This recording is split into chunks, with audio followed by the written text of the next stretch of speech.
What's it doing?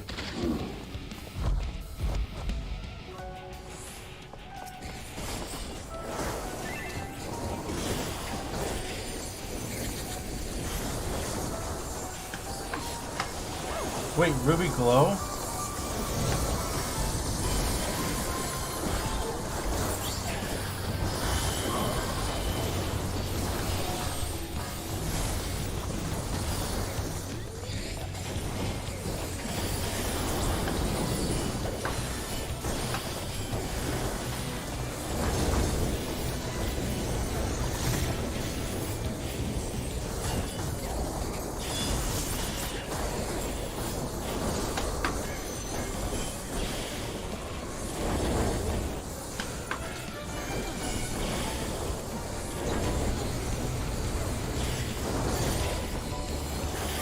Oh!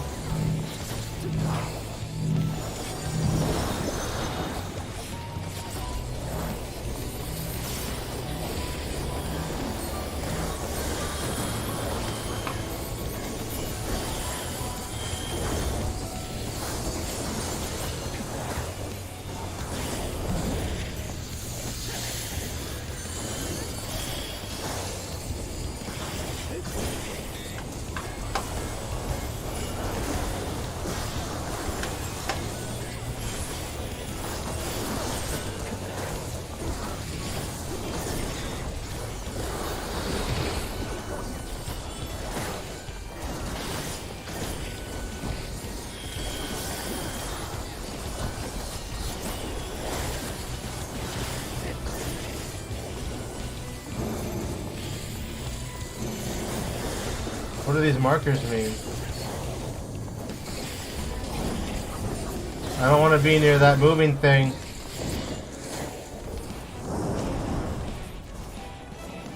Oh, fuck.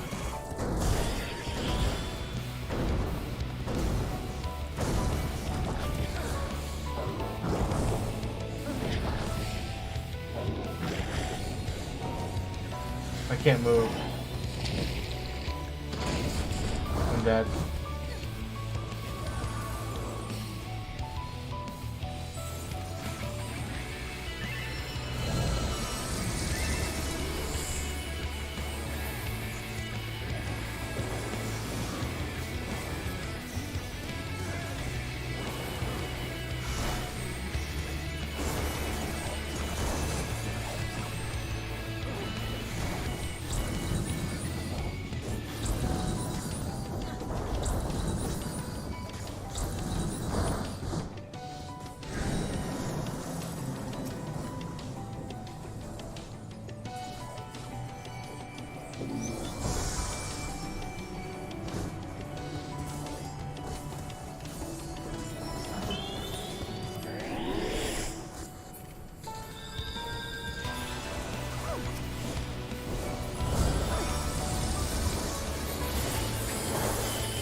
Ah, I moved too early. I got hit by Ruby Reflection.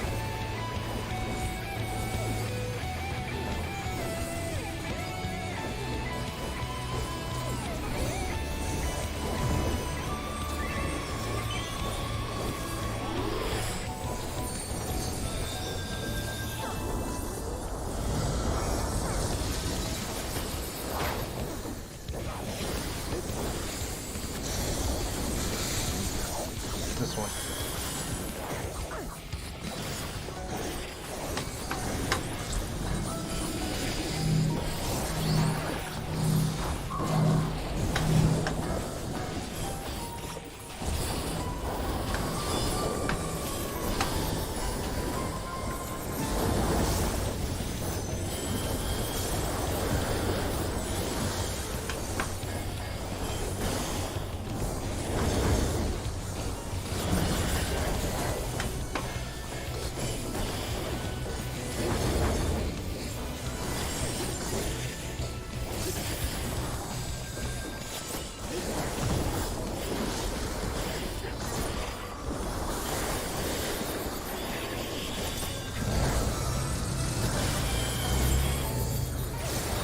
Which one of these is the right one?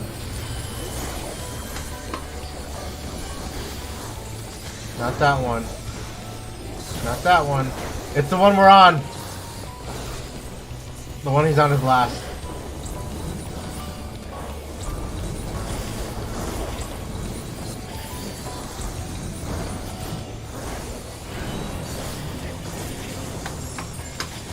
That's Searing Ray. Get behind him.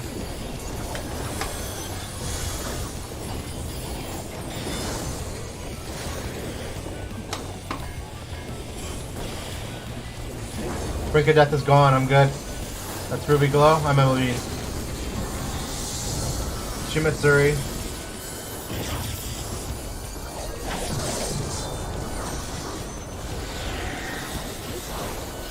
It's this side.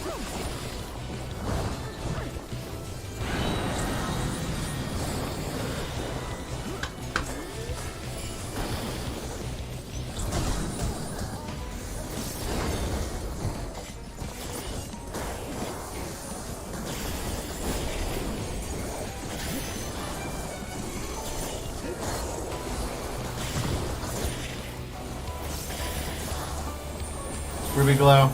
I don't have any mitigation right now. Fuck. Trick Attack, Mug, go nuts.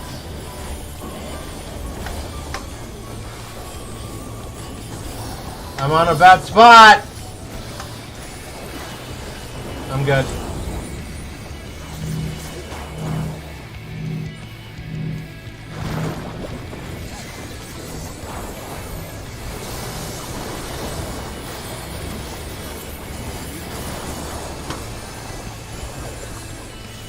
Ah, fuck, I did that wrong.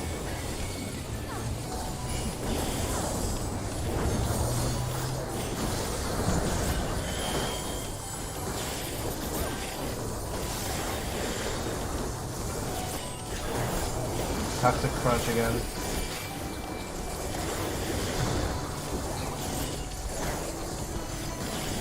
Shade Shift.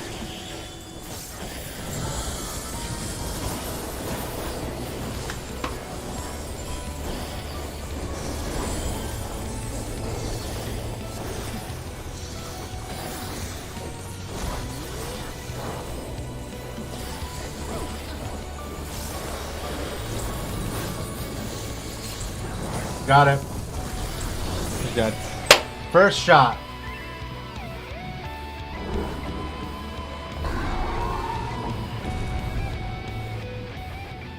He's adorable.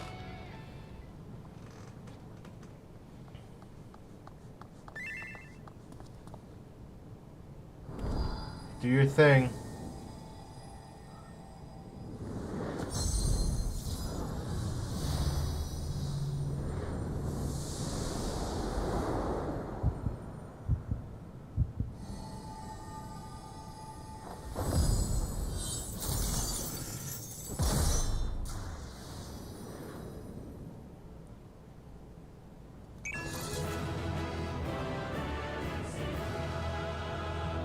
One down, 3 to go.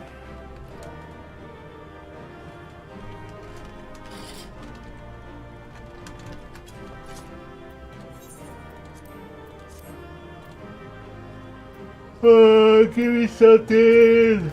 I need something from here, please. Oh God, my rolls are all low so far. Please. I did not roll above a 50. Oh, I did not roll above a 60. Okay, I might get something.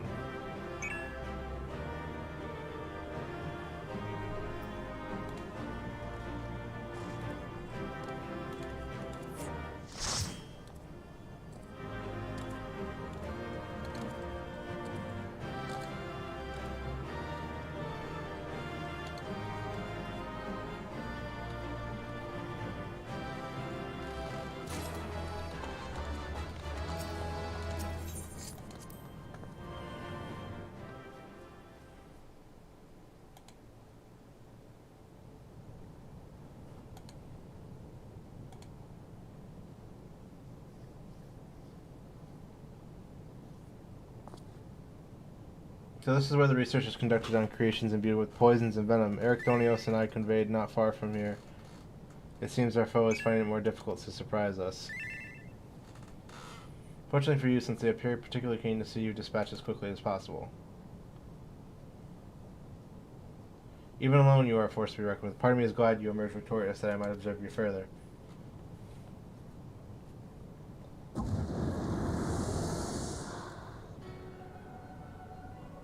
La Brea. Looks just like how I imagined him. Were the circumstances different, I might thank you for keeping my son alive this long, but I do believe we can forgo our introductions unless I have misread you.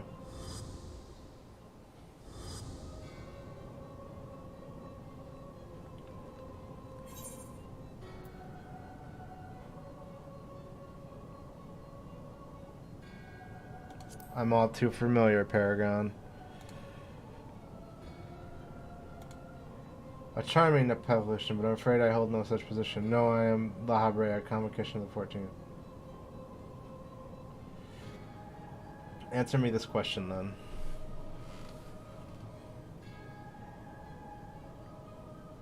That can wait.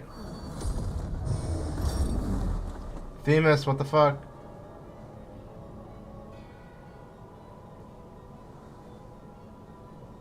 The trap I wove at your feet reacts to aether, but you remain unaffected. Such a thin aether and an unfamiliar composition besides, it is of no matter, I suppose. A more direct approach will beget the same results.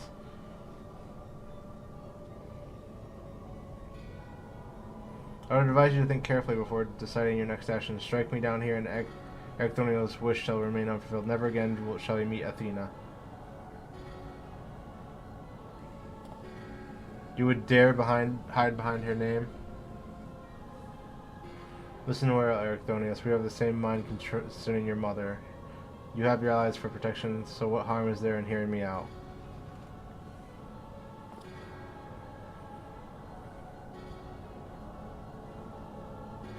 Wait. There's a question I must needs ask first. If you truly are La Brea, why speak such blatant lies? Bitter in defeat, are we? Say my name.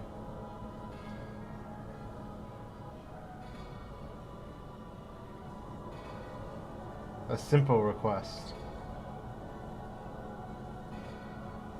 Themis, was it? A trifle soon forgotten as you are.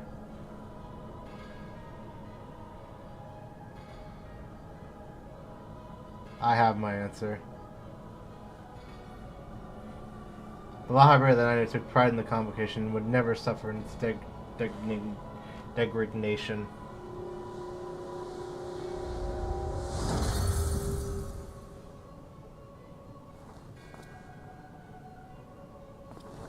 You sully his station with this farce. Yeah, that's not the real. Themis, what are you saying? La Brea and I hardly ever saw eye to eye, but I know his voice when I hear it. No, that's not La Brea. Indeed, he makes a passing fine imitation appearance and matter. However, the real La Brea would never call me by the name Themis. It's a fake name.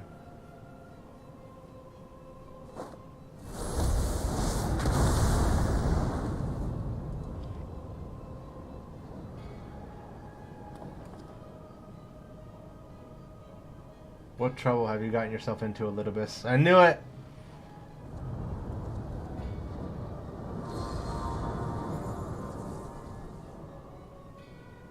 Imposter, you have no right to claim that form, that mask.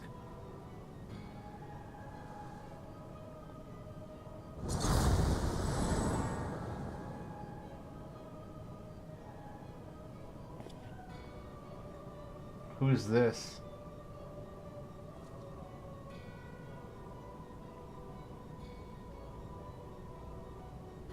'Twas a mask that sickened me to wear.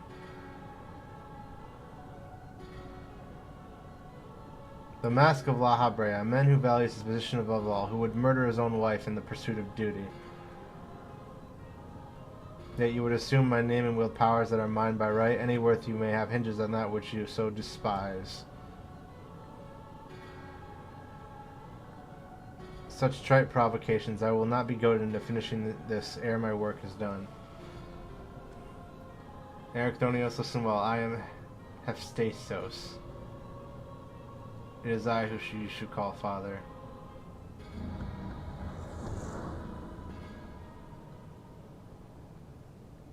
La Habrea is not his real dad? What in the name of creation?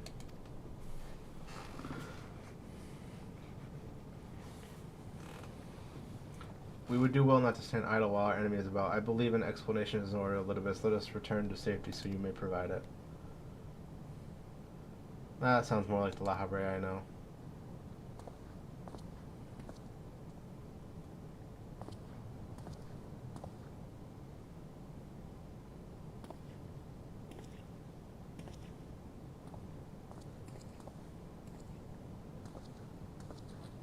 Before we depart, I must offer an apology. As La Habrea said, I am Elidibus, one of the Convocation, emissary of their will. For reasons which do not involve you, it was necessary to hide my identity while investigating this place. Still, that hardly excuses my deception. I know a thing or two about deception myself.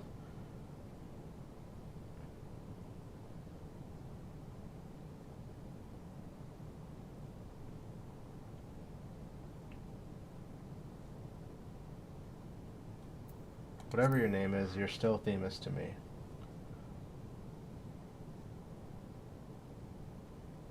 Such words are comforting, truly. I shall offer an explanation in time, but first let me assure you my choices were not born from animosity. In any case, we have pressing matters to attend to. Let us do as La Habrea suggested and return to the gates. We can speak there. Alright.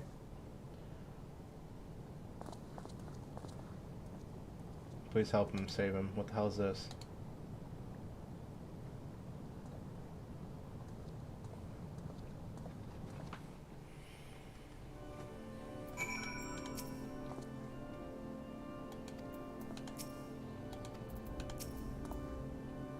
I am known as Elidibus, after my dear friend Azim and I detected irregularities in Pandemonium. We decided the best course of action would be to hide my station as I conducted my investigation. I am sure La Habrea as well is eager to find out why I hid who I was, so I shall save that story for later. First, I would speak to you. Although neither Azim nor I had ever met you in the flesh, you came with the highest recommendation. That alone was enough for me to accept you as an ally. That somewhere in the world a guiding star so similar to himself was out there amused Azim to no end. There seemed to be not a shade of doubt in his heart that you would be a formidable ally. Furthermore, I've heard stories that Mistress Fene, who held the position of Azim previously, journeyed with a familiar much like yourself. That made the decision to trust you all the easier. She too now dons the white robes of an advisor. If she placed her absolute faith in you, I knew she would be in capable hands. Aware though I was of the path you had walked, I had no interest in exposing you. I merely wanted to meet you, to travel by your side. Okay. I may know such a small portion of the whole story, but that is enough for me to believe you would never lead me astray. I wanted to tell you that. Thanks, man.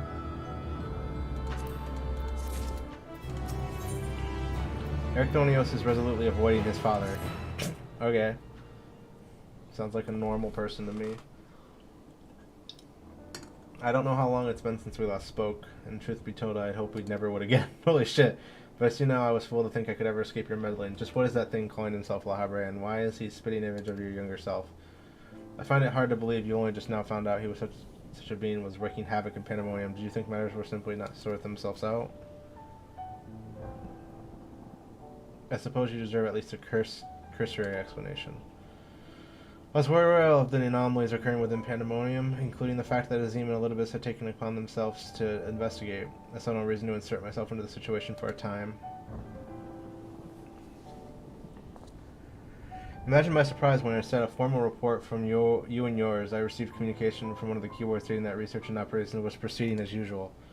While Hephaestos' deception was almost childish in its simplicity, it became plain to me that your grasp on the situation was far more than I knew. So you knew of his existence from the beginning. I can hardly imagine that you would suffer another masquerade as one of the Convocation, not without good reason at least. As you well know, the name La Habrea is but a marker on my station. 'Tis not the name I was born with. Hephaestos claimed that for himself. I cannot fault him for it, and he is my other half in a manner of speaking. He knows all that I know, and my equal in every way, yet within his heart is naught but greed, envy, and desire, all the emotions that we are loath to acknowledge within ourselves. If what you say is true, what purpose would such a being serve? He's a product of experimentation gone awry, a remainder of the days when I was young and reckless. I thought him sealed away for good, but it seems time has a way of unearthing the shame we bury. When we spoke of my mother, he looked at you with venom in his eyes. He blamed you for the death. Tell me, was he right? I don't think so. His words were but the ramblings of a tortured mind, the hatred and despair he endures with his warped view of the world irreparably. And now that he has awakened, he must put to rest. If he succeeds in breaching Pandemonium's protective wards, she shall invite disaster unto our star. As chief keywords of Pandemonium, it is my duty to decide the proper course of action, just such to declare that all research shall be summarily abandoned and the facility destroyed. Wow, okay. You would lead the other warders to their doom? 'Tis a choice befitting La Habrea. Do you disagree? You speak of duty, and ours is to guide our star and its inhabitants upon the correct course. It is no surprise that you choose annihilation of Pandemonium, whose existence posed even the remotest risk to our people. Yet, as you can see by Ericthonio's response, the decision is somewhat more nuanced than that. Azim and I had grappled with the conundrum for some time. This is precisely why I chose to involve myself directly. 'Twas the only way I could determine the best solution. And yet you need not trouble yourself with that further. The chief keyword must prevent the worst from occurring, no matter the cost. Your feelings, Elidibus, are of no consequence. Have you taken even a moment to consider another path? No. You've spared nearly a thought for aught but yourself and your duty. You have no idea of the trials we've endured, the foes that we've stood against.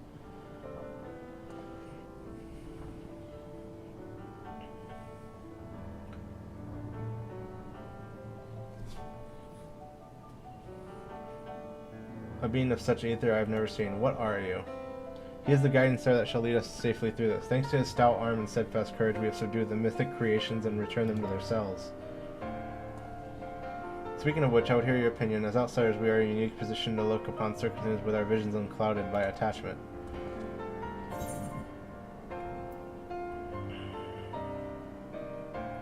It's too soon to give up on saving the others. Agreed, we still know nothing about Hephaestus, and I highly doubt La Habrea has been forthcoming with the truth. But we've managed to regain control of Asphalottos. We must be made to see there's merit in continuing on this path. I have it. Speaking your official capacity as Elidibus the emissary, judge which approach was most shown. Even La Habrea would be compelled to listen.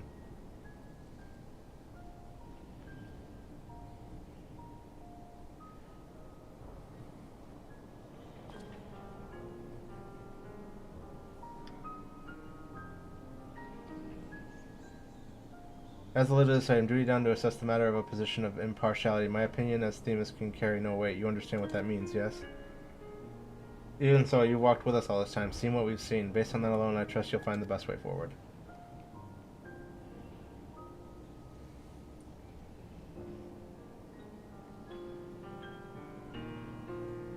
And in my capacity as emissary, I shall state my judgment. At present, there are merits in both destroying Pandemonium outright and in taking the rescue to its researchers, and neither is an impossible task. Therefore, I judge the most measured course would be to continue upon our present course. We delve into Abyssios, intaring any mythic creations we encounter. You have yet to witness Supa's might and Ericthonio's resolve. I ask that you see our capabilities firsthand and then decide if our endeavor is futile. If there is will of such emissary, then I shall obey. However, if I indeed find your strength to be lacking, I trust there will be no objections to the immediate destruction of Pandemonium. You needn't worry, we won't fail. You are bolder than I remember.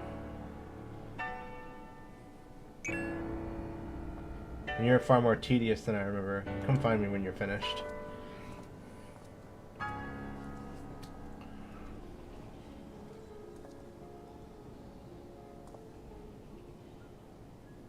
Ericthonios is understandably frustrating, but if we are to conquer Abyssios, we must go forth to clear his play. Lend an ear to his troubles. Okay. God damn it. I'm playing therapist.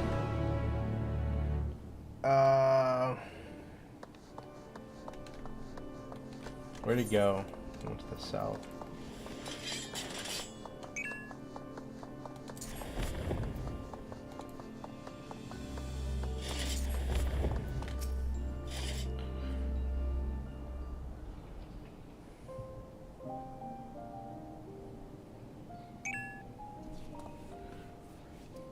You have my gratitude. Ill-fit as I am to show it at the moment, without a word, your words to sway him, Laha Brea would have carried out his plan without a second thought.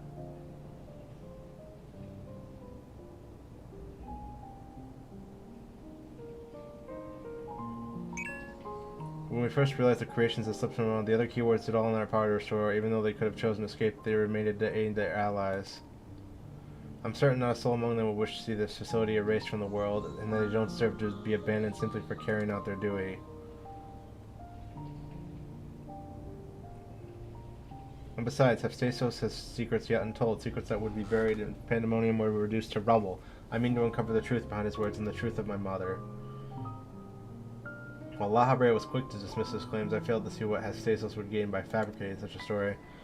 All I told of my mother's death was that she perished in an accident. No one would say more. It was almost as if they feared saying more, in fact.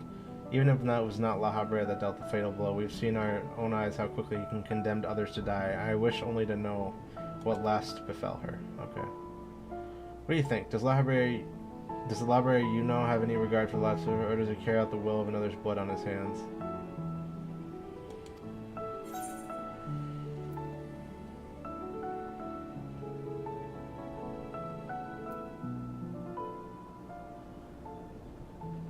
I have no idea what he might be like in this age. This is before Zodiac.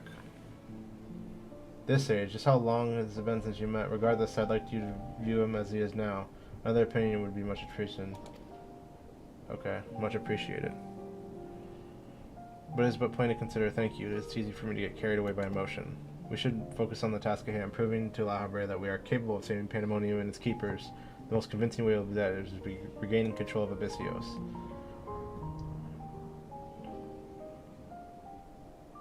Although I'm loath to admit it, he would know more about the depths than any of us, and seeing how we require every advantage we can afford.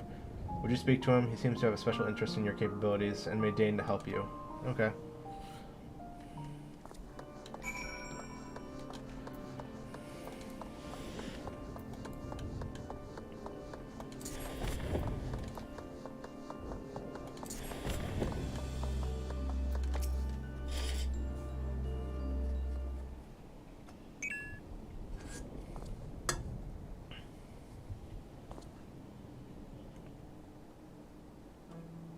Ericthonius appears to have deep trust in you, and Elidibus tells me you share some relation to Azim.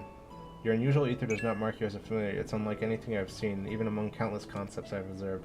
To think that I would encounter an existence I could create by my own hand, Azim never ceases to surprise. The previous Azim was much the same, and taking the entirety of the star into consideration, she came to hold dear emotions and people that a more logical mind would have discarded. This made her act in her own self-interest more often than not.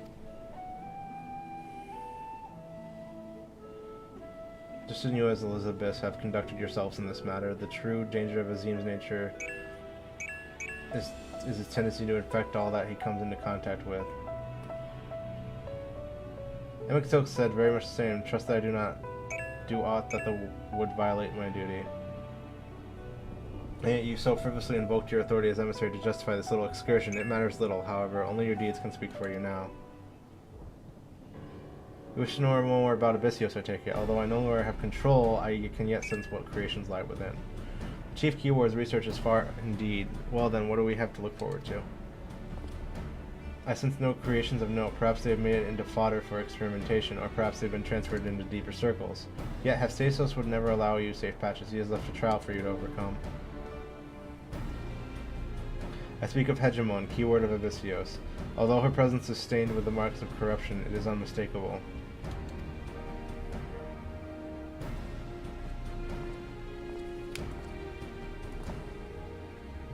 If I were to hazard a guess, I would say that's because she's already been twisted into a Hemitheos, doubtless against her will. We must rescue her from that cruel fate, and if we cannot, we can at least seal her away until we find the means to undo the damage.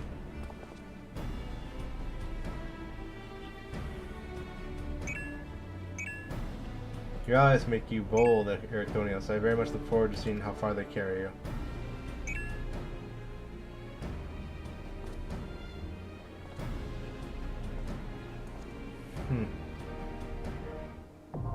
The sixth circle now accessible.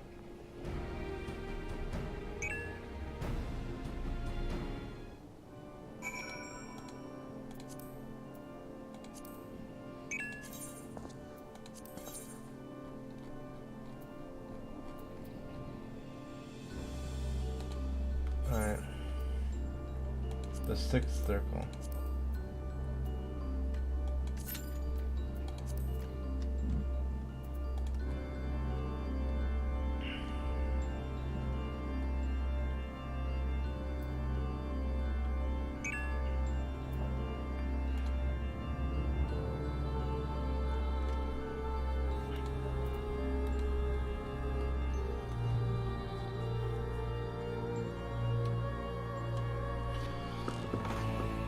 Oh, I gotta stretch.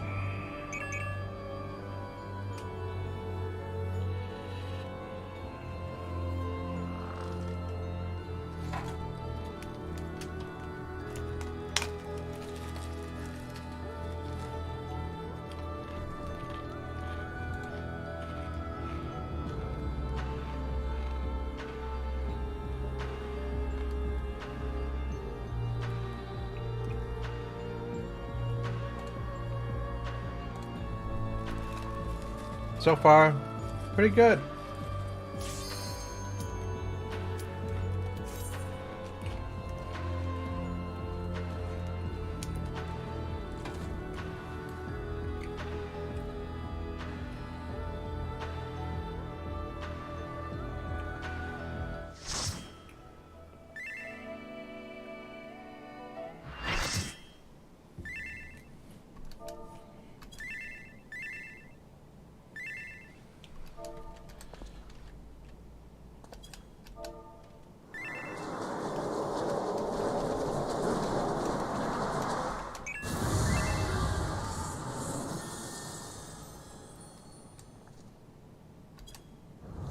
Alright.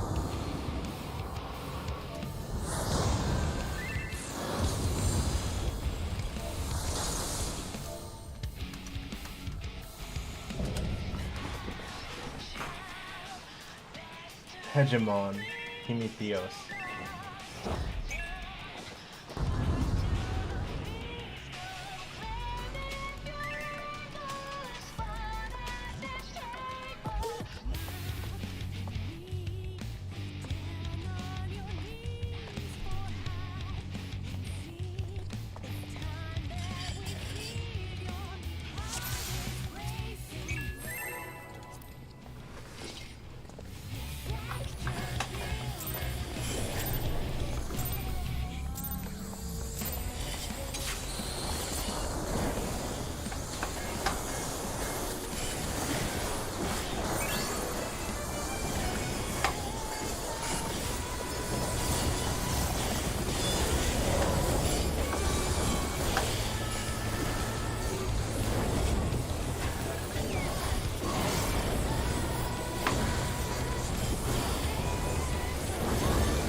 I did not see that coming.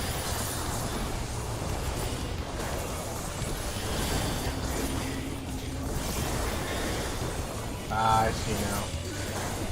Well, I suck!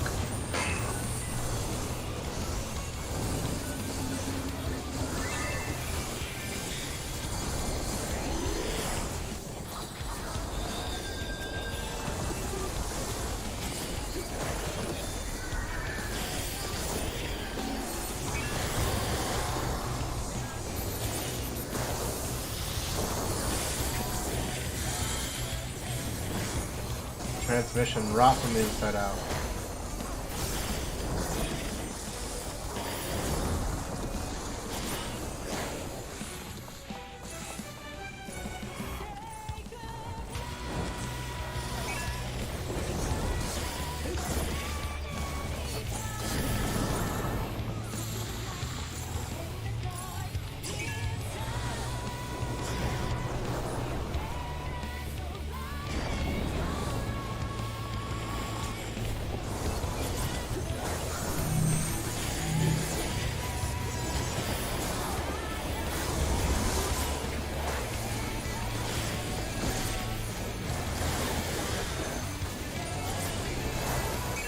They're calling Minoid.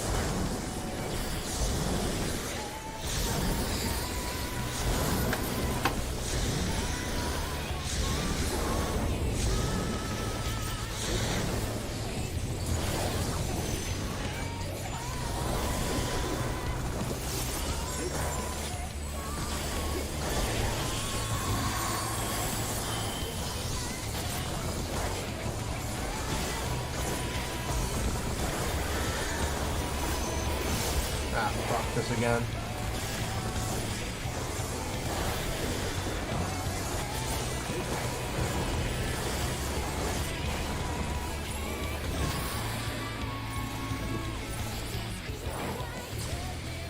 Oh, I died.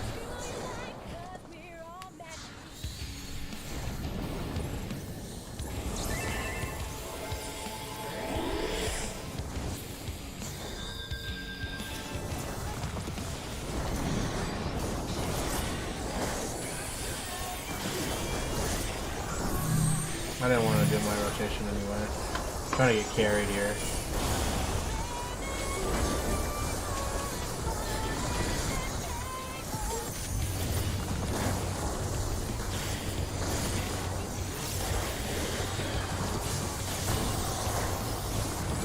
You're so lucky I had second wind.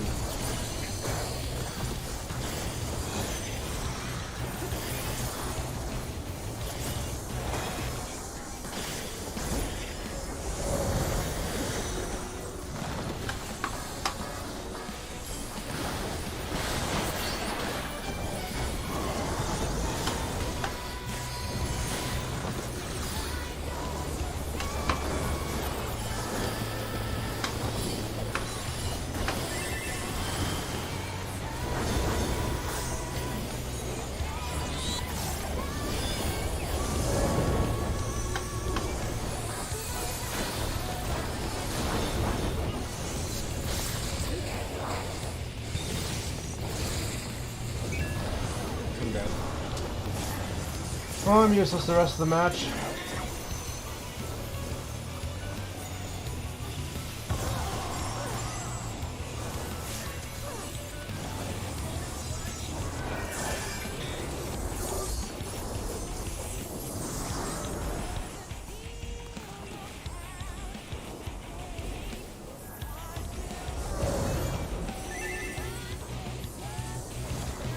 Oh, they can switch. That's bullshit. I see now.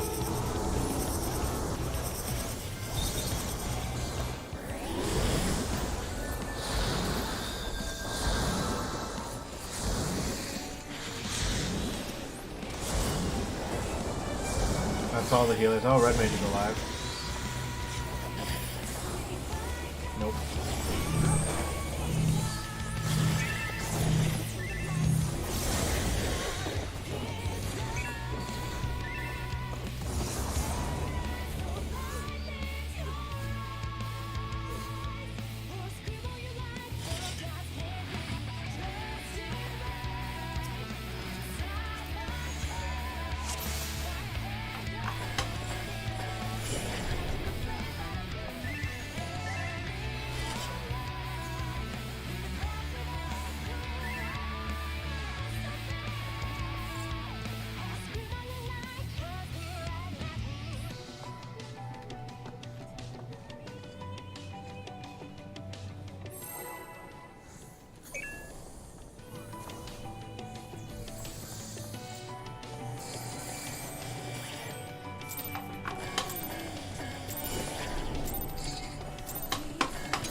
Ah, she switched.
Synergy.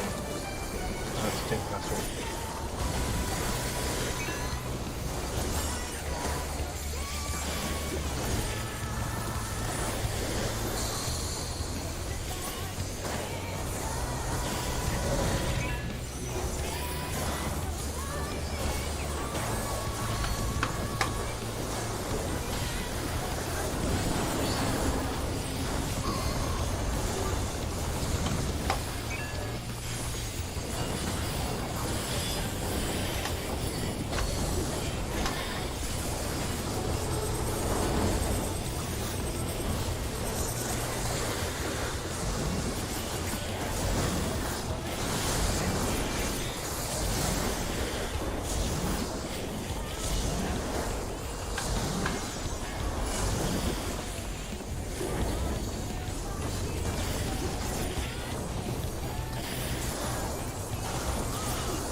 Seconds. Fuck! Transmission now? Are you serious? God damn it.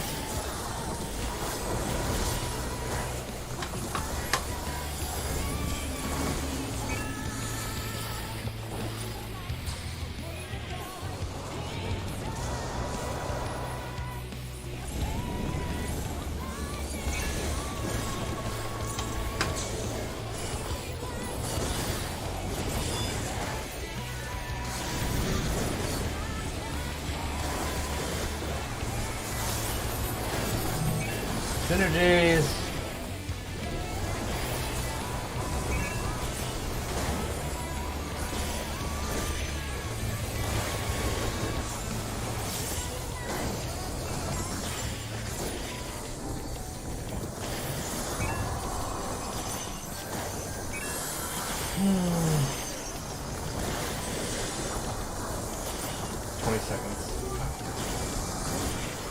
There's a reversal arrow. Warping the nature of the next action to be executed. Polymuoid stigma. Ah, fuck. Neither of these are right. This one. Right. Okay, here we go. I got it now. Trick, mug. Go, go, go.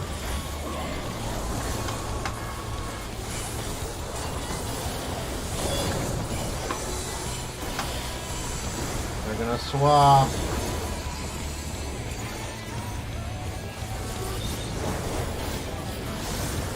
Oh, I fucked that up. That's fine.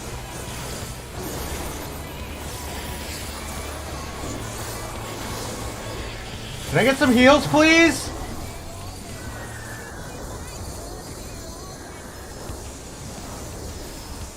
Fuck, dude. I'm fighting for my life out here.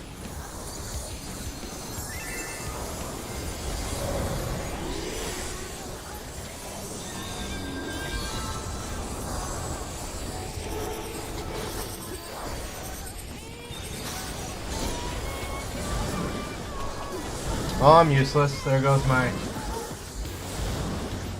thought the mechanic went off already.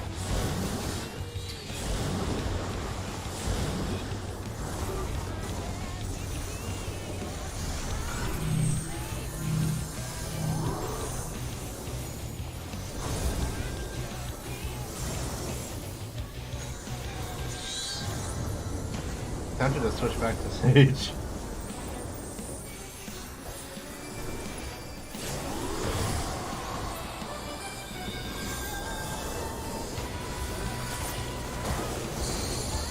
And I'm already targeted. I'm not using my rotation right now. Fuck it.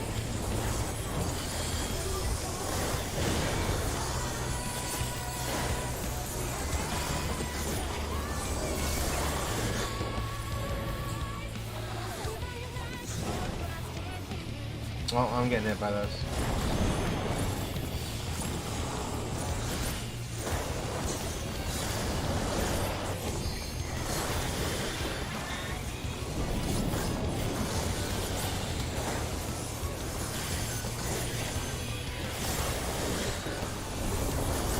I get some healing?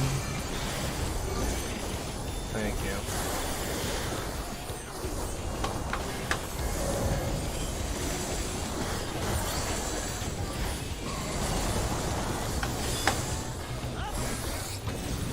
For fuck's sake. I don't even care I took damage.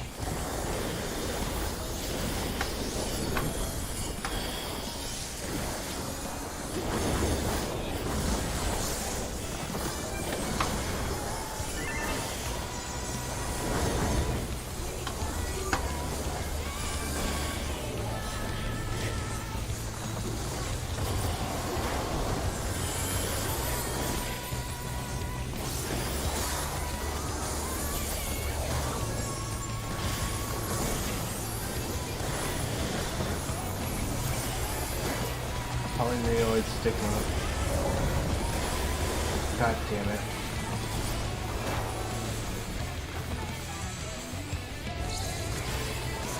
I'm not moving.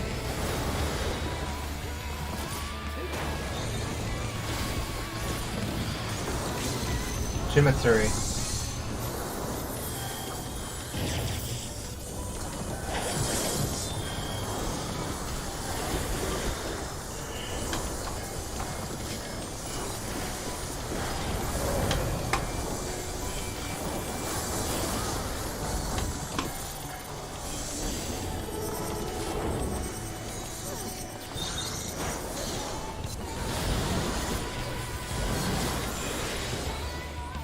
Thank God.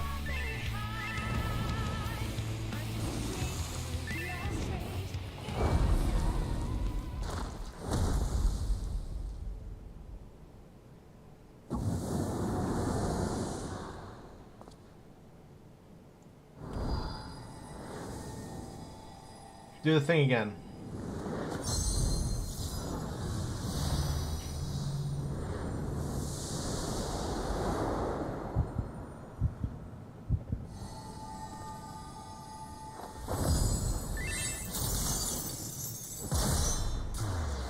Perfect.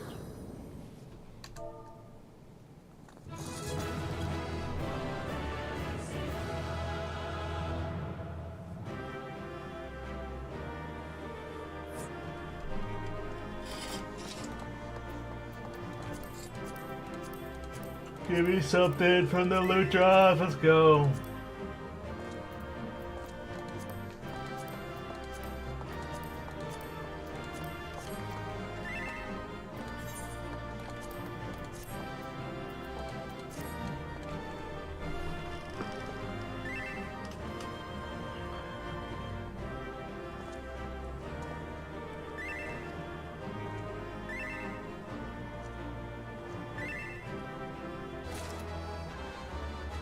Yeah, I got the Greaves, nice.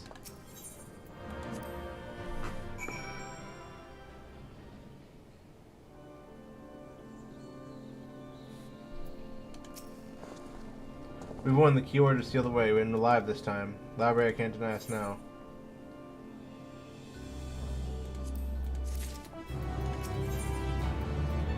Servant of Violence. Serictonio seems eager to dispel La Habrea's doubts.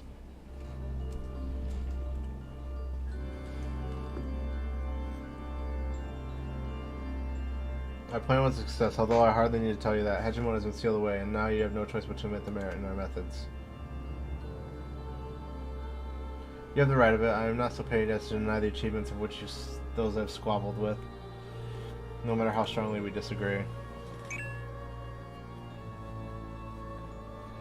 Moreover, this being Aether as thin as retreating mist, unable to wield creation magic, yet powerful enough to subdue a Hemitheos, has made the ordeal far more interesting. Then we have the leave to continue. As for that, there is one among you whose very presence puts the others at risk. 'Twould be best to proceed without him, for failure would have consequences that reach far beyond pandemonium. And whom do you speak? A warder who cannot even conduct his duty without aid. In his place, hope alone is not enough to overcome what awaits you. A single misstep will send all to their doom.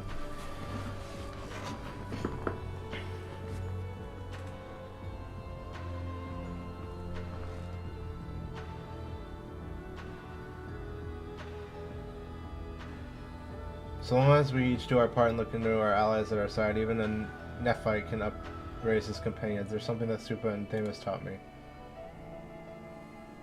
While I do not wish to express any violence, I am inclined to agree. If my investigation have made anything clear, is that we are together greater as the sum of our parts. And hope has brought us this far. It drives us to seek the right path and to act before the path that lies close to us. Now tell me, what is it you hope for?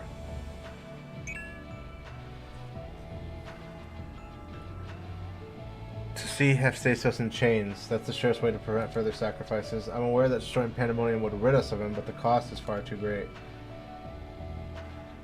And I admit I wish to know what he means to do to resurrect Athena.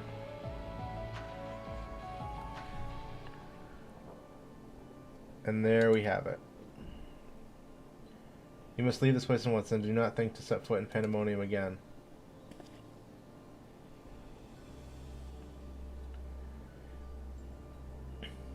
You are capable, that much is plain, yet Hephaestus cannot be suffered to live, and I shall not allow talk of his resurrection to poison mine or anyone else's mind. Life flows in a cycle, this is known. All souls return to the underworld, and Athena's is no exception. She has likely found a new vessel and a new journey to embark upon. You cannot be ignorant to the folly of Hephaestus' words. Even if you were to breathe life into a body, the soul contained within would not be your mother's. What if our knowledge is imperfect? What if Hephaestus has discovered something that no one else has? He knows all that you do, understands the bitter reality of the world. He wouldn't pursue the impossible.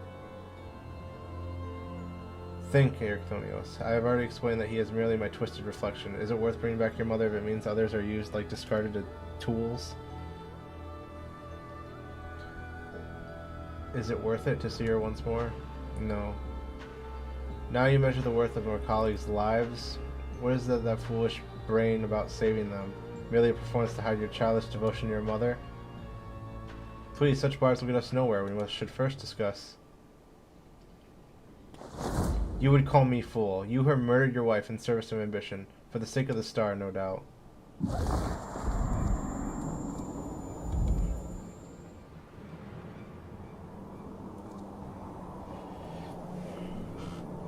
I know who to follow.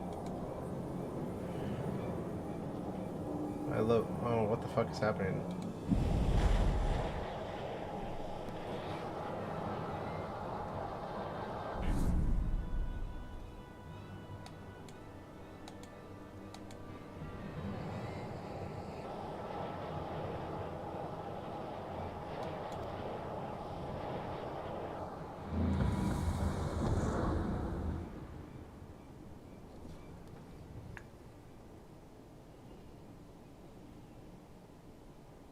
Well, we lost him.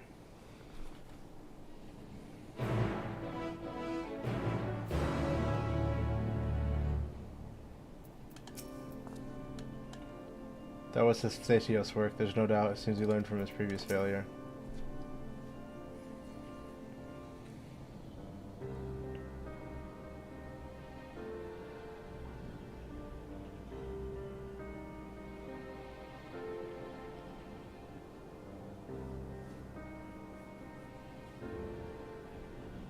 Hephaestus is cunning despite his warped mind. Whatever took hold of Erechthonios, it made short work of his reason.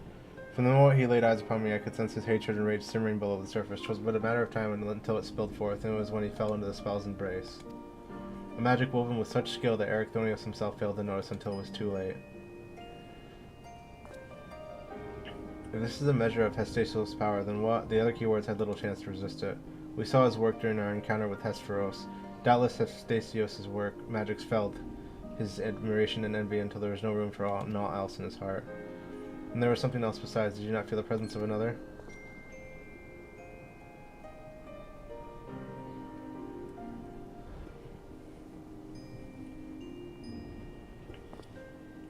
Someone was trying to warn Erechthonios, but whom? Could it have been one of the keywords?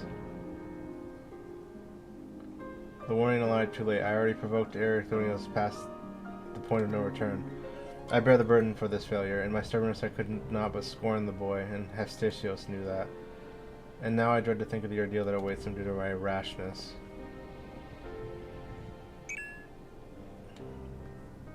There is yet time to save them. We can easily regain control of Abyssios, giving us a firm foothold in which to bring Pandemonium's lowest level. The enemy is within reach.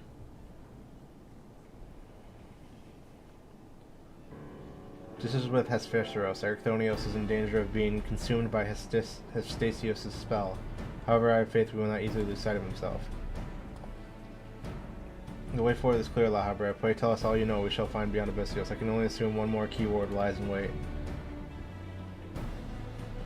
The deepest level of Pandemonium is called Tartaros, and your passage shall be challenged by not only a keyword. Hephaestus has laid traps in every corner of the halls. You have no hope of surviving past the threshold.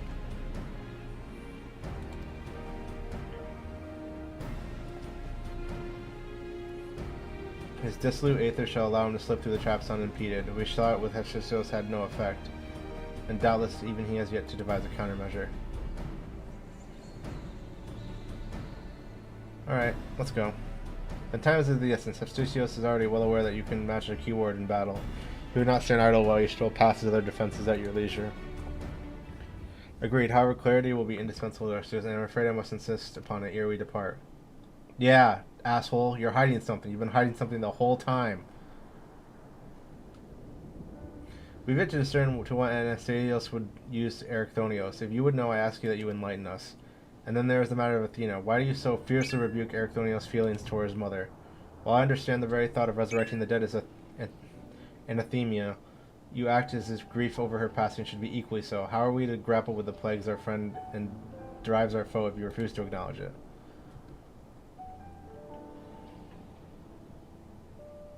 I do acknowledge it. I wish only to spare those that still feel it still greater pain.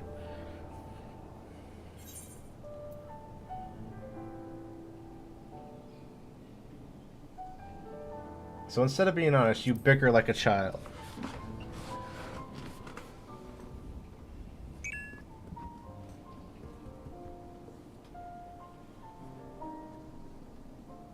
How dare you? Bitch! You're the one who got us into this mess. No, you're right. The blame for Erechthonios' fate rests squarely on my shoulders. I told you! Very well, I shall lay bare the truth, but only after the foe before us has been laid low. Fine! As long as you tell us. The remaining keyword is Agdistius. She has reserved in the Pandemonium since its inception. Her affinity for magic is peerless even among the keywords. Hephaestus knows that losing her would mean the end of his experiments. He has hidden her in a space unreachable by conventional means.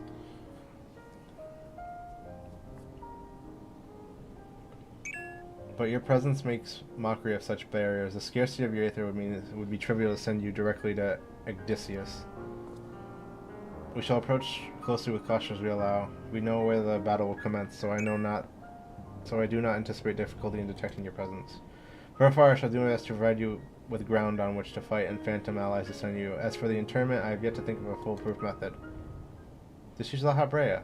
He knows the spell. Internment shall not be necessary. From here, I can sense Agdistius' essence, but it is scarcely recognizable. Hephaestus was far more ambitious with her than he was with Hegemon. She has been transfigured, that such barely a scantling of herself remains. Oh no! We can take comfort in what mercy the underworld will be to her.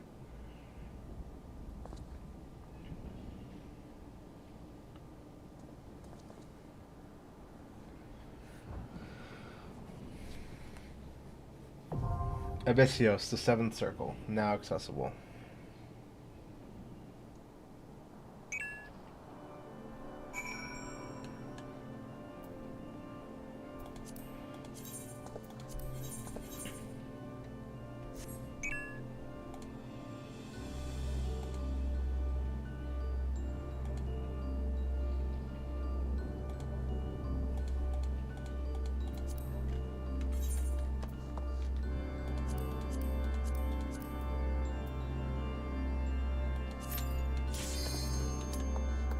That was fast.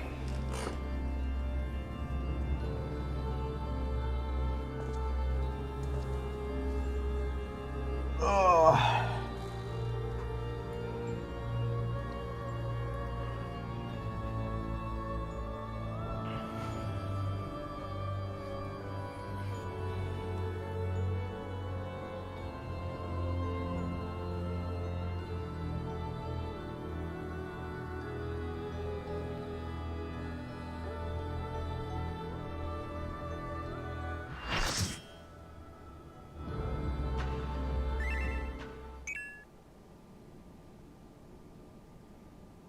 Ask Abyssios, the seventh circle.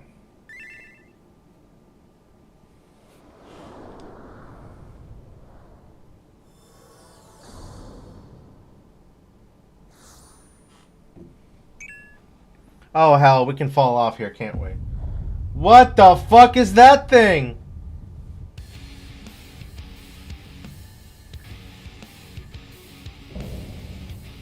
Ecdystius, oh my god.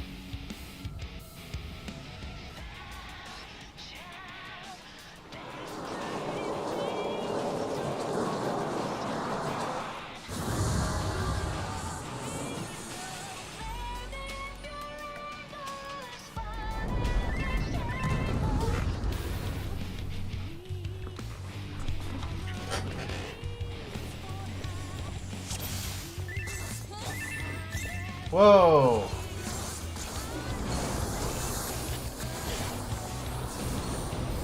I was not ready. Bow of Odysseus. Oh! Uh-oh.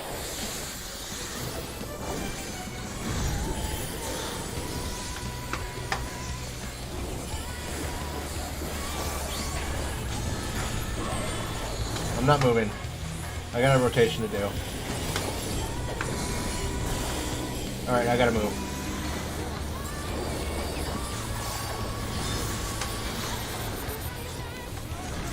Ah.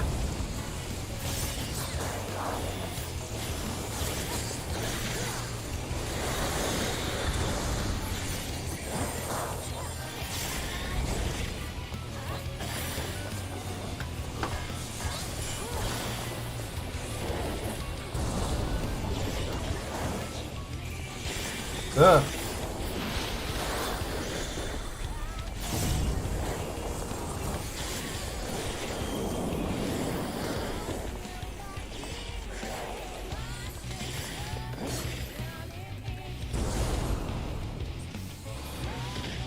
Oh hell.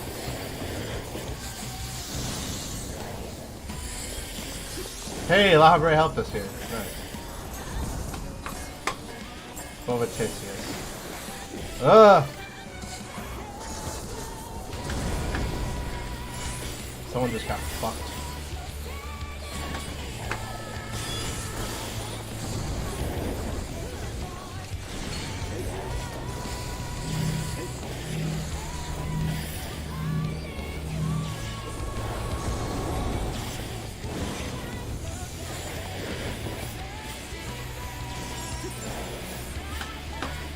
Spark of life.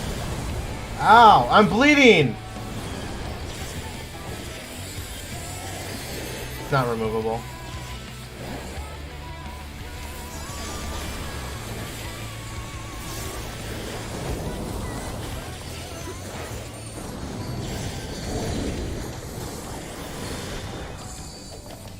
What the fuck? Uh-oh.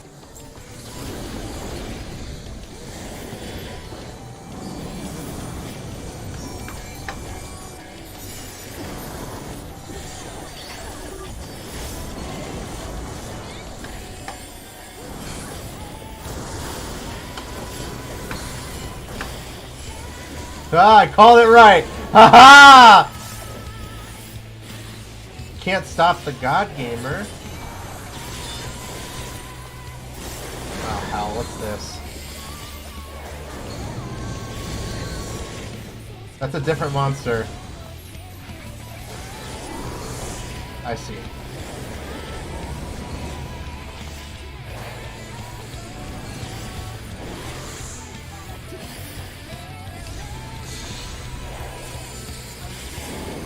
Ah, fuck!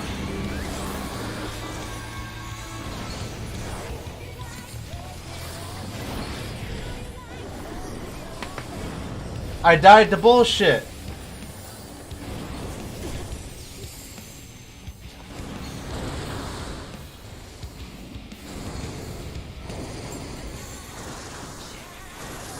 I think, yeah, it's a wipe.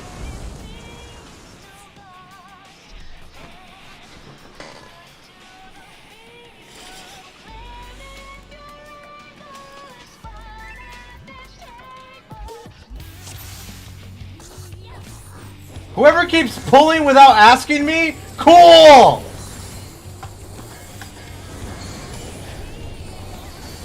Jesus Christ, it's the year 2022. Learn how to do a ready check.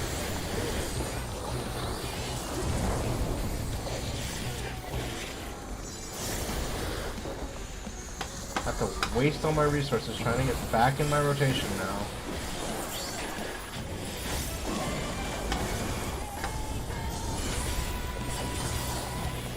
I'm not moving.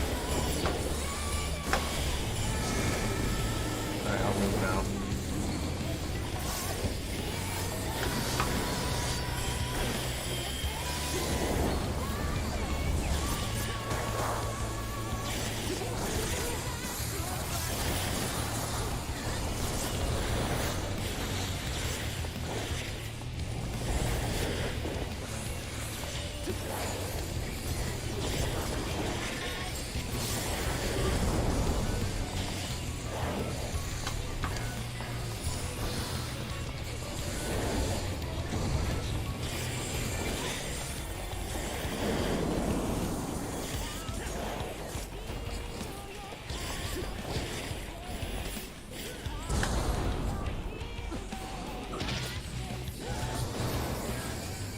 What killed me?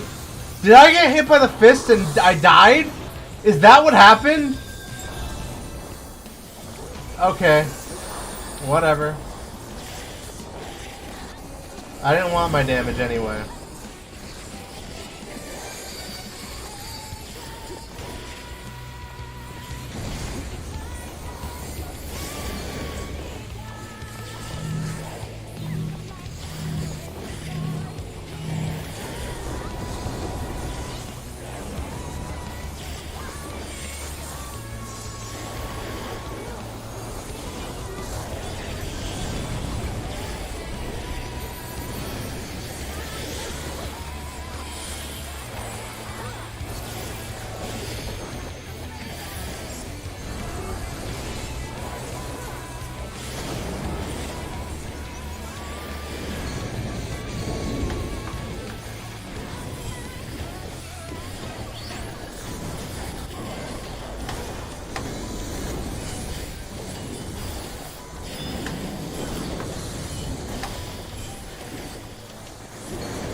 Seconds on weakness, thank God.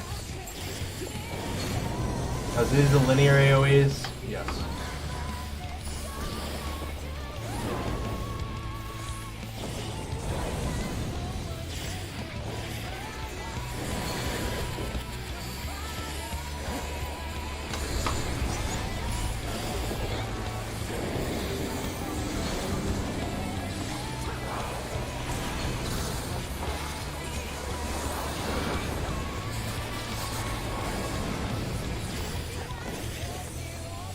Uh-oh.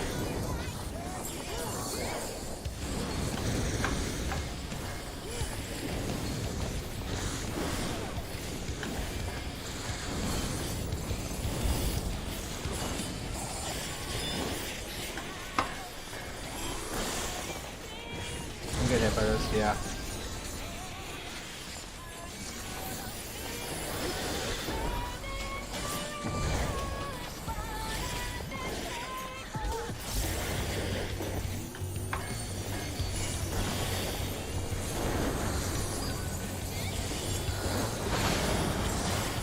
What is this?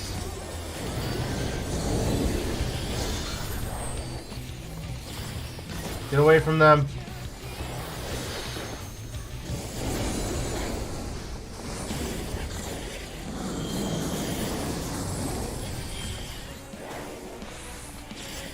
I'm not staying near the center again. I'm good. I'm by myself.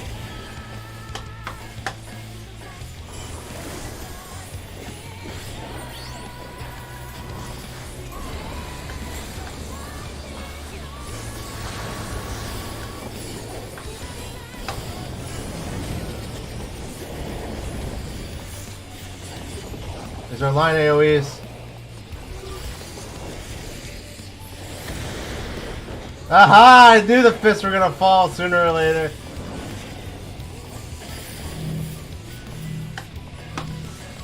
Get away from me!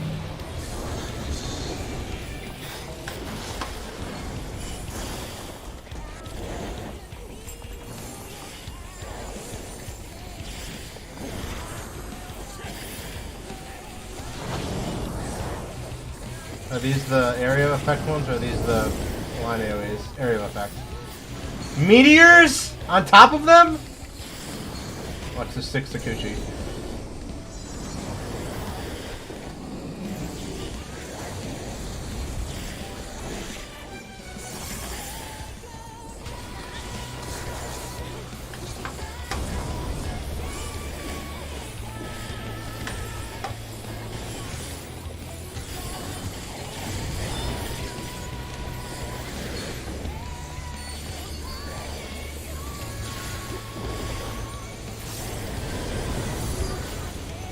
I did not have shapeshift for that.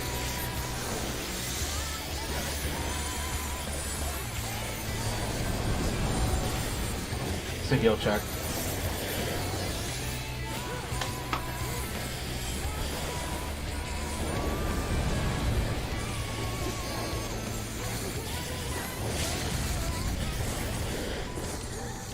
Why would you Vermilion Scourge? We got melee DPS.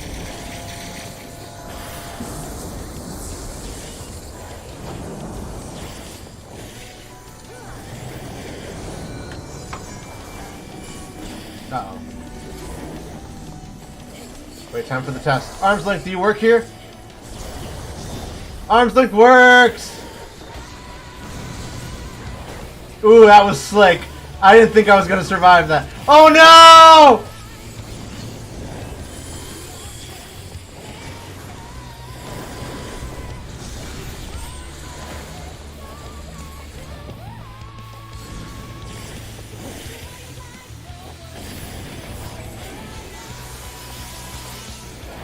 Heal! Heal first! Res later!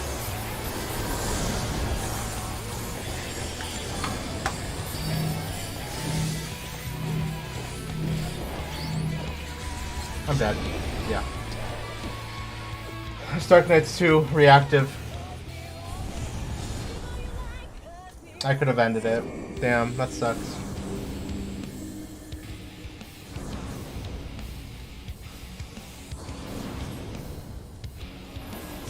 The whole rotation just went to waste.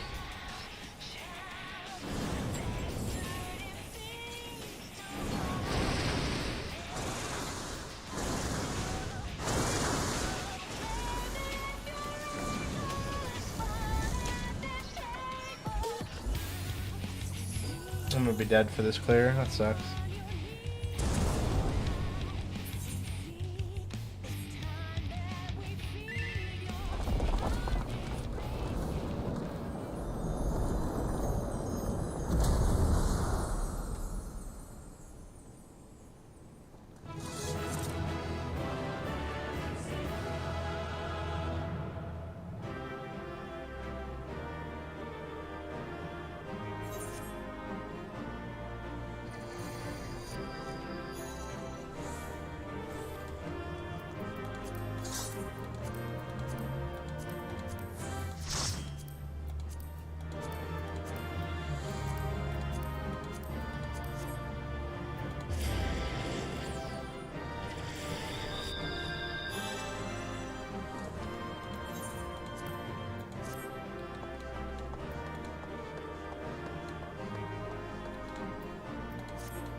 Oh.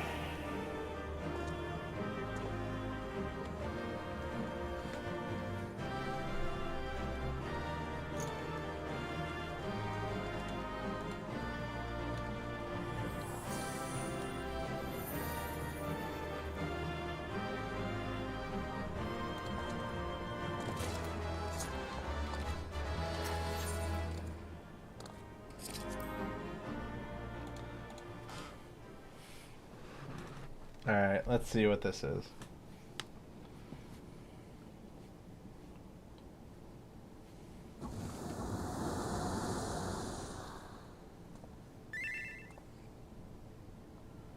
Odysseus was slain, the flow of aether and pandemonium focused keenly on this location, creating a tunnel of sorts in which we could quickly convey ourselves. It was almost as if we were ushered here. The space was created with care and concealed with powerful wards. Only a keyword would have been able to detect it, and even with greater difficulty, ergo, this is a trap.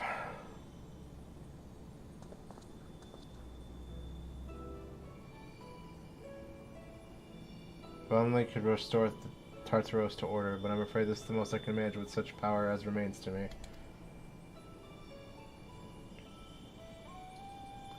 It's been too long, Master Lahabrea. Likewise, keyword Odysseus, I should not be surprised you were able to break free of Hesperos' spells, even diminished as you were. It was not an easy task, even with your aid. His curses dig into one's heart, creating a storm of emotions that is all too easy to become lost in. Only by chance did a fragment of myself remain, illuminating a path through the madness. Aww. And thus I am able to appear before you now, even while my body was powerless to resist Hephaestus' command. Some small part of my logical mind stood alone in defiance. I even managed to speak to the outside world. The report was you?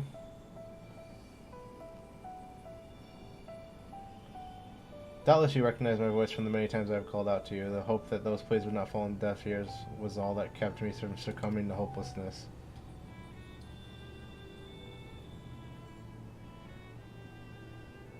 I have a greater purpose than simply saving my furrows. There is something you must know, that the tragedies of the past do not repeat in the present.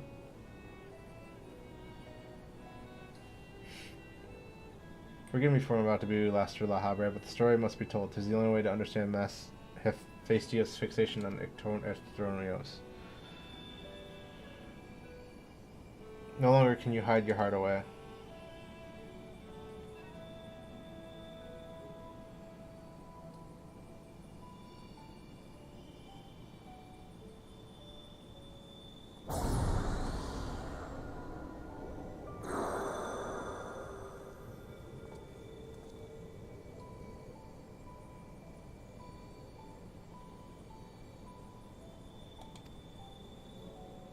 Master Lahabrea thought to have brought an end to Lady Athena's life and sealed away a part of his memories and emotions within Hephaestus. These were my recollections of the moments following. And you truly have no intention of revealing the truth to Erechthonios? My lesser half is now buried where no one can find it. We would be wise to do the same with our memory of this day. Blood should not sway the spirit so, but Athena's teachings have warped the boy. I fear we would see our star burn to keep his mother safe. Erechthonios believes that he feels love, but he is shackled by dependence. He could not bear the truth. His dependence makes it all the more important to be open with him. He would seek answers about his mother's loss, which shall inevitably lead him to you. Are you willing to accept the blame for Athena's death? Are you willing to accept your son's hatred?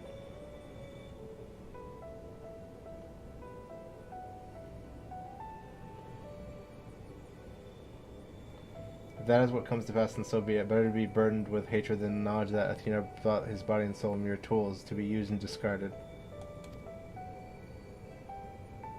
Even if I were to tell him what his mother plotted, he would never seek reasons to believe that his true fault lies with me or with him. Should he merely hate me, he will remain unfettered by doubt, free to serve the star from his parents' shadow.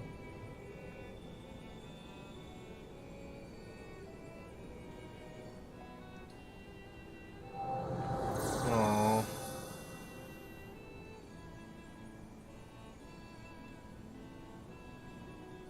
Erechthonius loved his mother more than life itself, and yet what a dreadful truth you have borne all this time. Such is Lahabrea's nature. Every action, every word of a solution to life's great dilemmas, and none to spare for his own. Whatever really is but a small portion of a larger picture. I shall leave it to Lahabrea to paint the rest for you, and for Erechthonios as well, I hope.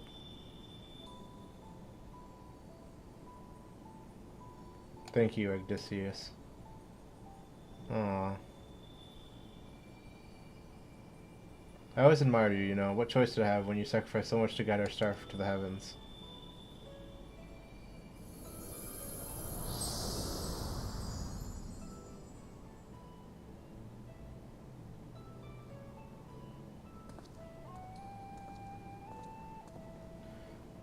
Hephaestus has doubtless sensed that his final keyword has fallen. We should return to the surface before he moves to strike us here.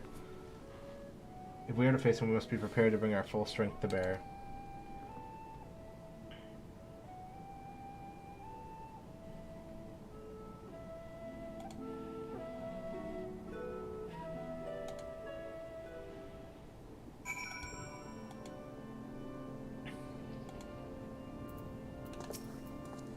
It was Ericthonius' hatred of his father that caused him to fall victim to Hephaestus' magic, yet the roots of the hatred were born from his son's love. A love nurtured not by a mother's caring for offspring, but by a researcher creating the ideal test subject. Pandemonium abounds with demons indeed. Agdistius was ever a bold woman, and even her refinement was that she would unearth the secrets of my past for all to look upon. Still, I am full glad that she faced you as her last opponent. I could think of none worthy to send her soul off to the other side.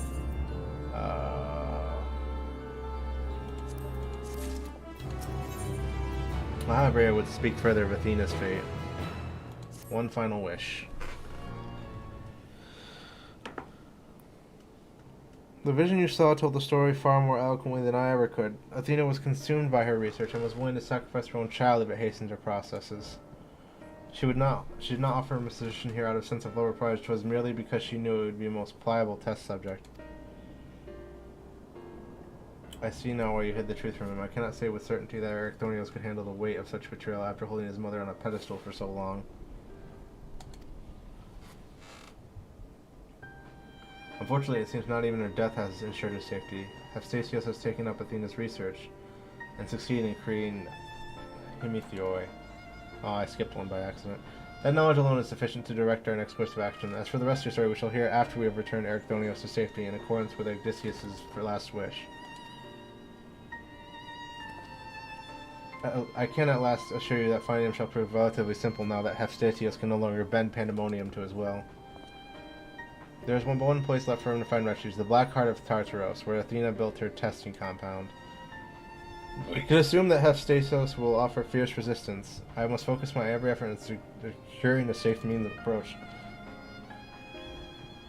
Use me. I am the best method of approach. I would ask that you assume the duty of summoning Supa's Phantom Warriors. I have no objections. My ability to fight within Tartaros would be greatly diminished in any case.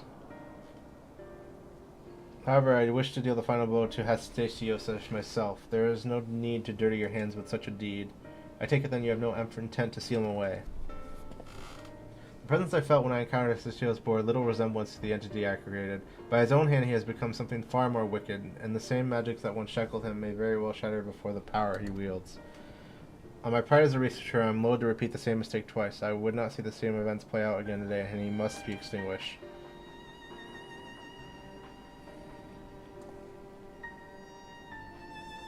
Very well, I shall open the way forward. May we finish this together.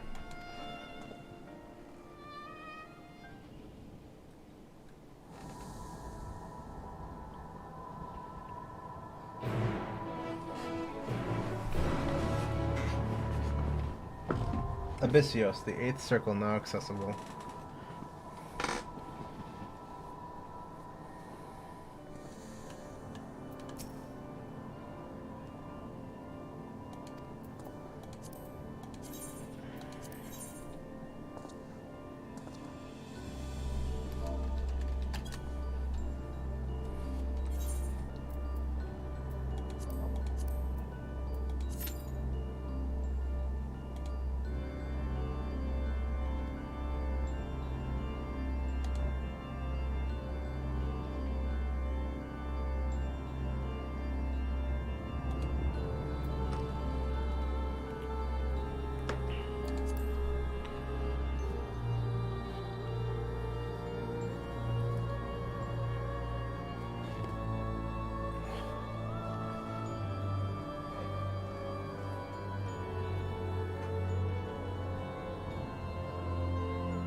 Let's do this.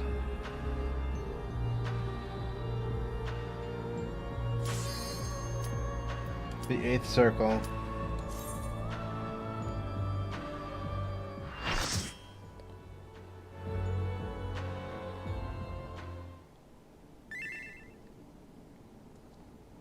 Bisios, the 8th circle, the world unsundered. What are those? Hey, it's Ericthonios. Ericthonios is mine, heart and soul. And with your death, none will be left to stop me.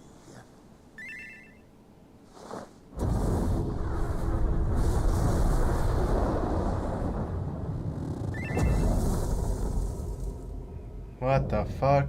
Perfect imperfection.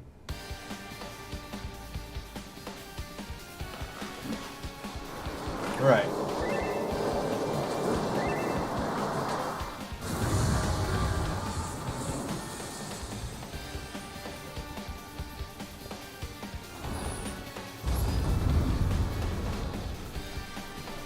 I got this.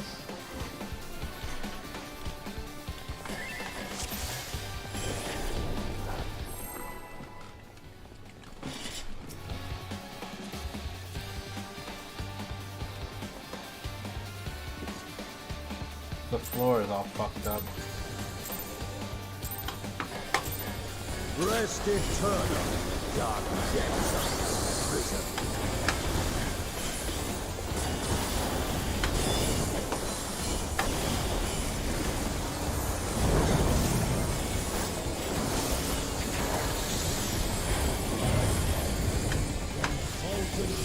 My servant's right. Out of my sight. Oops. Did not see that coming. He's got Phoenix back. And sweet sorrow in your heart.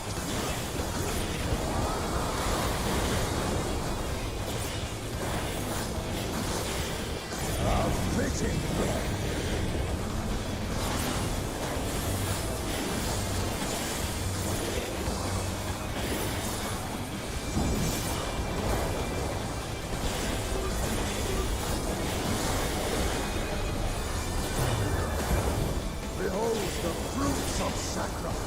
Forward reflection.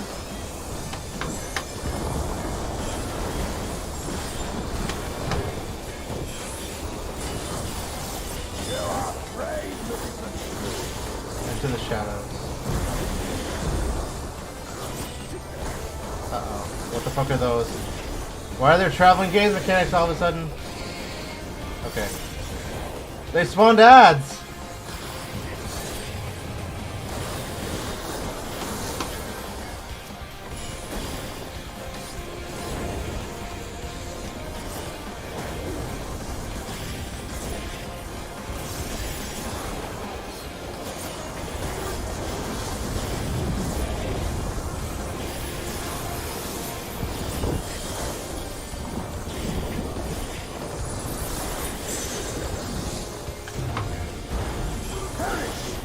Fourfold fires.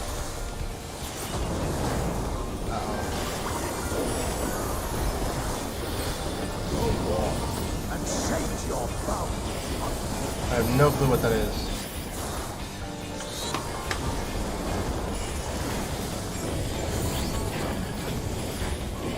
Oh, what the fuck is happening?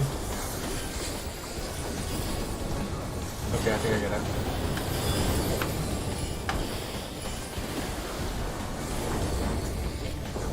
Ooh, that was slick!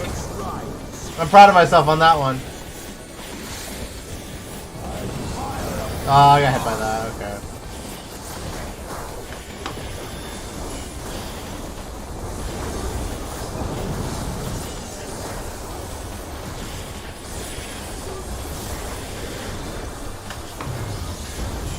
I shall see my wish fulfilled.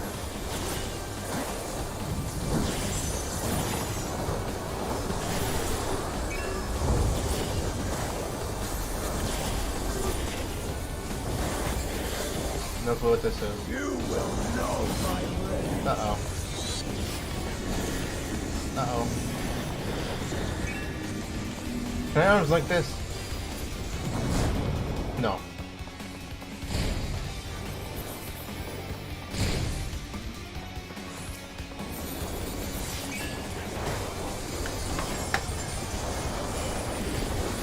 Rearing Rampage. Uh-oh.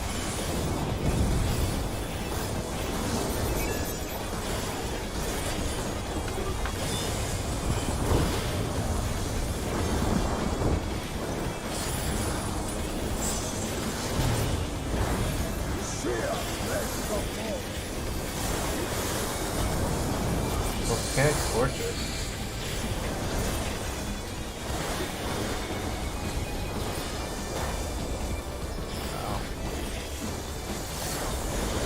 Oh, I get it.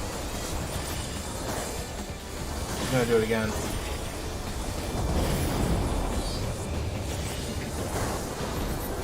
Well, these aren't safe.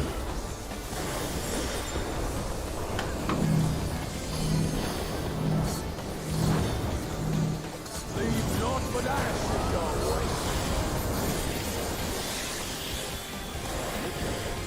Out of my sight.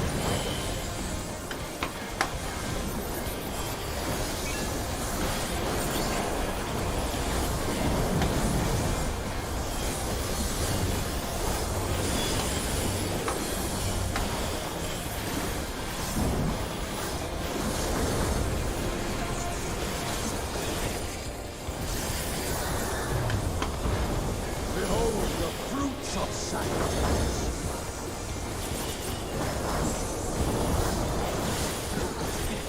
This isn't so bad so far. Into the shadows. Ooh! Now there's gaze mechanics with it.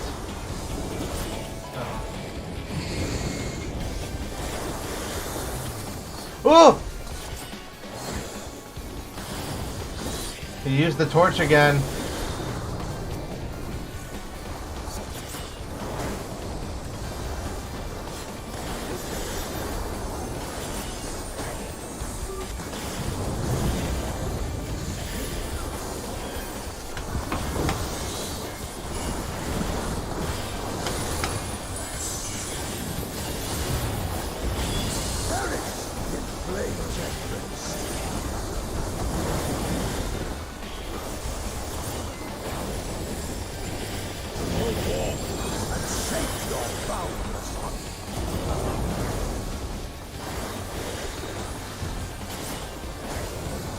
I'm surprised that didn't hit me.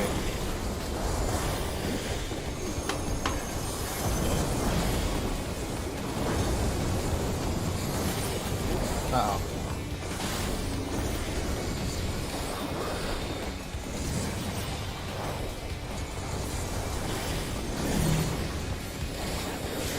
Just flame my servant's rise. A fitting death.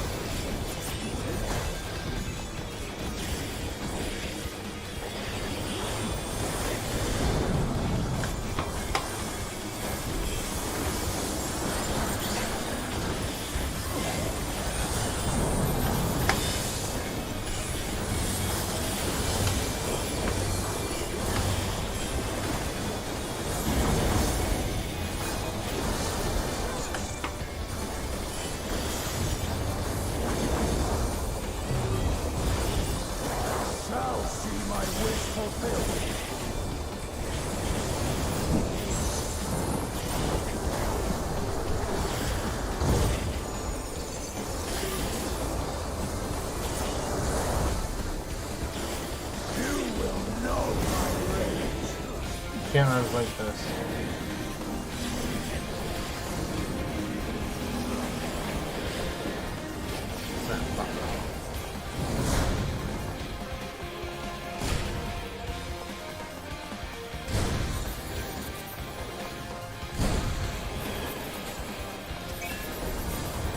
Shimmatsuri. Praying before a god.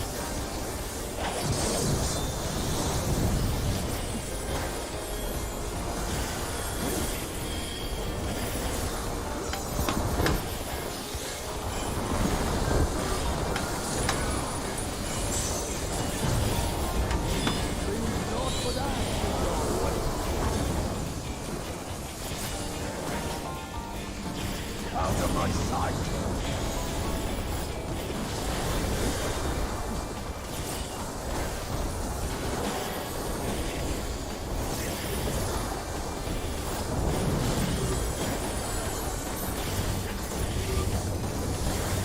He's dead.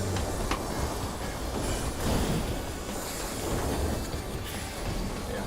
Gaze of the Abyss. Raid cleared.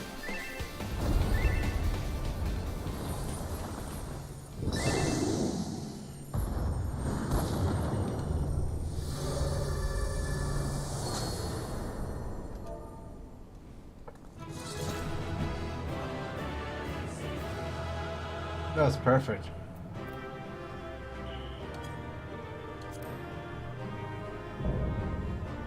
Pandemonium Abyssios complete.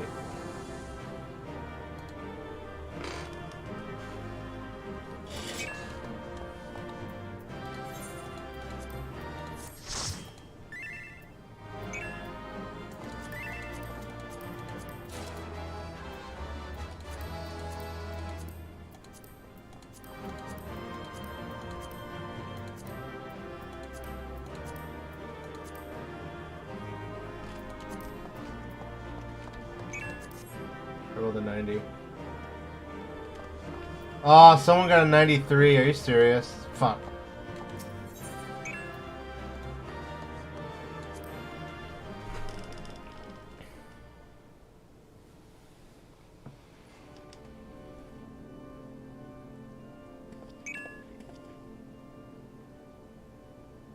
The chain of events that led to this moment began with my error. When out of mercy I confined you here. Now I break it and leave no trace of you behind. Oh god.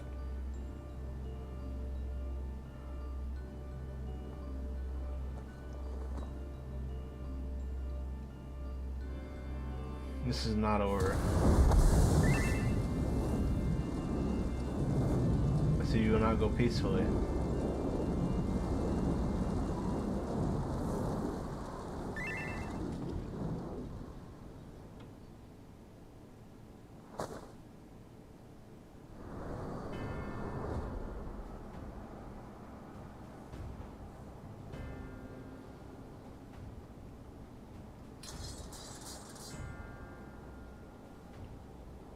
Even a cast-off would uphold his pride, though such an impulse must speak to the overwhelming arrogance of my other half. The name Hastasios shall grow to eclipse yours. None shall remember the deeds of La Habrea once I fulfill Athena's ambition and bring Ericthonios' dream to life. Oh god.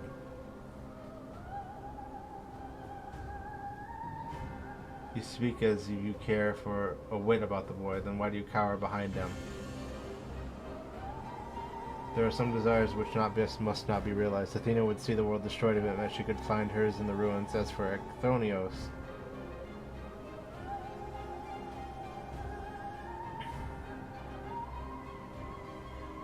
he knows not what his wish would beget, a truth that which you have hidden from him. Do you truly believe a father's role is to deceive and manipulate?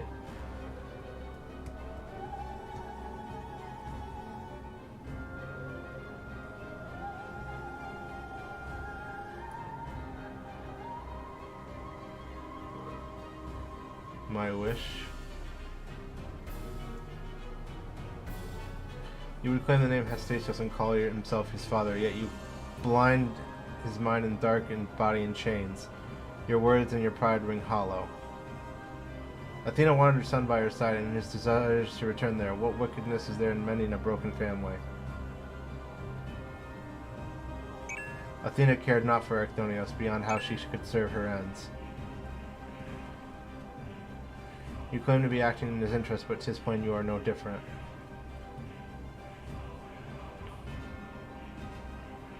I ushered Athena to her end. I vowed that my sole mission in life would be to guide this star true. In service to that vow, I silenced the whispers of my heart. I could not nurture a son while an entire world looked to me for guidance. For that choice, I bear the responsibility.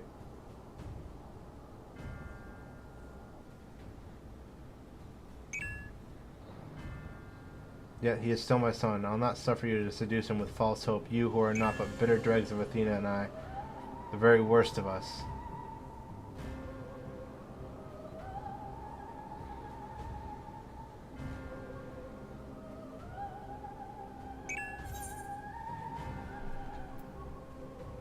Hearken to your heart.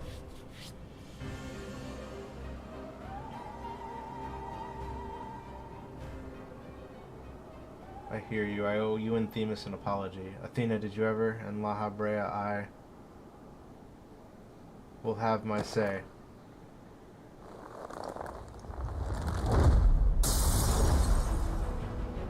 Alright, let's go. How? His mind was mine.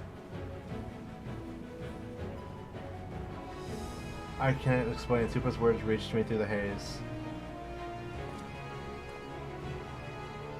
They rang loud and clear.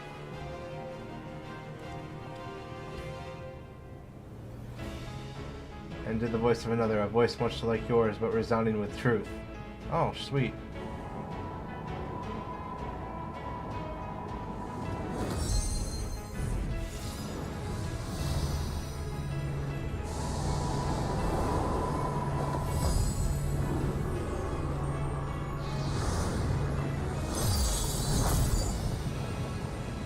How, when did you master these bonds? Oh, I haven't heard much worse.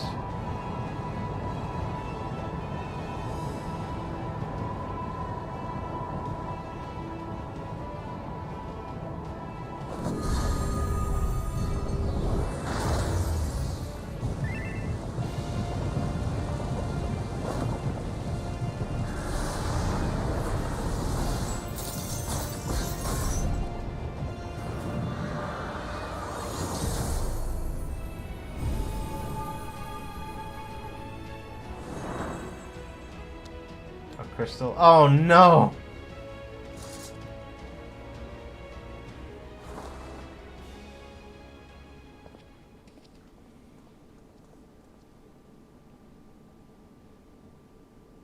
It appears my failures have borne fruit after all.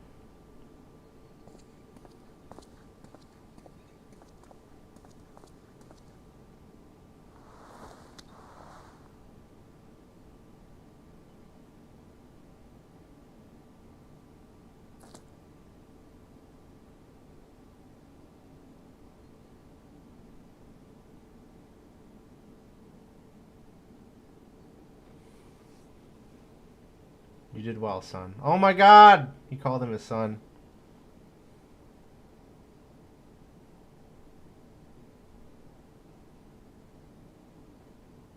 A shame they're all gonna die anyway. I'm sorry. I couldn't resist.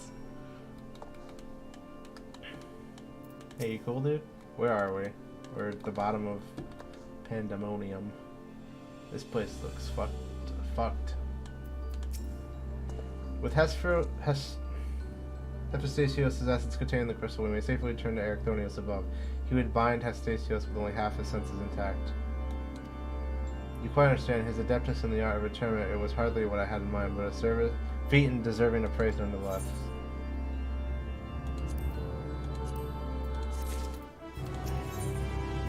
Truth and perfect. La Habrea is looking at Ericthonius with concern.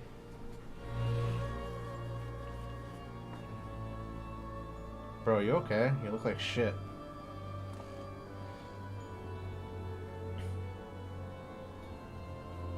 I feel no trace of Hephaestus' poison within your mind.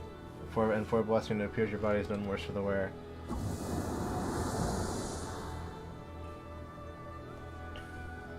Maybe while you're here as soon as I could. I can no longer sense Hephaestus. And the force assailing his barriers has ceased. Are we rid of him for good and all?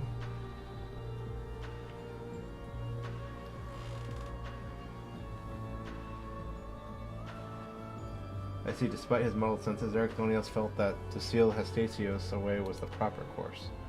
It wasn't so noble as that. I only knew something had to be done, so I acted. La Habrea, was that how you dealt with Hephaestus in the past? Indeed, he was not but parts of my memory and soul that I had cut away. A massive aether that without a material vessel. Storing his essence within a crystal was the most logical choice. On that matter, I believe the time has come for you to share the rest of your tale of Hephaestus' creation and Athena's end. I heard your words, but only vaguely, as if under the surface of a deep pool. My mother wished to use me? Yes. I would hear the whole truth. I want to know what happened here, and what drove Athena to act as she did. I'm ready. This is gonna get dark. Athena's brilliance outshone us all, even as the other members of the Words of La Habrea were as children in comparison. So dedicated to research was she that it was not unheard of for her to forget meals or even sleep. Her mind was ever grasping for knowledge, and it was in this endless search that she became obsessed with uncovering the secrets of life. You see, while we all conceive life in various forms, the means of creating a soul are beyond our ken. Similarly, though we can enhance and alter our physical vessels, we have ever been bound to them. Athena's purpose was to shatter these limitations. Such limitations as we were not meant to surpass, she sought to enter the realm of gods. Scarce few have the ability to comprehend what such a task entails, let alone the courage to attempt it. For most, then, thought would be an idle fancy, considered once and then discarded. Not so for Athena. As leader of the Worlds of La Habrea, I spoke with her often about transcending our being. From an academic perspective, the challenge has plagued countless researchers throughout the ages. It was during these musings that I began to formulate a theory, a means by which a person could meld with creation. The weakness of one would be mitigated by the strengths of another, and the result would be something greater than we could ever have imagined. Although it was a theory, Athena insisted I develop it further, curious about every detail along the way. Our conversations became more frequent, and our platonic relationship grew into something much more. Aww. I take it I was born not soon after?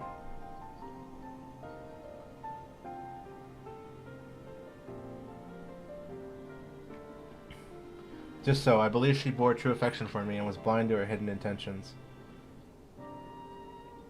When Pandemonium was built, she requested to lead the research. I saw no reason to deny her. Even setting aside our relationship, her accomplishments as a scholar made her the obvious choice.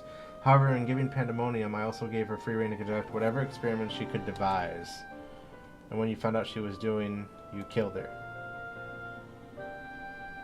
I made haste to Pandemonium with the moment I learned of these hidden chambers. I left Odysseus to keep watch from Tartaros' vestibule as I ventured deeper, knowing not what would await me.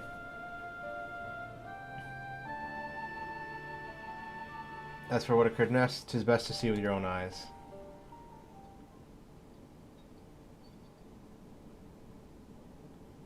Oh God.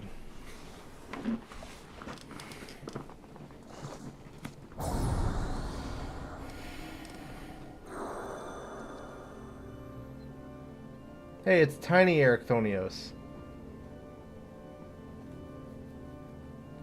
Is that me?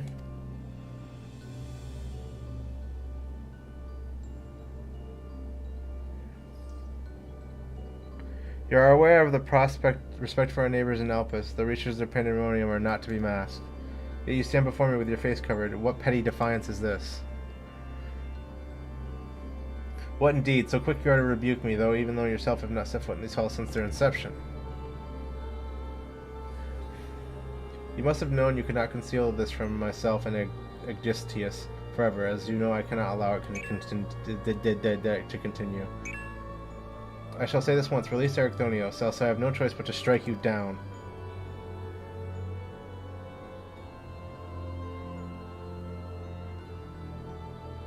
I would meet my end at the hands of none other. However, ere as my time has come, I would ask you the why. You know the why of it. Then you will not desist. Once you understand what has driven me this far, you shall see that stopping was never an option.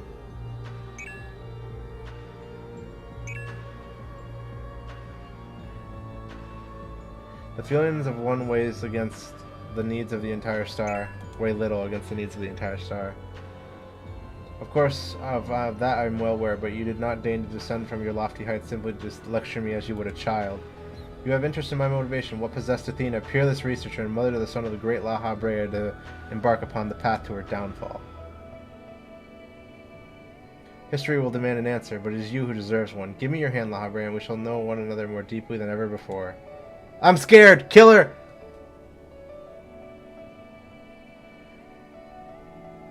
Impossible. You bonded your souls? Aye, that the boundaries between us would cease to be, she offered me everything to be understood. I found myself unable to refuse, and in that moment my mind was a storm of questions, yet one roared the loudest. Did Athena ever truly love me?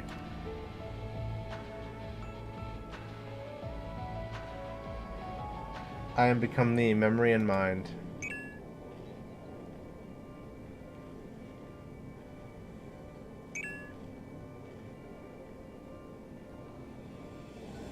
and I thee.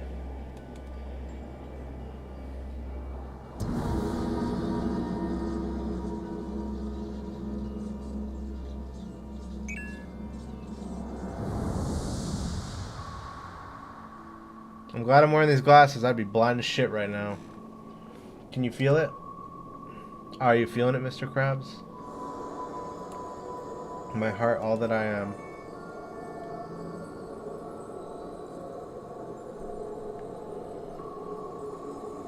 Yes, as if it were my own.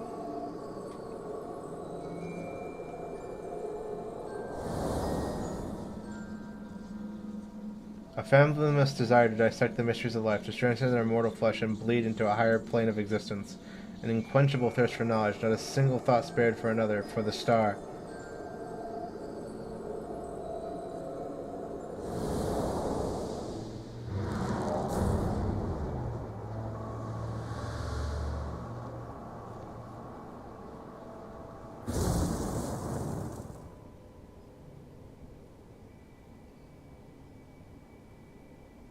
How disappointing.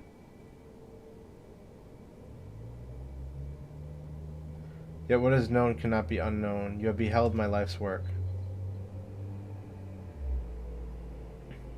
Try as you might to excise the memory, the seed of desire remains, and when it takes root, you too shall be consumed by the self-same fervor.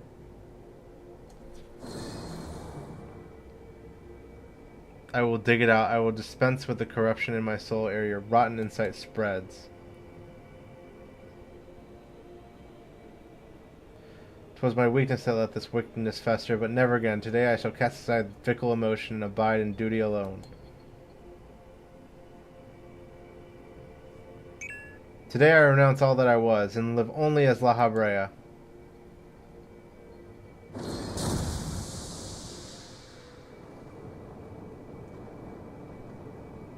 Roll credits. There's the box there.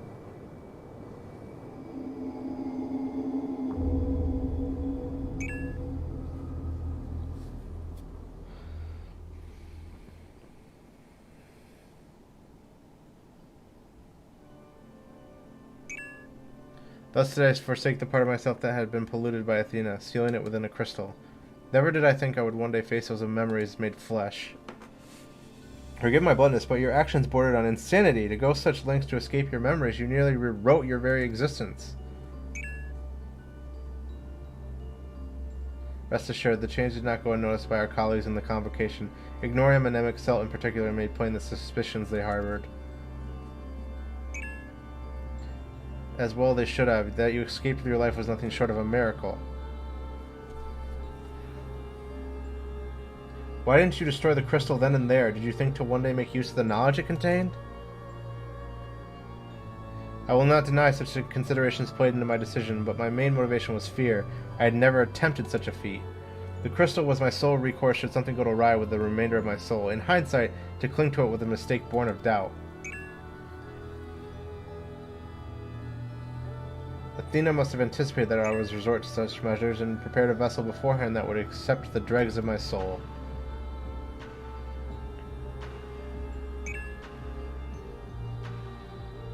Hestasios doubtless believed he was performing duty as a husband and father should, yet in truth he was but a puppet being pulled to and fro by Athena's desires. His goal was not to raise himself high. He thought of seeing his dear Athena live again, that she might finish what she began.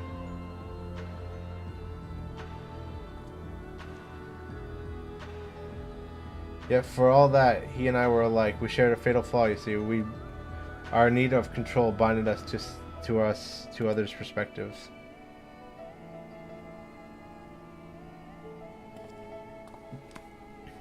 While I was enthralled at Hestasios, you called out to me. What say you now? Does La Habrea speak true? Of course he's telling the truth. This is not the La Habrea I knew.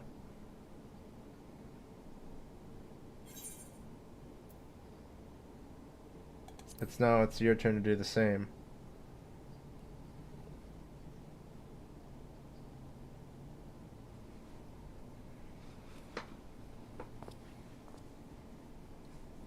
I just want to know one thing. Did you truly believe that hiding the truth was best for me, even knowing how I felt about my mother? The La Habrea I know had a fatal flaw after all. I'm still not convinced. I've said all I can say. Now it's for you to choose to believe me or don't. Okay.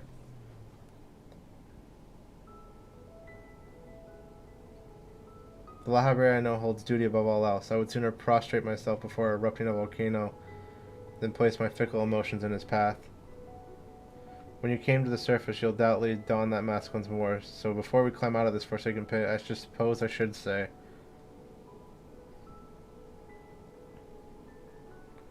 thank you, Hephaestus.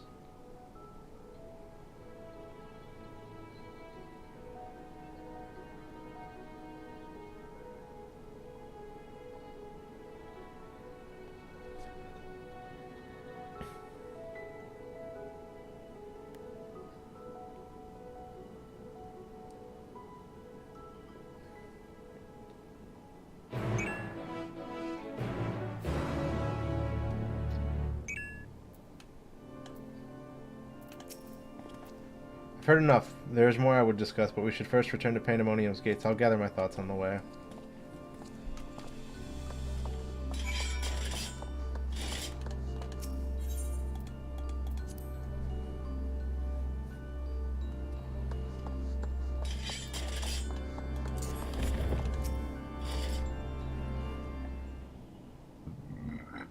I owe you an apology. It was due to my own experience that Hephaestus was so easy to take hold of my mind.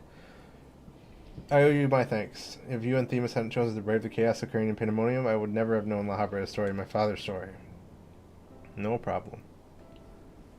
'Twas a tale I too fascinated was to hear. I very much look forward to speaking with Azim upon my return. I cannot help but wonder how much of this he foresaw.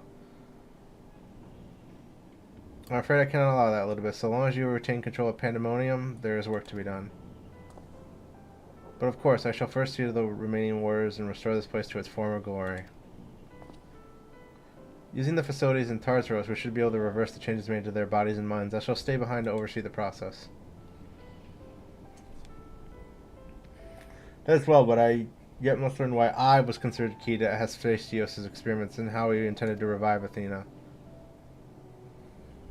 Such questions are best left unanswered. In fact, I forbid the pursuit of that knowledge. The boundary between man and creation shall never again be crossed. And I intend to destroy the crystal containing Hephaestus' essence, and this mistake never again repeats. I see no reason to gainsay your judgment. There's met the matter of your crystal, however. Truth be told, I had not considered its origin until I saw the one containing Hephaestus' aether. I was struck by how wholly different they are. My crystal?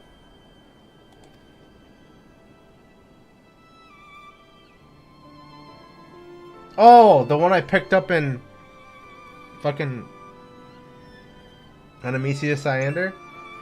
While imbuing a crystal with memories is a simple process, storing a message, a warning even, would be something altogether more complex. This also means that someone besides present company and Azim was aware of our plot unfolding within Pandemonium. Then why would they not make themselves known even now? No threats remain. Perhaps it is one of the other warders. We shall question them after they are freed.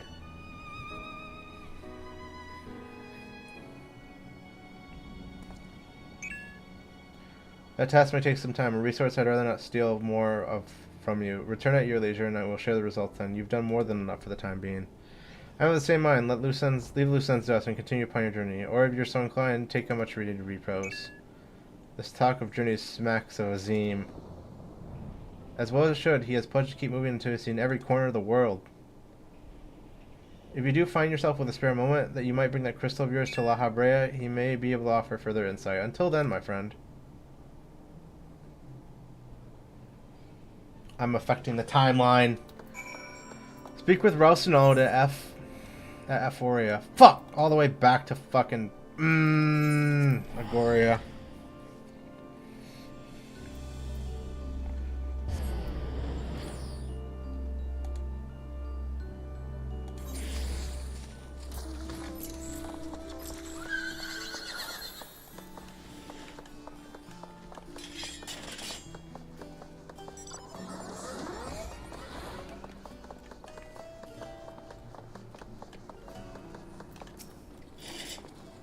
Well, evidence to excuse me, I'm not my usual chipper self, but we have not been without our difficulties. You see, communication with the airship Professor Claudian commissioned in his search was lost. So we have lost track of where he might be? Excuse me? And to make matters worse, Nimiji has sent word of an unusually large amount of energy coming from somewhere within the ethereal sea, and I was just on my way to the Atlioscope. In fact, please, you must come with me. Ah, fuck! God damn it, man.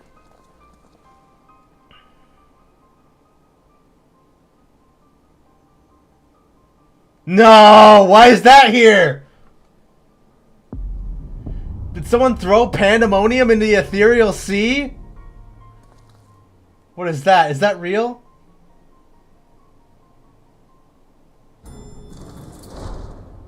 By whatever danger visits the world, you are never far behind.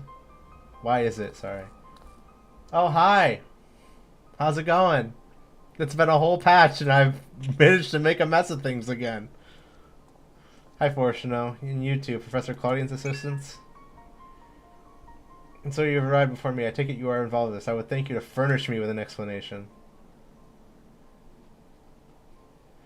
Oops. I made a serious fucky wucky. There's a fucking castle in the timeline. The timeline just ruptured in two.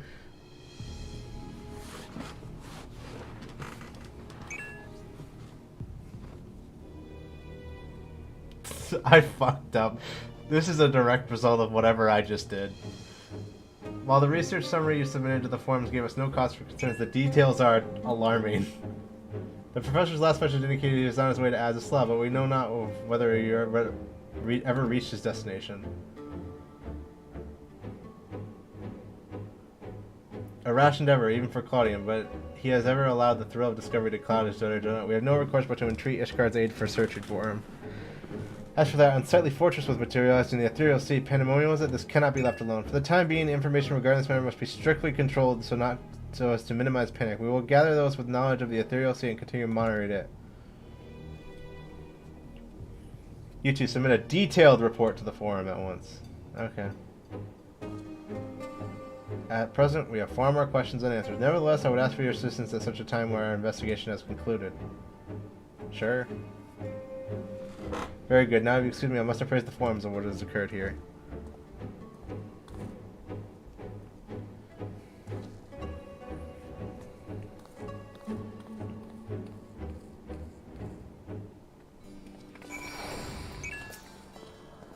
Just when you need him most, Professor Claudian remains unaccounted for. He even brought the crystal with him. We are left scarce few strands to grasp at. While I am but a lowly assistant, even I can see there are two current problems that are likely related. The same party or phenomenon may be responsible for us. Conversely, I see now that my unexpected imagination failed to do Pandemonium's pitiless spires justice. I can only wonder if the facility itself traversed the ages. The creations within do the same, and what of the keywords? But answers to those questions will come in time, I am sure. For now, I must do as Major Fortuno asks and write out a report. As for you, pray get what rest of your responsibilities will allow. Then, next we call on you, I wager we shall need you in prime condition.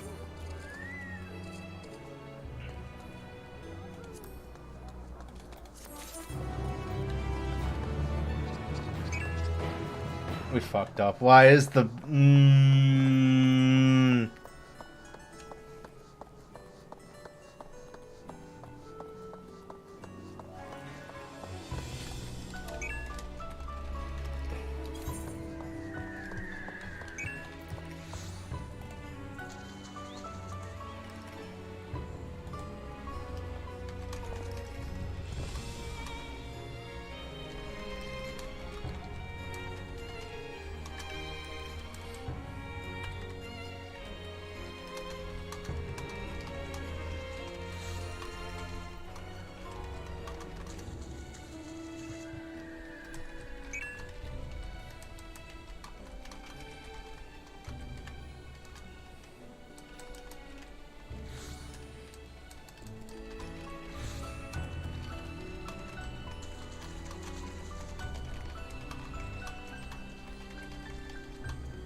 Alright.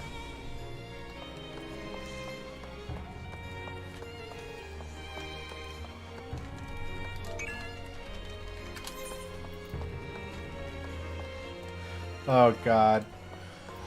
MSQ is next. I have no clue where to continue the MSQ. What is it in fucking Razahan? I'm lost.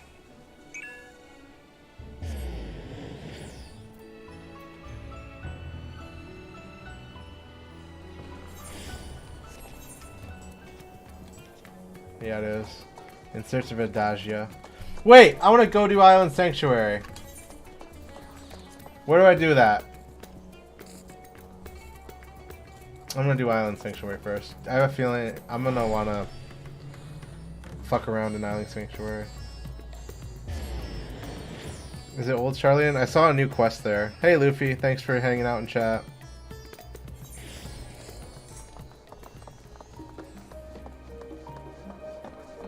Is it this? Yeah, it's this. The clueless crier employed at Tetero's boutique is inexplicably does not recognize you. Cool. Good day to you, my fine fellow. Come to see Tetero's boutique in the flesh, no doubt. Might I interest you in one of our world-famous silk socks? They're so comfortable, you won't even realize you're wearing them. What's that? You're an acquaintance of the proprietress. You're the Supa. Mr. Teteros told me all about you. Come to think of it, I was to inform her immediately if you happen to stop by. Please wait a moment, I'll go fetch her.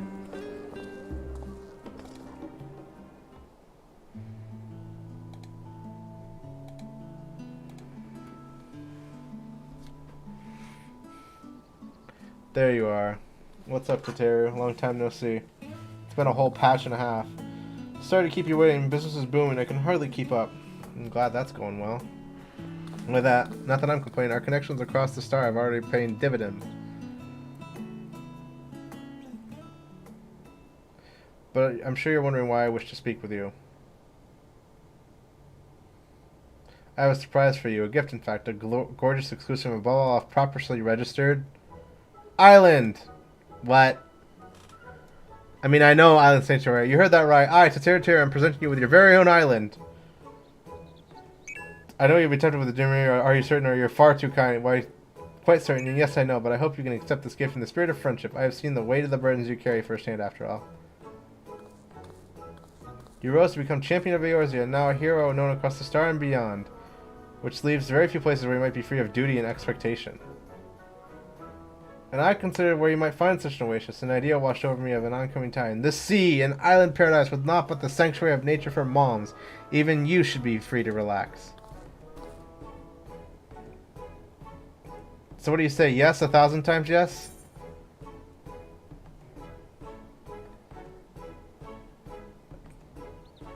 Toss me in the hole and set sail. Give me a hug, you fucking only good Lalafell in the game. It's good to know we are of the same mind. Truly, there's no time like the present to be on our way. We make for Morby dry docks. Look for Baldin, the skipper near the 8th right. He should be expecting us.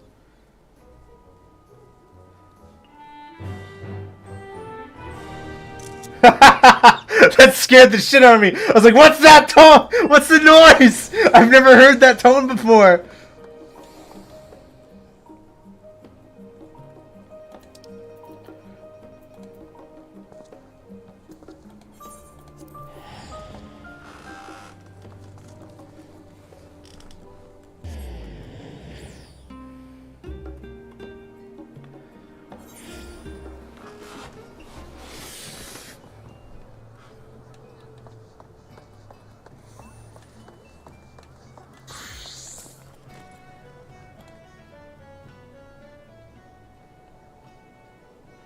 The little mistress told me to expect ye. She said be along shortly yourself, but speak of the devil. How did I beat here? What the fuck? This is not a vacation.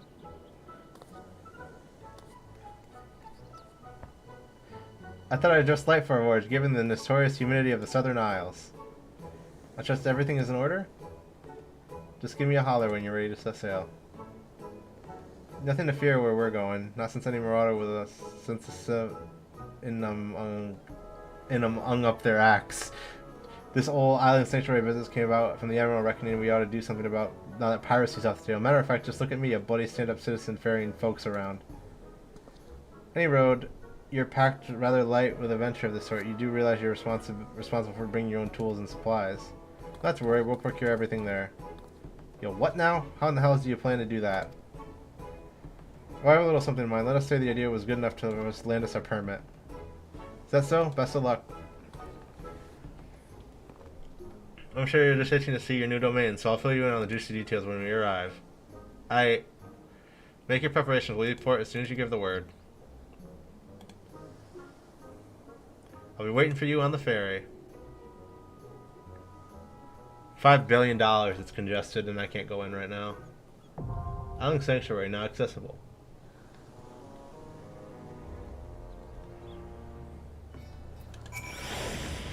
Where can I take you? Travel to my island, yes. Yeah, I figured that was gonna happen.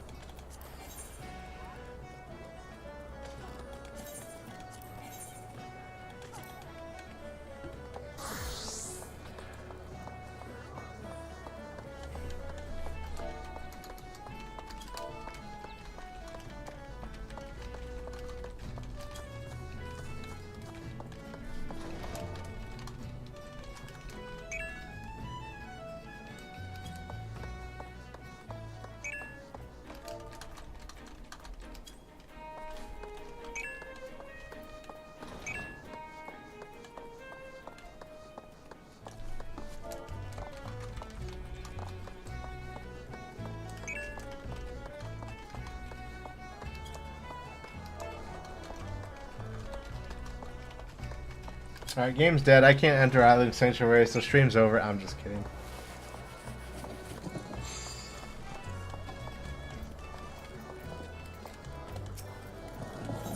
What happens if I spam the key? Like this. Oops. They 200 IQ'd me. They defaulted. What if I do this instead? Oh.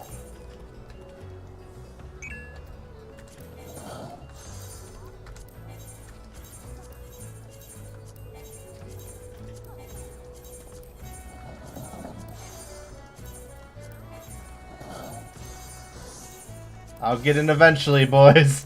I swear it. Oh, I got in.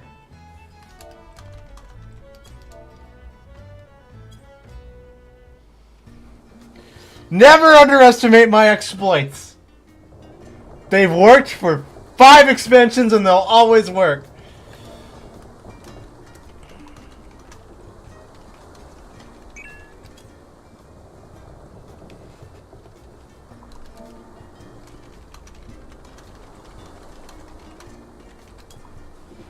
Beautiful, isn't it? Hey!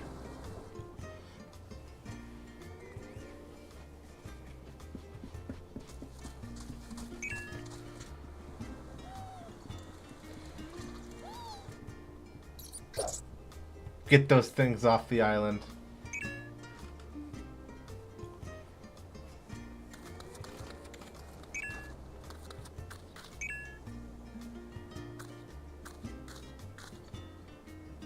Nothing like a sea voyage to rekindle the adventuring spirit.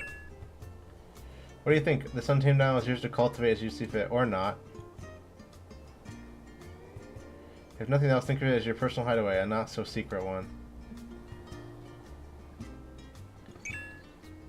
Island Sanctuary.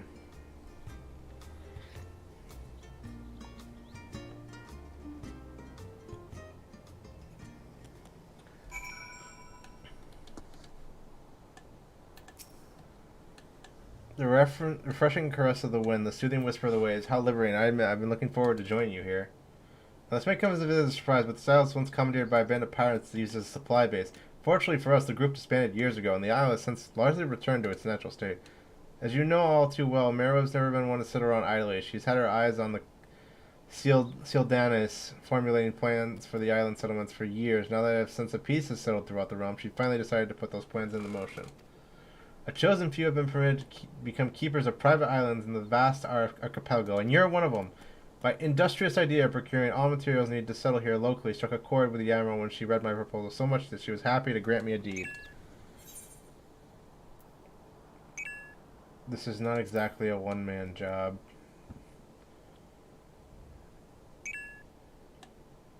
Not to worry, I have ample experience. I shall happily introduce you in just a moment, but you'll need to follow me toward the charming little clearing I've designated as your base of operations. If we simply clamber up that slope ahead and proceed along the path we should bump into, well, you'll see.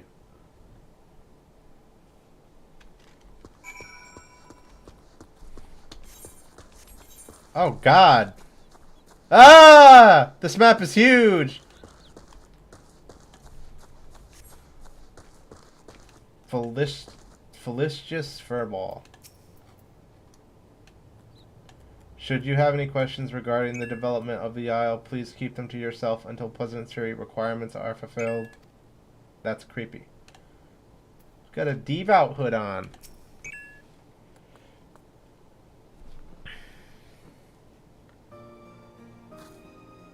Allow me to introduce you to the Felicious Furball, the leader of your team of helpers. Well, it isn't the owner himself. I shall be my pleasure to advise you, whether desired or not. Oh yes, I think we'll get along just fine. In addition to our feline friend here, I took the liberty of preparing a variety of other mammoths to assist with the construction and development of the Isle. You'll be pleased to know they are our latest and greatest models developed by our most brilliant mind in Charlian.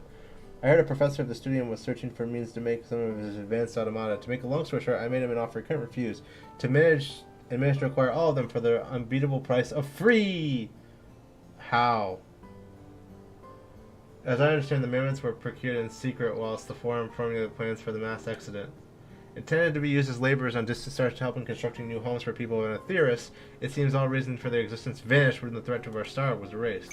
As you can imagine, the professor was kind of conflicted on what to do with the remains of what may well be his life's work, but after some negotiation I convinced him to entrust them to us, on the condition we share the data retrieved from the development on the Isle. Further, I know it sounds like the ordeal and have to procure all the necessities from the land itself. There is ample punctual justification for such experimentation.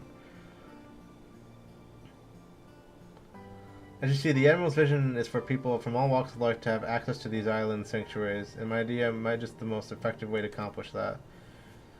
If one has the capital at hand to purchase the materials and equipment needed for such a bold endeavor, it is a simple matter to subsist safely and comfortably in a remote location, but the limits potential Isle keepers to a paltry few.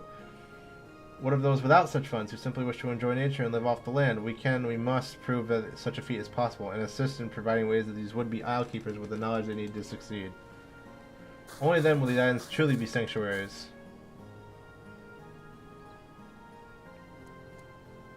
Fret not, Mr. Sotero. With authentic Charlian ingenuity and know-how at my claw tips, this simple-minded individual... Excuse me, despite the enhancements in a vocal organ design, the mechanism still gets stuck from time to time. Oh, good! It's not going to talk like that the whole fucking time. Goodness, that's relief, but I should leave you to get properly acquainted. I'll return to see the fruits of your partnership when they're ripe for the picking. For now, enjoy your own personal paradise. Cultivate the land or explore. The choice is yours. You gotta cultivate the land, obviously. Yeah, it's cool that there's nature everywhere, but there's no shit to do. Welcome to the island. Given the word when you're finished oogling the surroundings, I prefer to get on with the sordid business sooner than later. I should very much like to discuss the matter of my payment. Payment? You're not getting paid? You robot! You may now visit the sanctuary of a party member, free company, or a member. Free company or a friend who has unlocked the feature by speaking with Baldwin. You will be unable to visit an island that the owner has forbidden access to the island. There's no one in question over the isle. Question has already reached its maximum capacity. Furthermore, you must be on your acquaintance homeworld. Okay.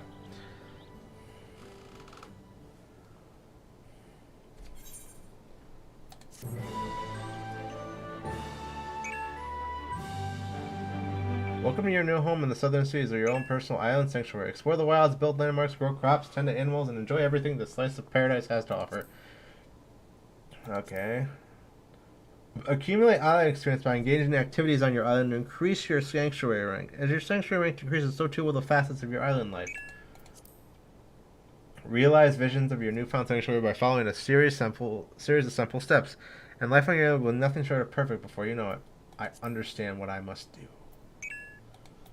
It's such a weird way of putting it.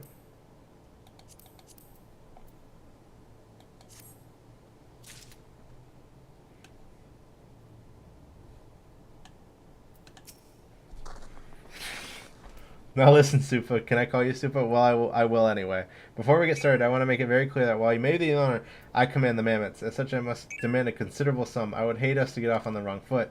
But that's it. I believe the slope lies between Mr. Stereo believed we should serve well as a base survivor. Let's give it a look. Okay.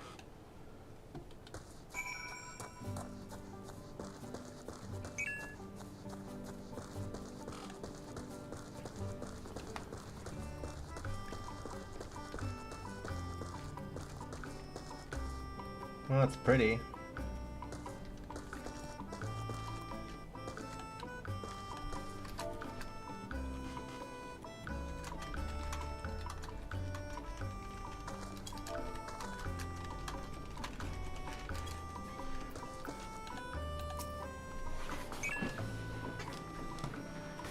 A fine place to set up shop, would you not agree? Yes, I think it will do nicely. Now, while it has much show, this clearing is apparently as barren as a white baboon's buttocks. We'll need some form of shelter from the elements if we're truly to make something of the place. Mr. Teru has told me that you asked me, but I think it's safe to do is chopping down a tree with your bare hands is outside of your repertoire. Not that I asked you to, even if you could, we need tools for delicate work of this nature. The first order of business will be craft yourself a hatchet. You'll need 3 palm leaves and 2 stone branches each. Follow east along the path and make your first foray into the wilderness to procure them. Should you need any funny ideas about exploring the island after leave me out to waste them in, you will find my twin, the Felicious Furball, waiting here for you instead. The Furious Furball waiting for you here instead. Before we go, I have something to ask you. It's called the Island Keeper's Index. It's to help keep track of your projects here on the island. Can't have you running about watering mammoths instead of plants. That should be all for now. Safe travels. I'll be waiting if you need me. If I'm disappeared, it's because I've mauled by a... If I've disappeared, it's because I've been mauled by a wild animal, I assure you.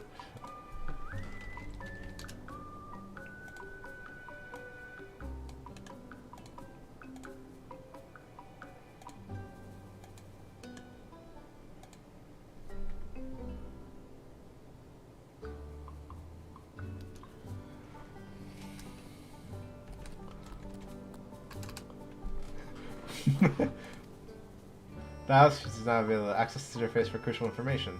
You cannot collect materials in more with gather mode, which may be enabled by selecting the appropriate icon from the mode section of the Isle Keeper's Index. For additional information regarding the gathering on the isle, access the guide from the Isle Keeper Index. You may perform all the actions necessary to develop your island sanctuary by utilizing the modes available in the Isle Keeper Index. Finally, make use of duty action mounts and modes to become the master of your domain. Oh, I can use Isle Return. I get my own inventory for this? This is the greatest content ever. Everybody stop the presses. Like, they made an inventory just for this. I was so fucking terrified.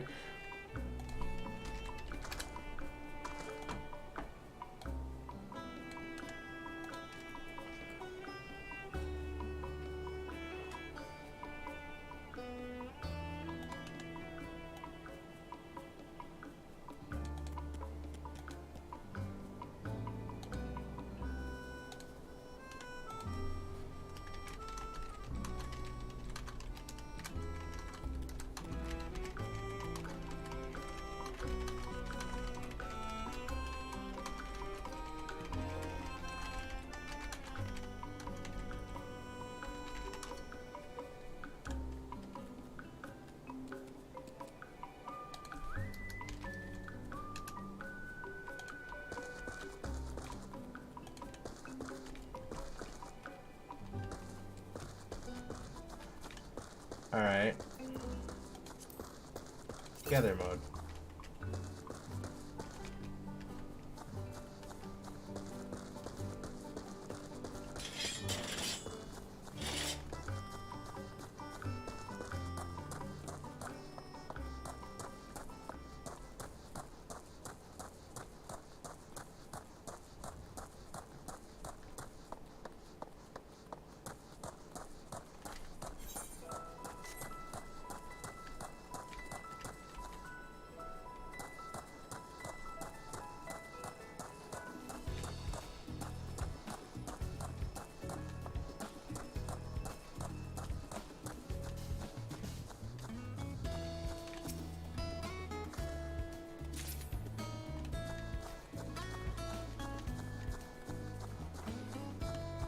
Teteru left me when things got hard. She stayed up until the point manual labor was required.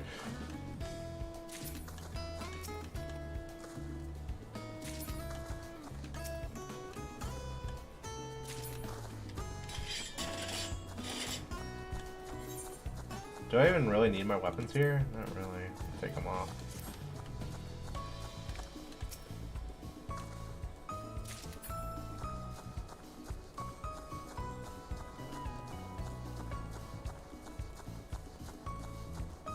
Are these things hostile? Okay, no they're not. I was like, am I about to be attacked? Hello.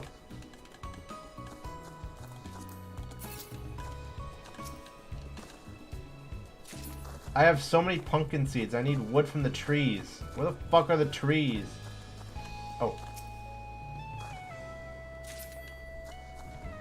Island branches, island stones.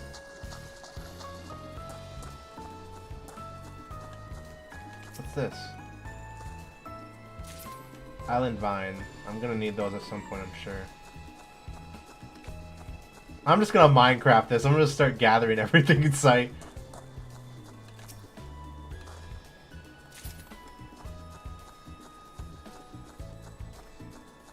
Bushes.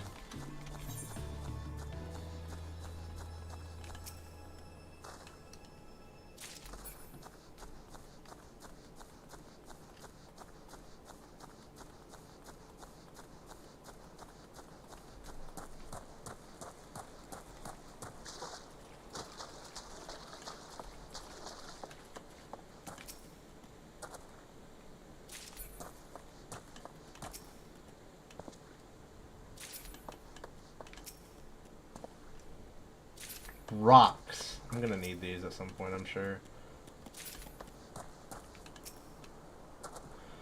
I'll just pick up more than I need, just in case. What's this? Sand!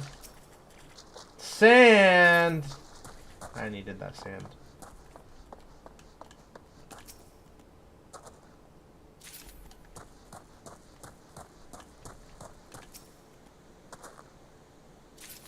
The last thing I need are island branches.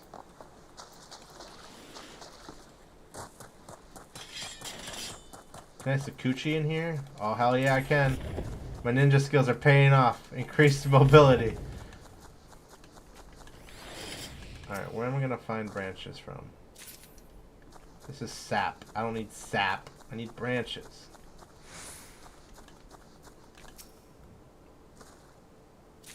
That's a vine. Does the minimap indicate exactly what the fuck these are? Or, oh, okay, yeah, I had it covered. There's no way to differentiate wood from leaves.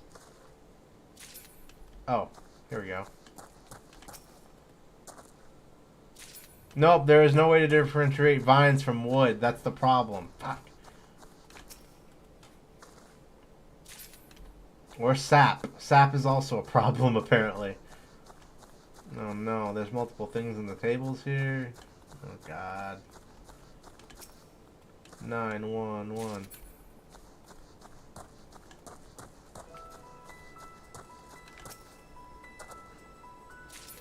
Oh, there we go.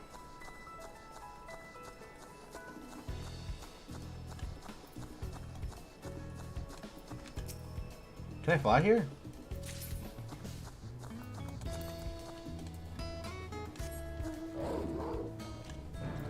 No, no flying. No flying allowed. I should probably get back. I don't want Furious Furball to be mad at me.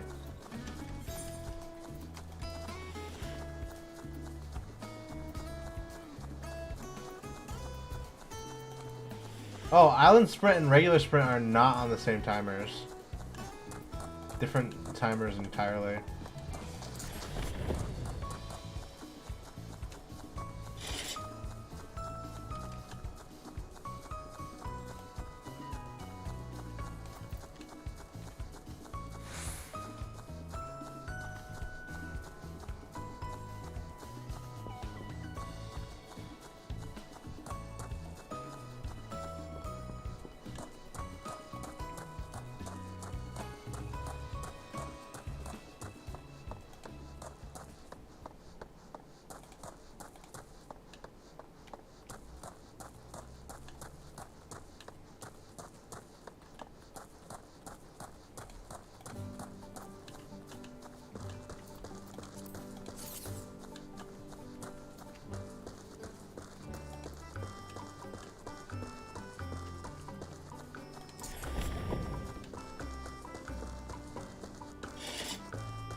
You collected everything. We can move on to crafting your very first tool, then a hatchet. While you're out gathering, you should do more than scavenge a little round branch things. You could do little more than scavenge the odd branch here and there from the trees, yes. Well, that will all change in just a moment. With the hatchet in hand, you may hack away as many trees as you like to secure raw timber and tree sap. The brilliance of the hatchet's design is a design of my own making, mind you, is that even a non-mammoth like yourself can craft it with your own 2 non-mammoth hands. Isn't that wonderful? I've uploaded the blueprints for the design to your index. Go on and make the hatchet. The craft feature is now available. Access the sanctuary crafting log from the island's Isle Keeps index to review the materials necessary to craft the item and collect said materials to begin. The Isle Keeps stone hatchet recipe has been added to the crafting sanctuary log. Crafting this tool will allow you to gather logs from trees by cutting them down.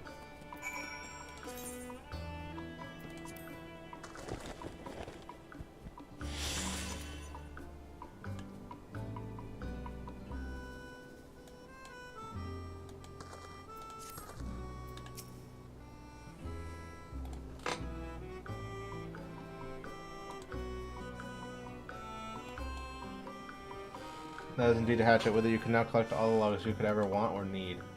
Let's move on to the next phase, shelter. The hatchet user should be able to cut through the thick bark of a palm tree, meaning that you can now collect palm logs of material vital to our soon-to-be built haven. The first building we shall make naturally is the most important, as it will be the very foundation of our base of operations, and seeing as I have a gift for naming things, I see best as we leave matters of nomenclature to myself, I hereby dub this essential facility the Cozy Cabin.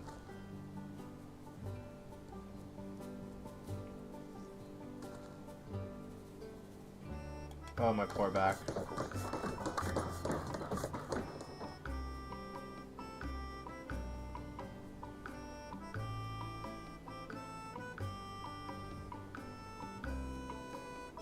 Goodness, I'm due for a healthy amount of grease after that ordeal. Anyway, I prepared the land. You need to prepare the rest. Take the log warden beside me to review the materials you'll need for the cabin. Building a cabin this time, and not a tool. The amount of materials you received are magnitude above what were needed before. Take your time collecting them if you must, but not too much time. In the meanwhile, I'll run it up to the other mammoths in preparation for constructing the cabin and begin ordering them around. You know what I do best. The construct feature is now available. Access the logboard to review the materials necessary. Okay. Oops.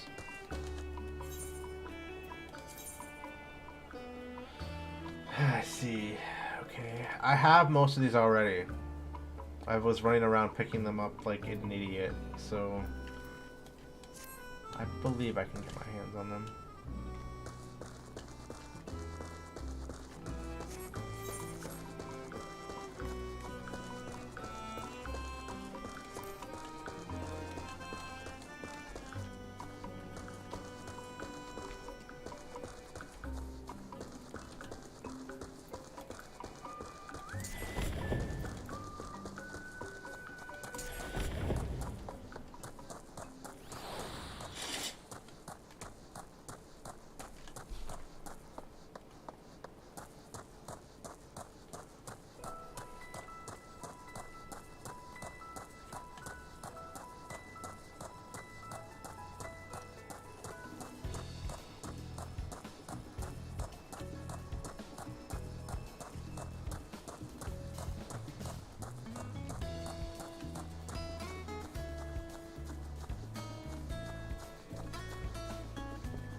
Alright, I can gather the shit out of these.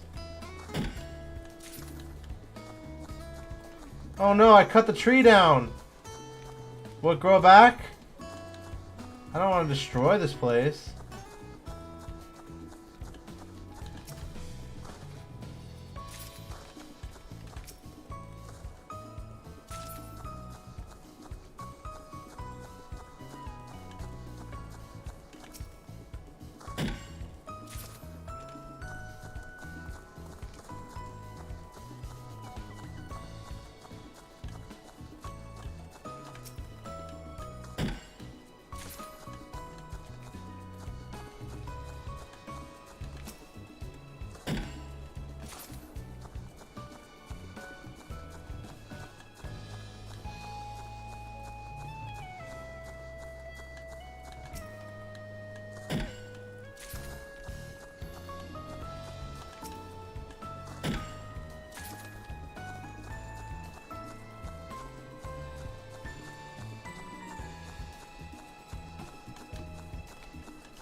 Oh, I can swim here.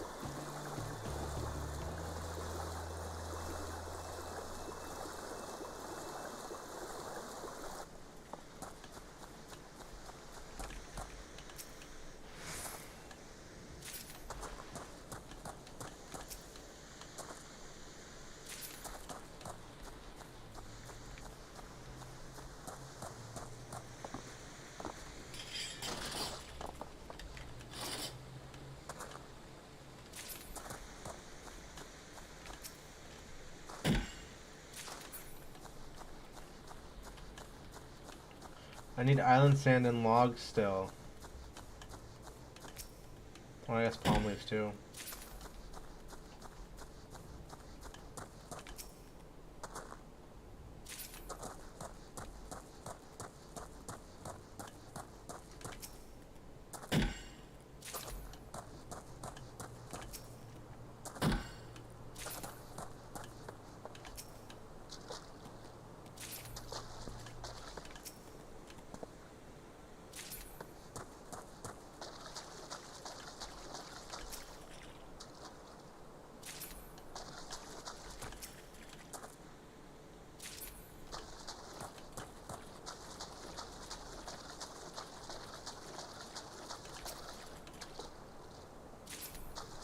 Island sand!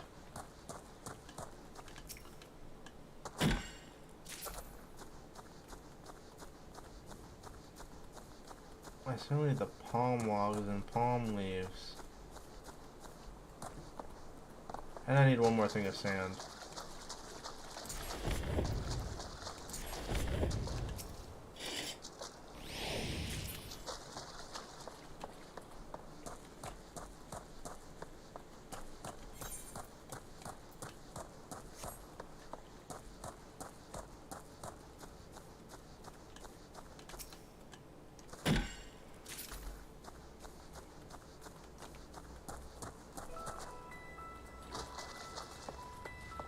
Where the fuck are the palm logs?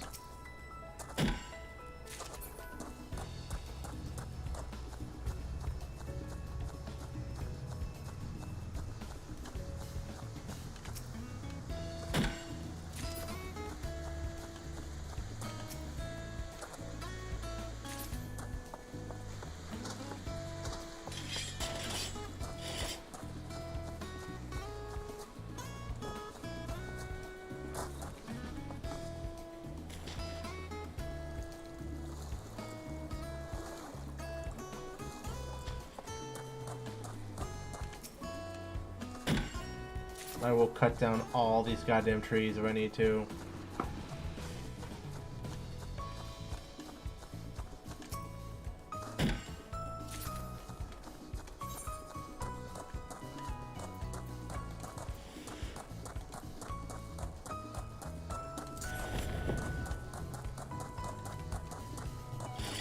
I have enough for a cabin, let's go!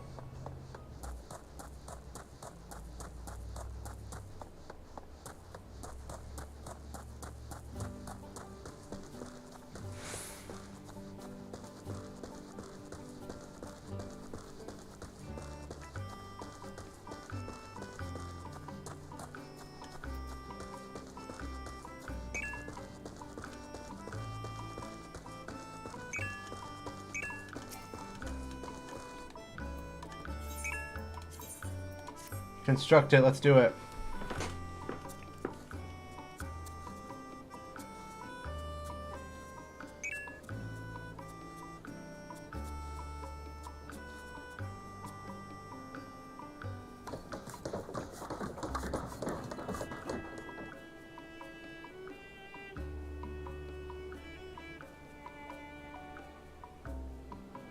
Rudimentary, but I can dig it.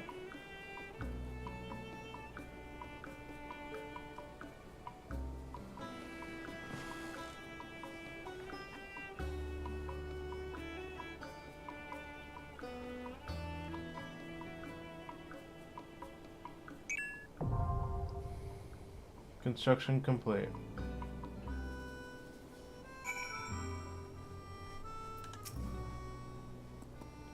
Finally, in a place to escape the occasional downpour. It's a bit rough around the edges, I'll give you, but it's a home. It's technically your home, but why get fussy about the details? Rest your head in the cot, or call your friends over. You're free to use it as you wish.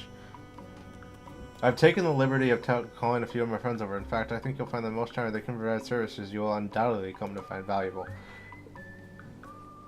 You may now access the orchestra to play your favorite tunes and exchange various items with the merchant station inside the cozy cabin. As development of your island progresses, you will earn 2 types of cowries. Seafarer cowries may be earned by realizing visions, developing the isle, and performing various activities. Island cowries may be earned by selling materials in your isle's tory to the enterprising explorer in the cozy cabin. Friends, free company members, and party members may now visit your island. Decide who may or may not enter by accessing sanctuary settings from the Isle Keeper's Index. With no further ado, go and see the cozy cabin yourself. Jitting Sanctuary, rank 2.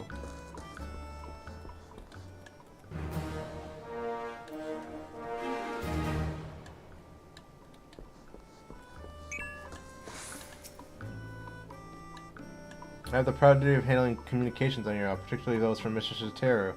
I shall inform you the moment I have tidings to share. Alright.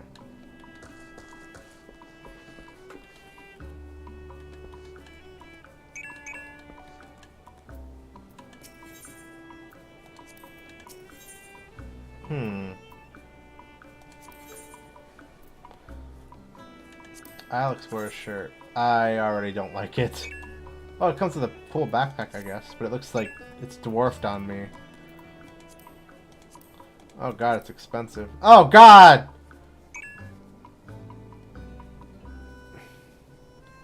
Gunmetal black is in here. Fuck! Okay. Crafting materials in here? Crafter's on suicide watch.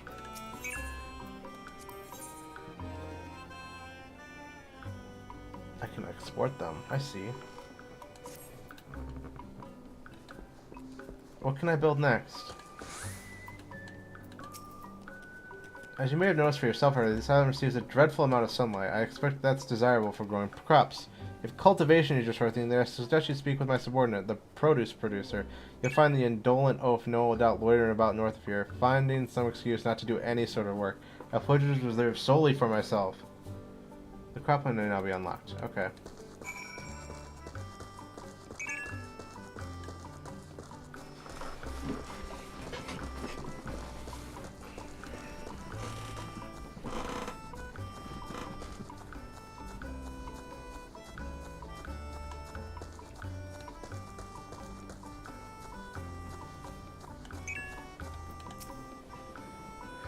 I'm sort of busy here. Looking at the grass. It's quite green, I've noticed. I know you're going to ask me to clear the area, aren't you? Clear the ridge! Oh, alright then. Let's get this over with.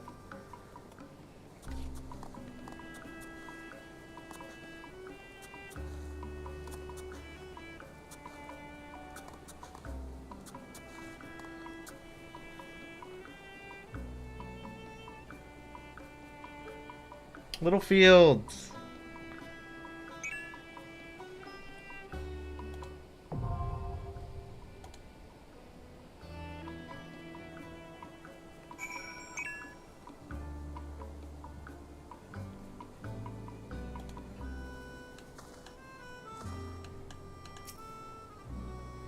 Look at me, jumping with excitement, a fault in the programming, to be sure. Anyway, are you happy now? There's the cropland. I've got even some seeds for you, so once they've been planted, make sure to water them. Oh, if you have any questions, I suppose I can answer them. You can now plant seeds in the empty plots using the sow mode, which may be enabled by selecting the appropriate icon. You can now water crops by using the water mode. Okay, there's 50 different modes in this.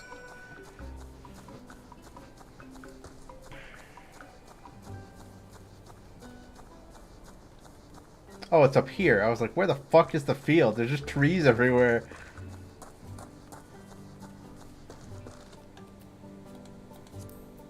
So.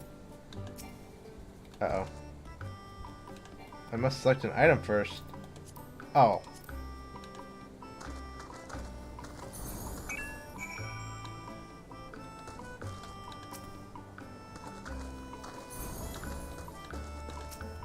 I'm sewing everywhere.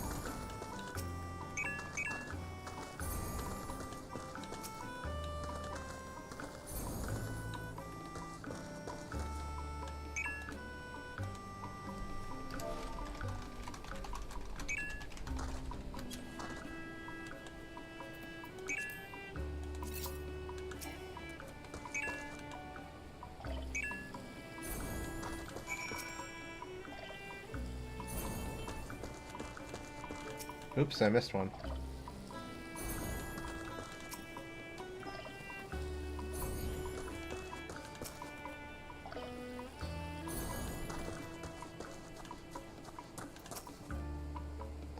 You hear that? The sound of burgeoning life budding in the soil? Me neither, but I thought I'd ask. Anyway, you're coming to plant more seeds here whenever you like. Crops require time and water to flourish into produce. Bereft of moisture, they will cease to grow. Crops will be considered watered after it has rained. You may harvest the produce yielded by fully developed crops with the gather mode, or you alternatively dispose of undesired crops with the cull mode.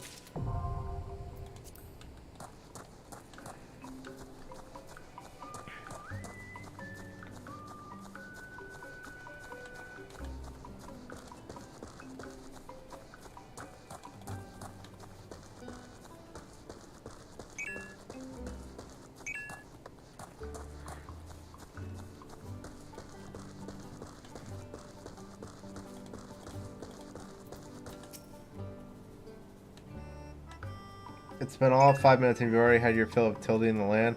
What a productive little bee you are. What the fuck? What did that do under my employ? Anyway, let me think of another way to make constructive use of your time. Say, do you like animals? Why did I bother asking? Of course you do. You'll surely make fast friends with the creature comforter, another subordinate of mine, and one who prefers the company of animals more than its own kind. You'll find the curious fellow standing across from the produce producer. The pasture may now be unlocked.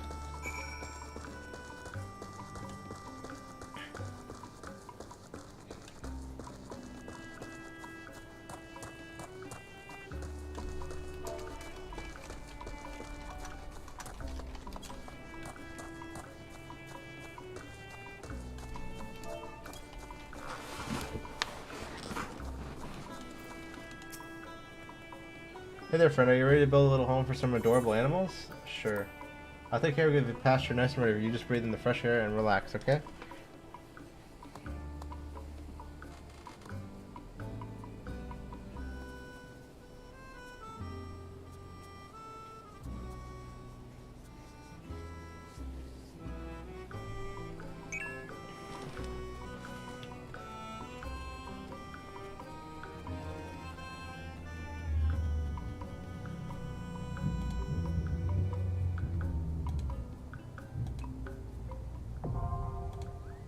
Pasture ready, no shit.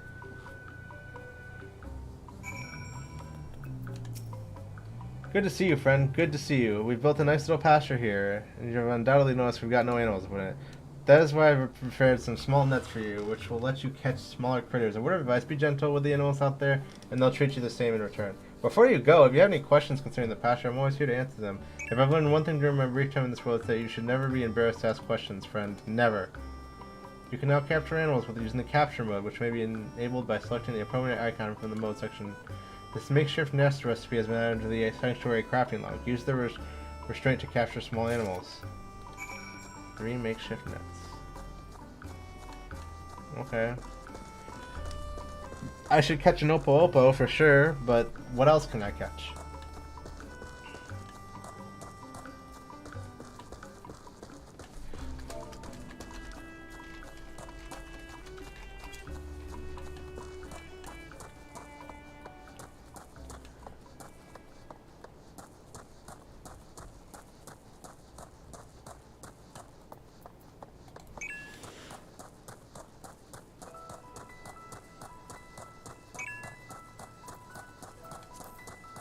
Capture.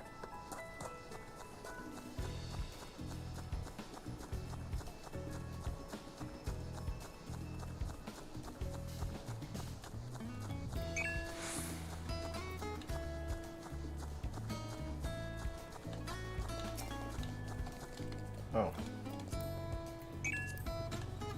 Yeah.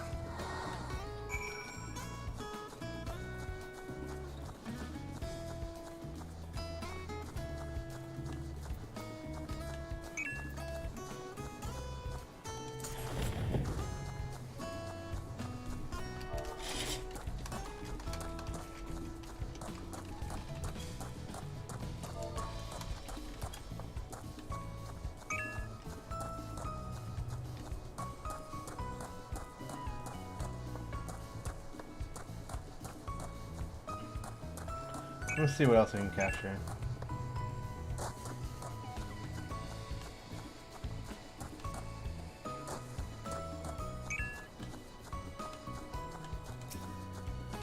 Can I catch one of these?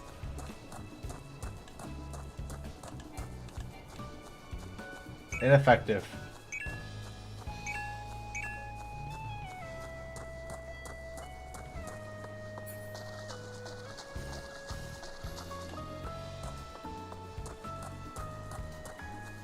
Ooh, wild dodos! Yeah. Ah, ineffective.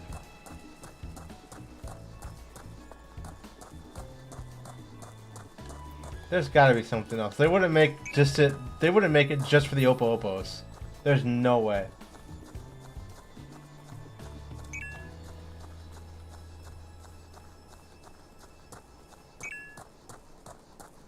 I guess I'll go this way.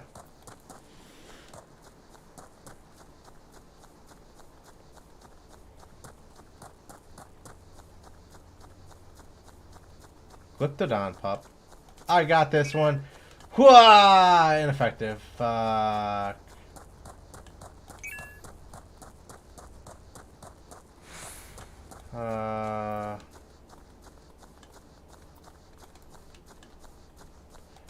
Not getting very lucky here.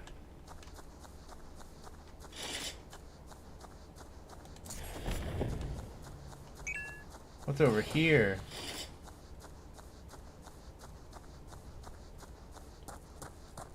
Woo! Bodily injuries are the best. New location. Hello? Any animals out here to catch?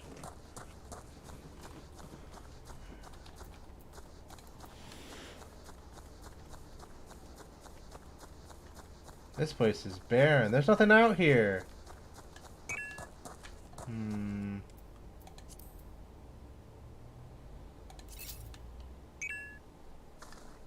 I can't even gather anything out here.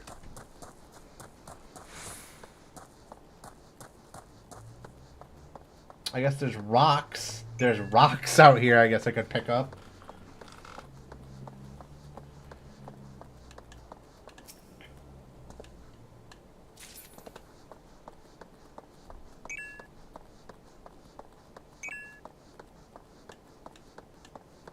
Hey, ore!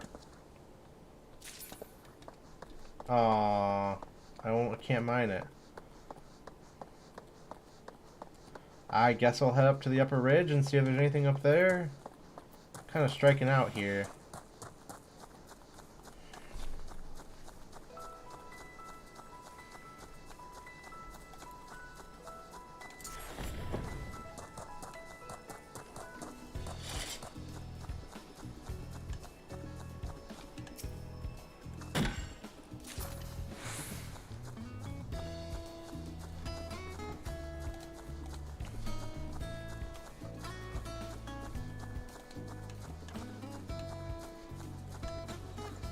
Can I catch these guys? Island doe. Makeshift nest is ineffective. Fuck. About to do a lap around this fucking island. Haven't been able to capture anything but Opos. Might as well gather while I'm out here.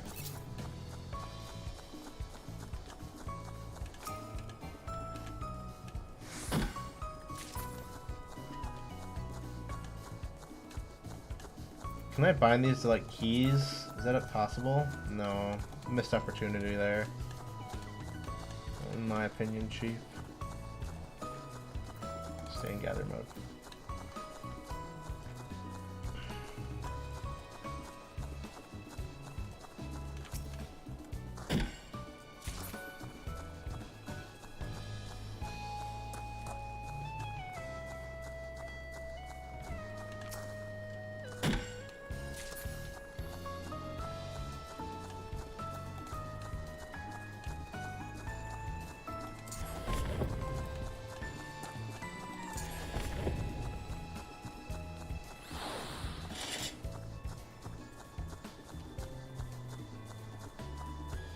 Hey, Koblins! Yeah! I got one! I have one net left, but I'm gonna look around a little bit more. Maybe there's another.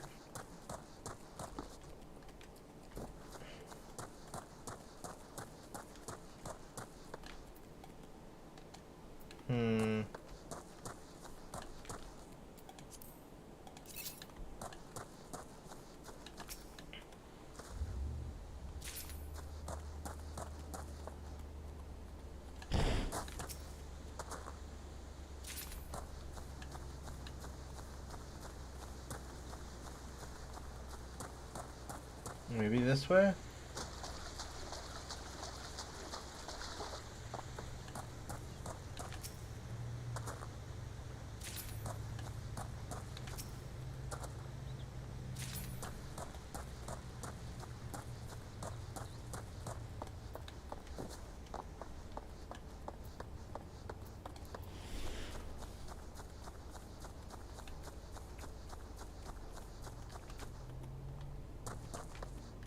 These are just more dodos. I know I can't catch those.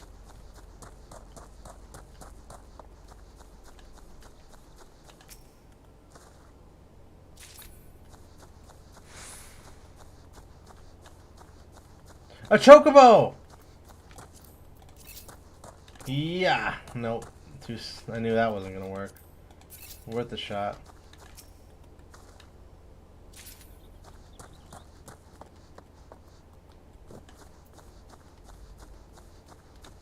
What's this?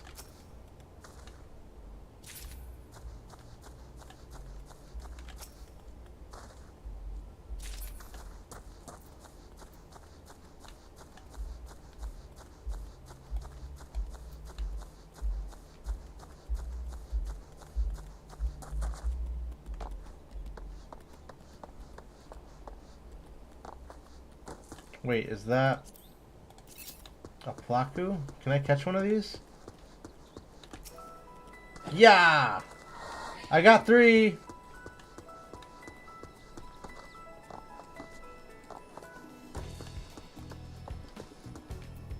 I have to go back. Island return!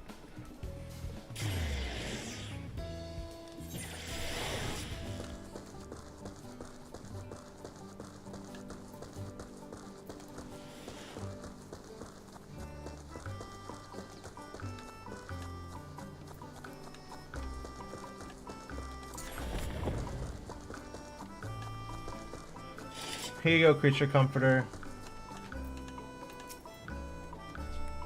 The pastures really come to life. Here, take this. It's some feed I prepared. I want you to have it. Feed mode. Oops.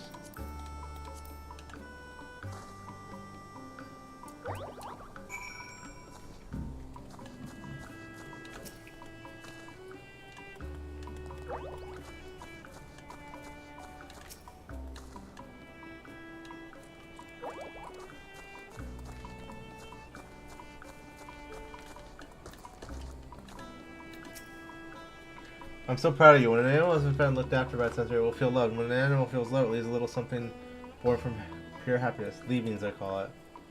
Enable gather mode. And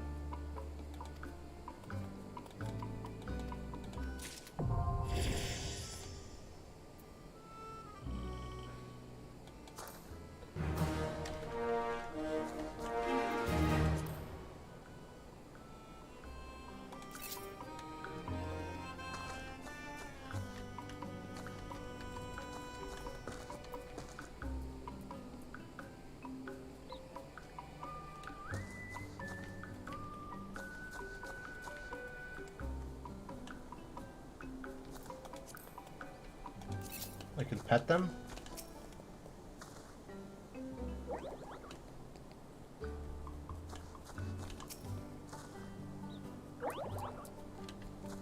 Koblins can lick?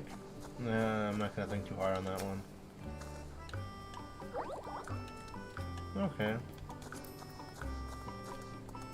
What does Beckon do?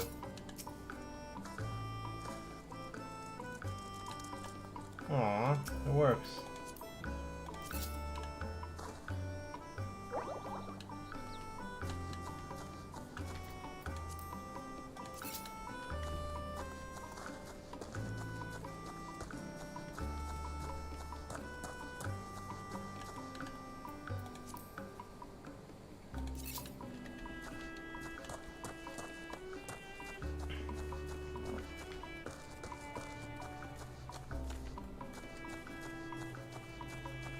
gonna speak to the Felicious Furball.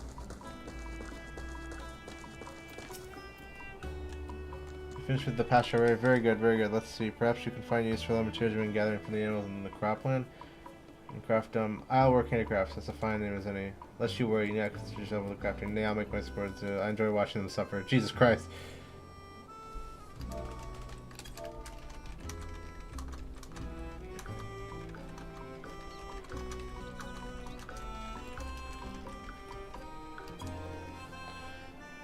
We're awfully pressed for space, so I need to clear away the trees around and build a workshop. For all the men consider the wanton destruction of point line vegetation, the pathological pathfinders of mammoths.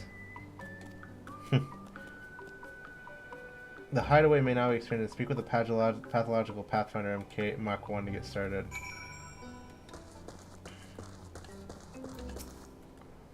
You must be the owner. Our Felicious friend told us today is the day I can finally do the job I was created to do. Will you let me do the job?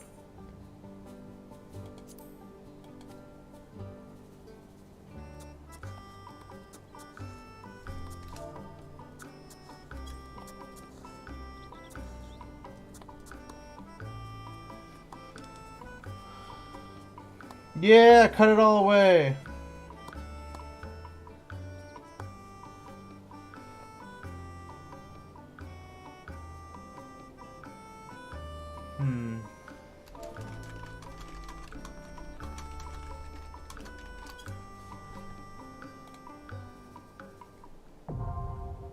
Site ready.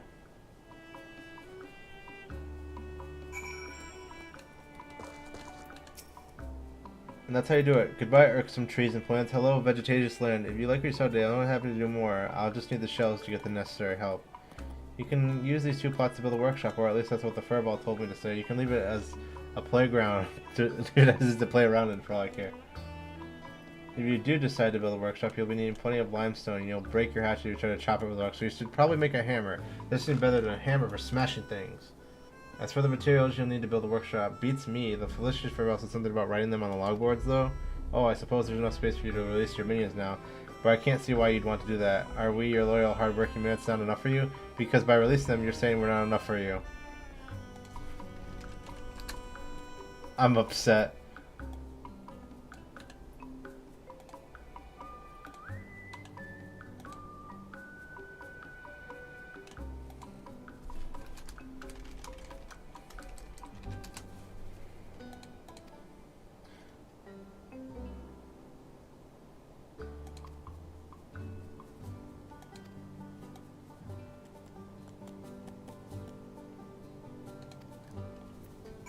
Manage minions?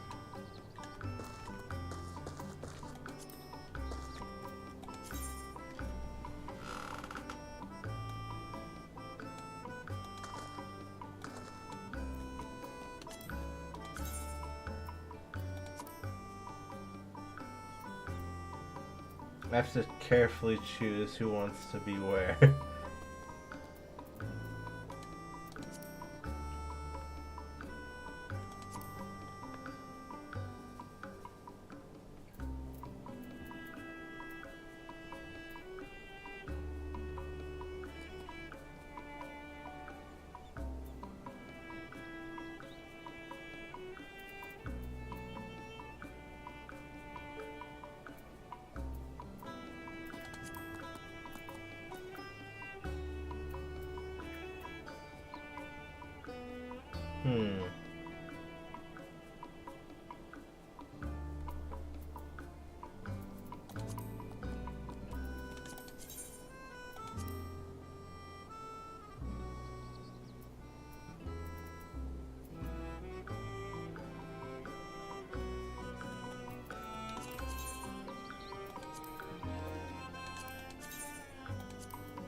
No, I don't recall minions. I accidentally recalled all the minions. I accidentally almost recalled all the minions I've selected till now. Central is where I'm putting all my favorite minions. That makes sense, right?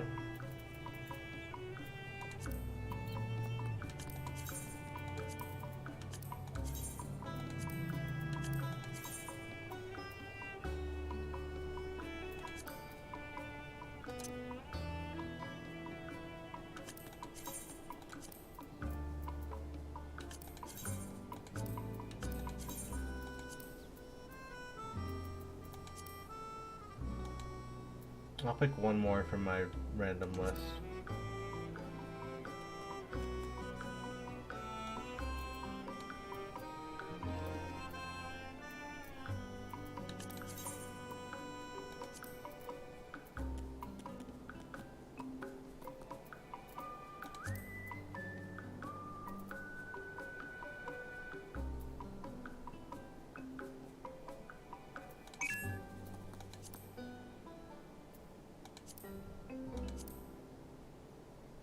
The pasture should be where all the animals are.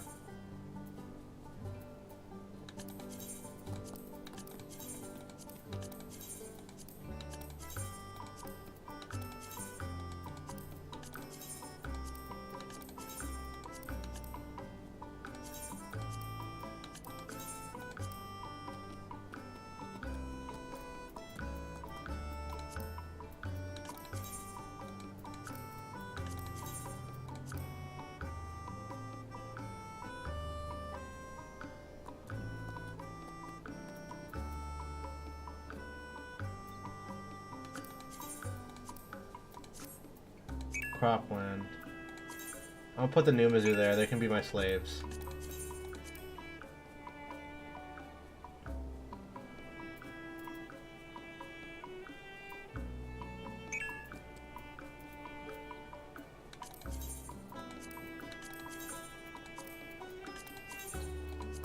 Perfect.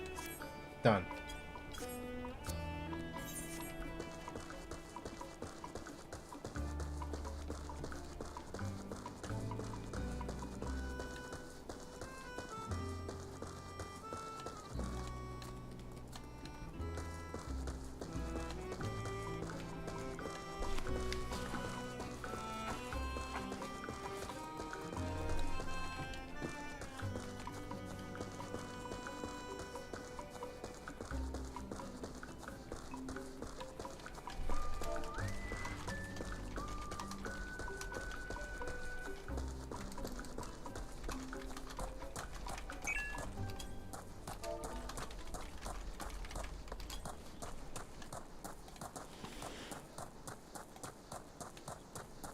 I gotta go get some vines real quick so I can rebuild this workshop.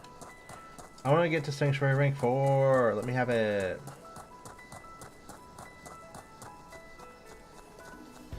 I need to build a hammer too.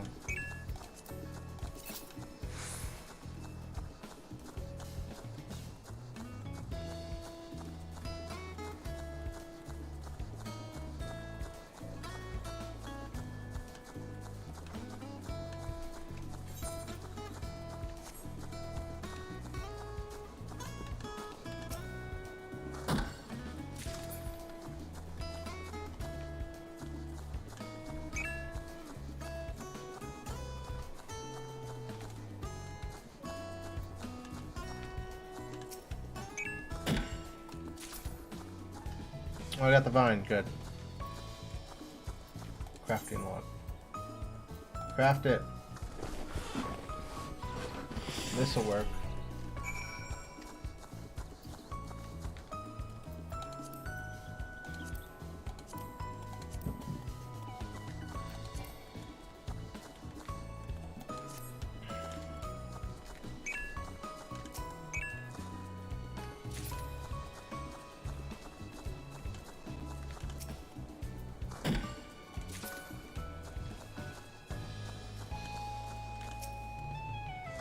I'm gonna need a lot more logs.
I'm gonna mine the fuck out of these rocks.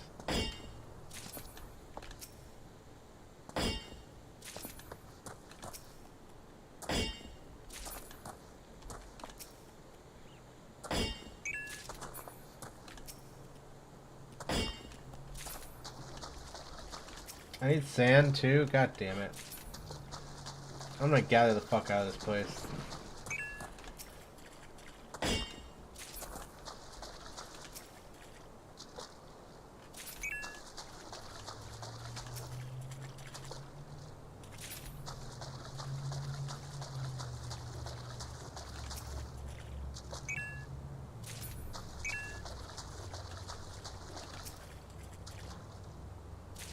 Sand is probably the most annoying thing to gather because it only comes from streams, so I'm just gonna sit here and pick up all the sand I can for later.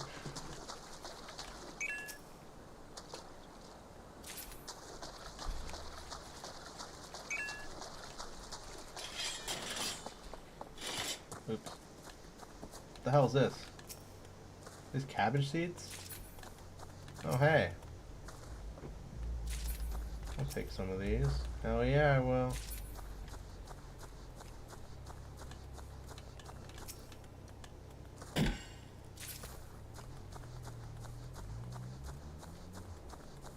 I need more palm logs. Some more vines, some more limestone. God damn, I need a lot of stuff.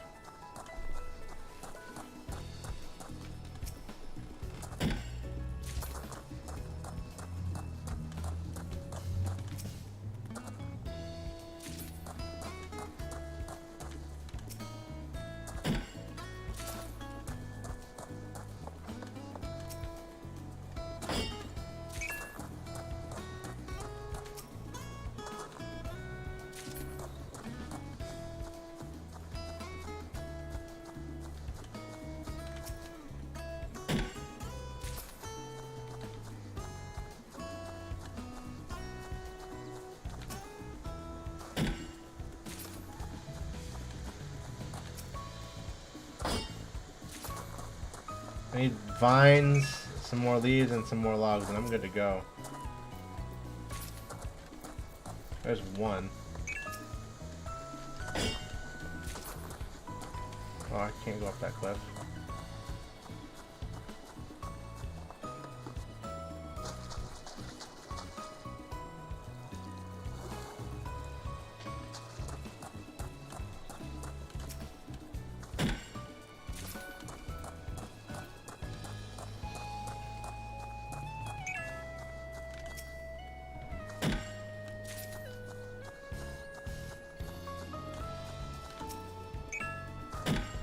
I just need two more logs.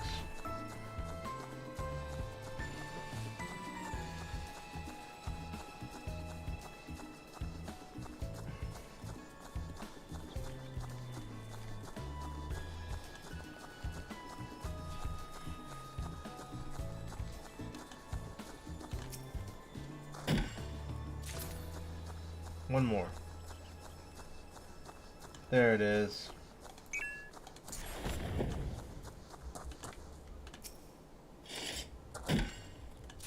Got it. Return!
That's nice.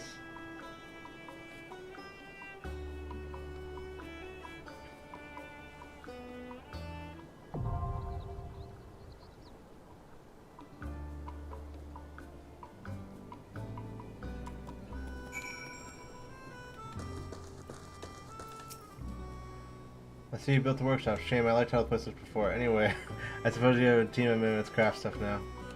Have them sell the items they crafted, they should become valuable source of seafarers' calories, which then you can give to myself and other like-minded well, so we can keep doing what you do best. Before I forget, don't expect any abilities to be constructed as quickly as this one going forward. The team worked extra hard since there was no working facilities to speak of, but now there are, there's hardly any rush. The workshop is now available. Speak with the tactful taskmaster near the cozy cabin to set up a production schedule. Constructing a building will now require a set amount of hours on Earth time to pass before it's constructed. All buildings aside from the cozy cabin may be moved to a different location by accessing the appropriate leg board by selecting Move Facility from the menu. For additional information, access the guide. Maximum sanctuary rate has been increased. Raise your sanctuary rate to unlock new sanctuary crafting recipes and type of buildings. Vision realized.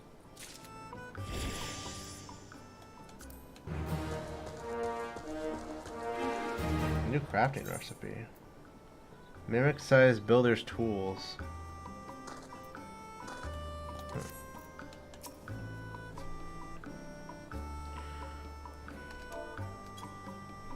At this once lush land has been last looked like a proper civilization. Away with the trees, the bugs, the sunlight, and the sights they say. Let there be bricks and buildings and subjects to be exploited. I think it's about time I returned to the cabin. Now you may capture wild animals, sow seeds, and remove what vegetation abides on this isle to build wondrous mammoth-sized edifices instead.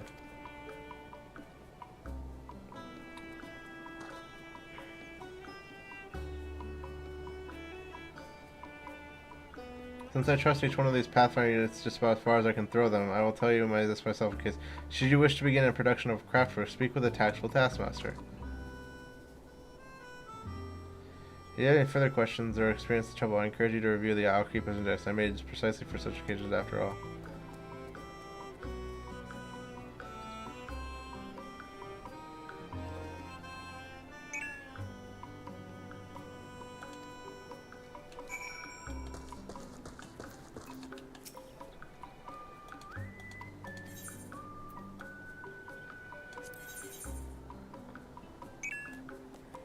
You built your very first version where you may make and sell ironwork handicrafts.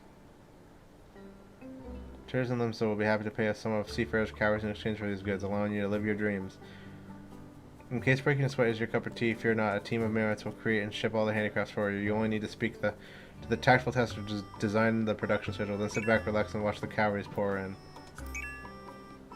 Managing a workshop schedule may seem daunting at first, but once you grasp the basics, handicraft production will feel as refreshing as a tropical breeze. For example, let's try scheduling the production of an ironworks potion.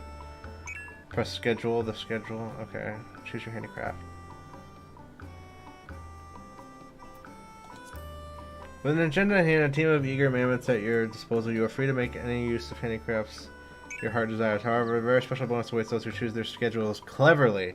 An efficiency bonus will double the production of a given handicraft without requiring additional materials or production time.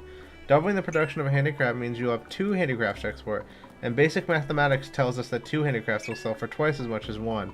So what are you waiting for? Activate those efficiency bonuses by following the steps below. All handicrafts belong to at least one category as concoctions or confections. Efficiency bonuses are activated by scheduling the production of similarly categorized items. For example, an Ironworks potion and Ironworks Fire Sand are both classified as concoctions. By scheduling the production of Ironworks Fire Sand right after your potion, you will activate an efficiency bonus that creates 2 pinches of Ironworks Fire Sand with the same time it would normally take to make 1. But you don't have to keep track of all your bonuses in that steel trap mine of yours. The text efficiency bonus will appear. Okay, there's more. What if you scheduled an Ironworks potion followed by a pinch of Fireworks and followed by another Ironworks potion? Thanks to efficiency bonus, what might have only been 3 handicrafts has now been expanded to 5. Think of the profits. Keep in mind that those type in order of handicrafts and add to your agenda. Then you'll be swimming in an abundance of seafarers' calories in no time. Unfortunately, due to the peculiarities of mammoth psyche, your tiny workers will not be nearly excited making the next item twice in a row. Okay, so 2 it maxed out. Now you're taking your first steps down the path to profits, you may be curious as to how to increase your earnings further. When you feel ready to take the plunge into the intricacies of handicraft trade, in your access the guide. But for now, perhaps continue enjoying that refreshing beverage. You've earned it. Okay. Oh my fucking god! It works off real time.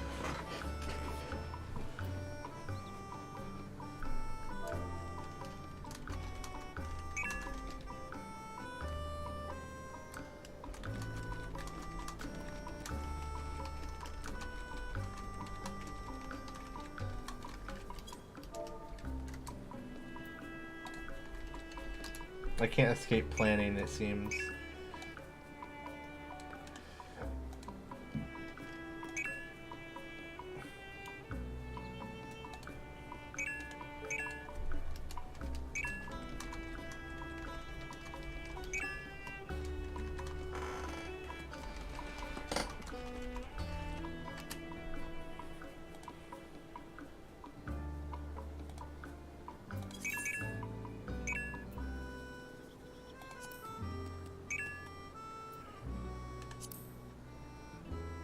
Oh no, I don't have the right materials.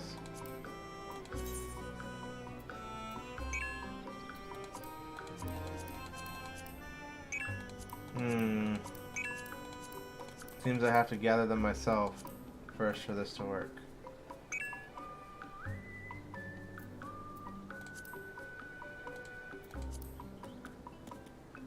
Alright. Oh! I can craft this one.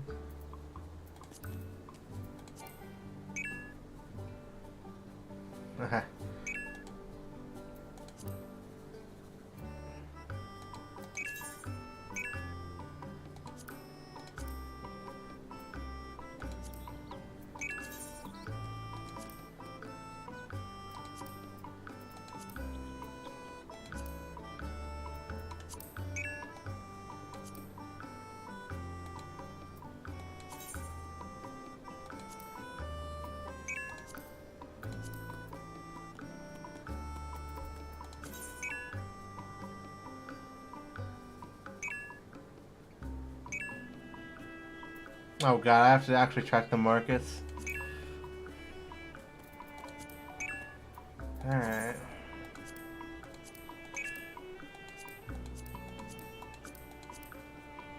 Seems this is all I can do right now.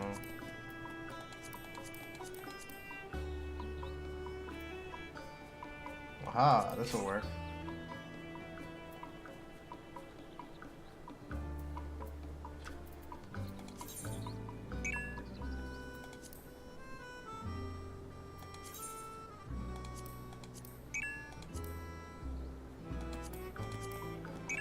Seems that's all I can do for now. I'll leave it be.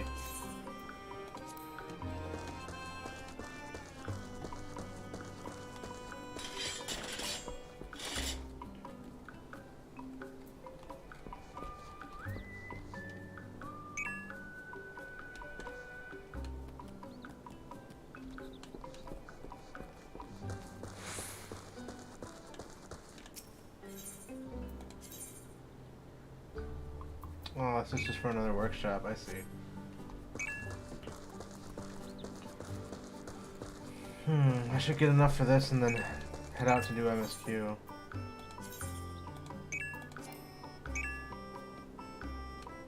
Right, time to go gather.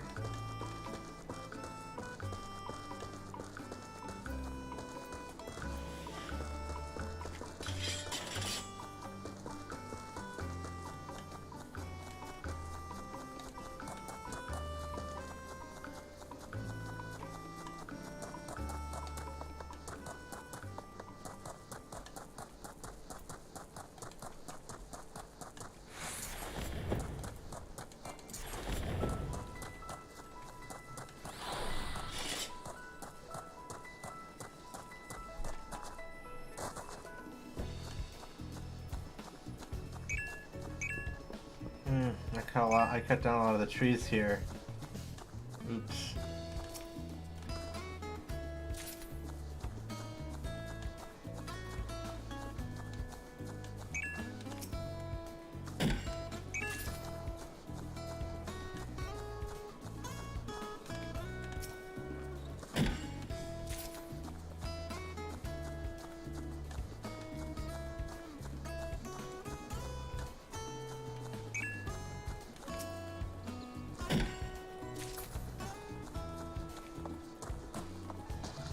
I'm basically gonna need everything, right?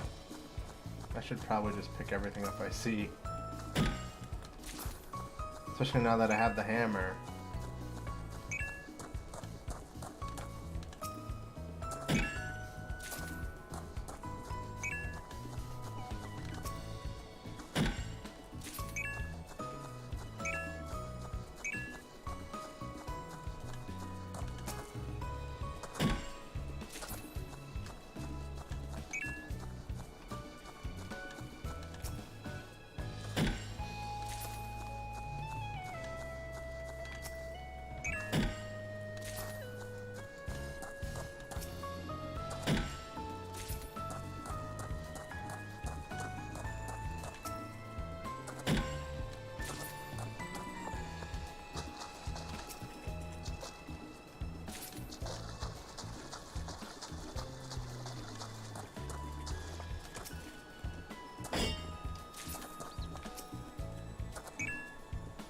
Look at all this sand.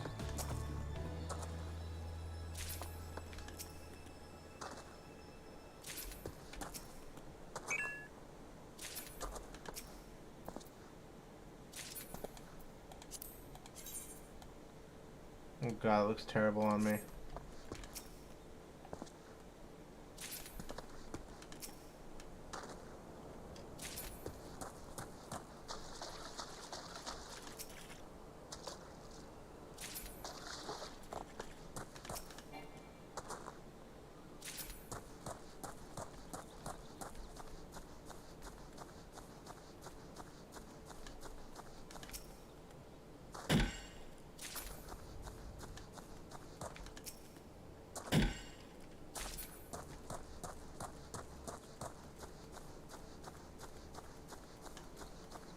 How's this?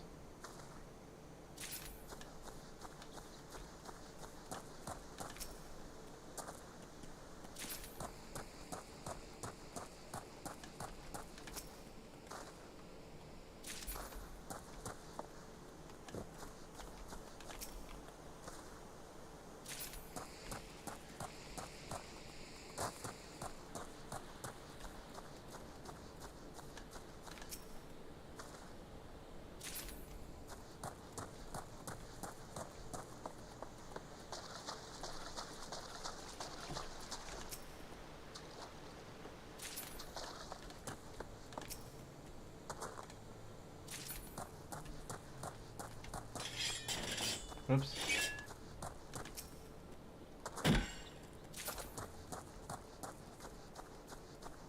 You have to figure out what island sap is for.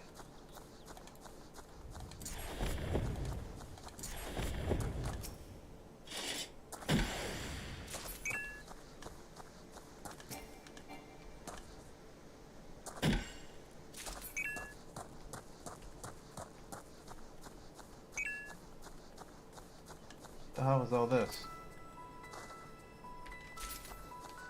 Just Islewort. A lot of Islewort.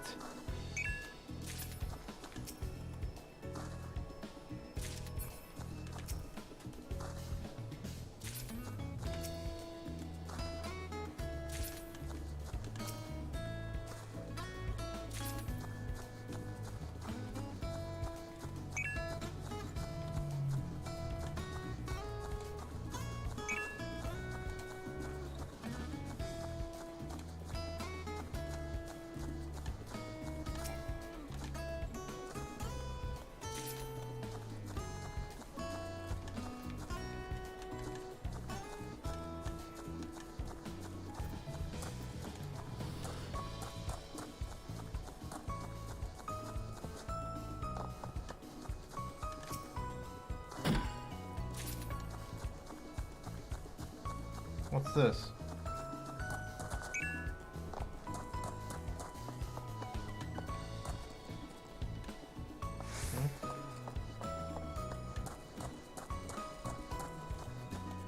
What's this blank spot on my map? Weird.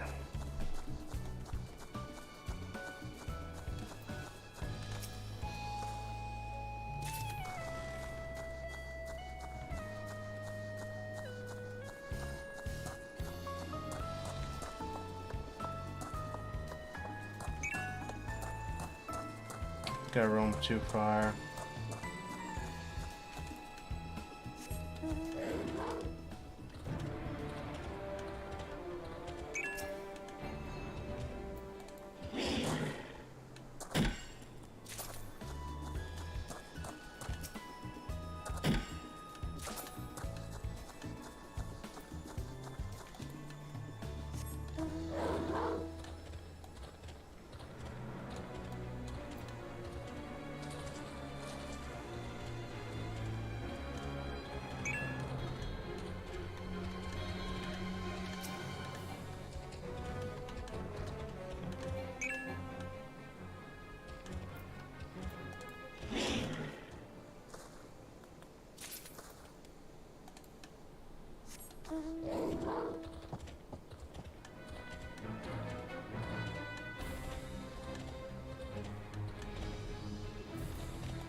Here's some trees I can abuse.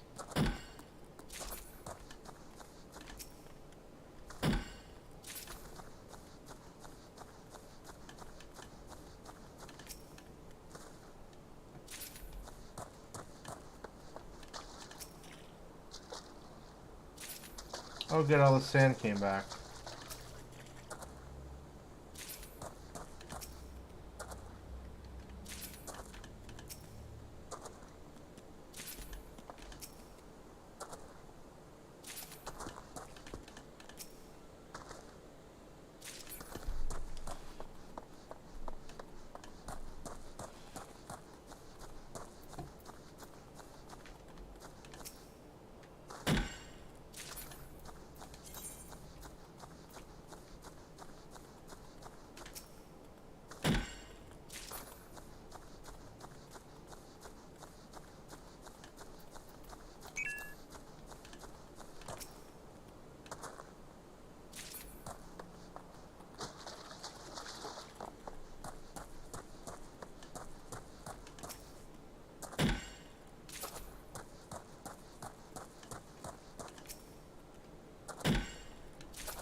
I need more palm leaves.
Alley-oop. Alright, I think I'm almost done. I should have almost everything I need. I think palm leaves are probably my biggest worry.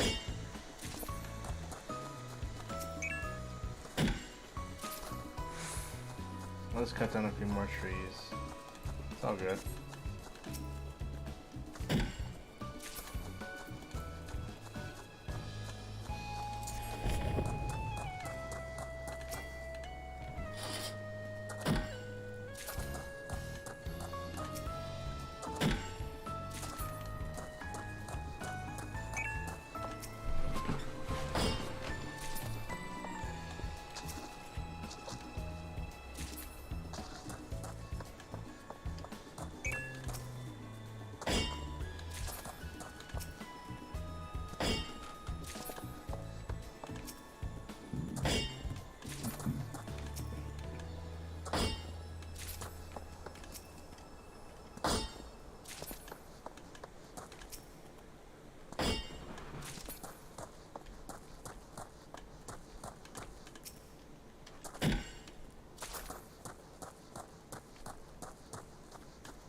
I need more palm leaves and limestone. Which I can find. Oh yeah.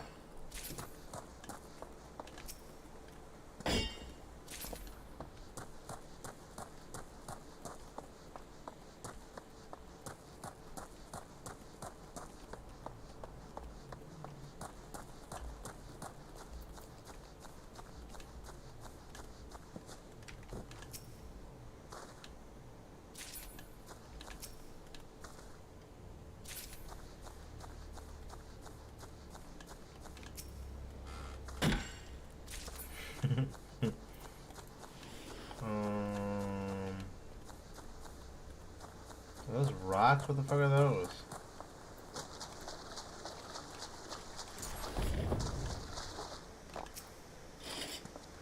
Well, this is sand, isn't it?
Alright, I'm gonna collect these last few trees and then I'm done. I'm gonna go do MSQ.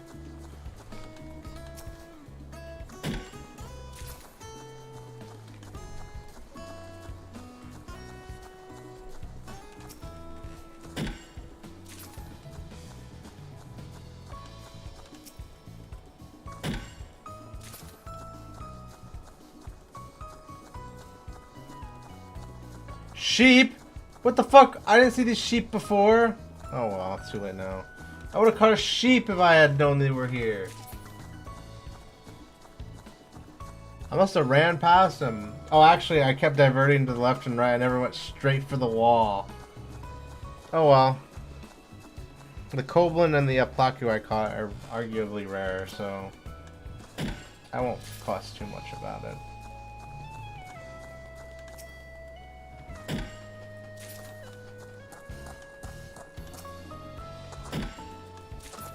Alright, it's time to go back. I've gathered enough.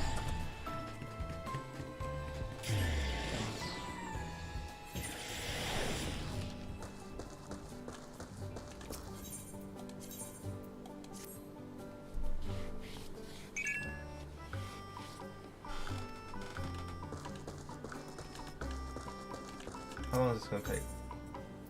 12 a.m. on 8/24. So 2 hours. Got it.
Alright, that's good enough.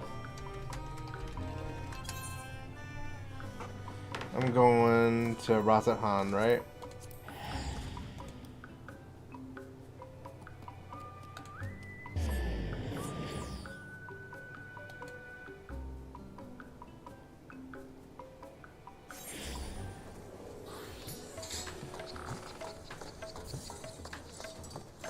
Alright, I have to head over to Megaduda.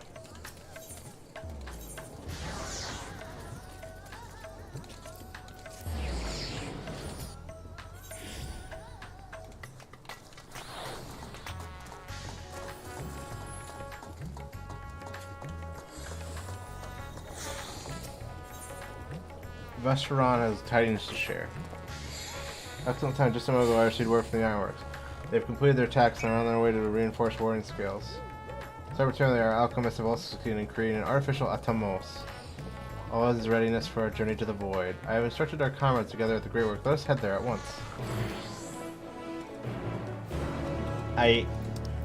To the Great Work it is.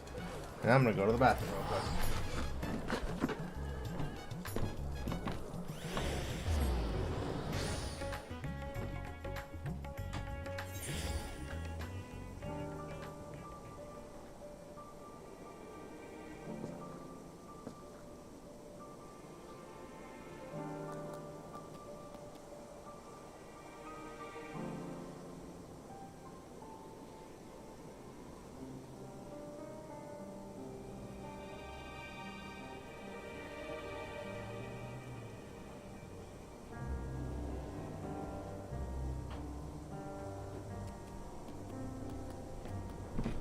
Right.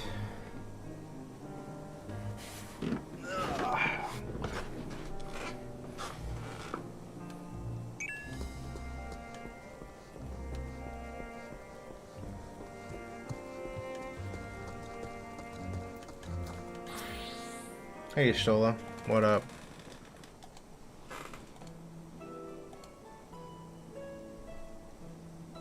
There you are. I presented you the fruits of the alchemist's labor, the artificial Atamos. It looks like the minion. Though we've yet to put it to proof, its aether is practically identical to that of the original, a truly remarkable feat in so short a time. Our alchemists have outdone themselves yet again. Small wonder that they are the pride of Razat Han.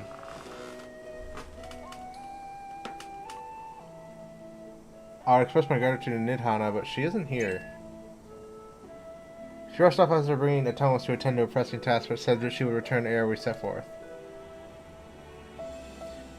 Which we should shortly after our friends from the ironworks arrive with the warding scales.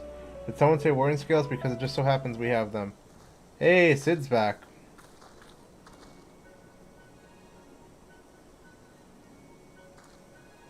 Marancu, 'tis good to see you all again. For the President himself to attend. Keen to bear witness to our little experiment, are you? You know I am. I was there at the Crystal Tower, lest you forget. I wouldn't miss this for the world. You don't mind if we come along and see you off, I hope. It's thanks to these that we could finish the work so quickly. 'Twas painstakingly collected data made from the reinforcement possible. The scales will last a good 10 years in the void with nary a hint of degradation. As for the ones who did the actual reinforcements, we guarantee their quality as well. They'll keep you safe. Enough bragging, here are the scales.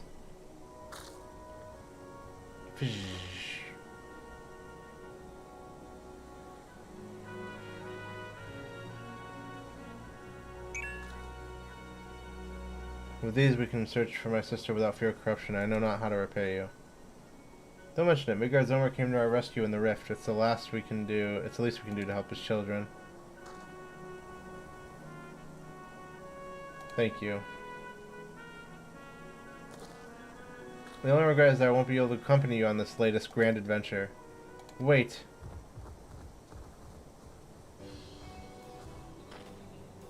Is aught the matter? Before you depart, Your Excellency, there's something I wish to present to you. Please come with me.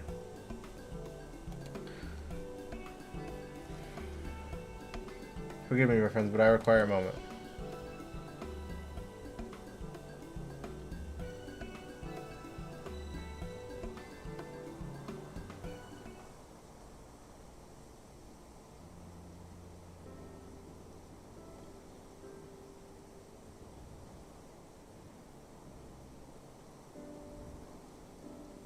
He's certainly taking his time. What sort of grand present could take so long to receive?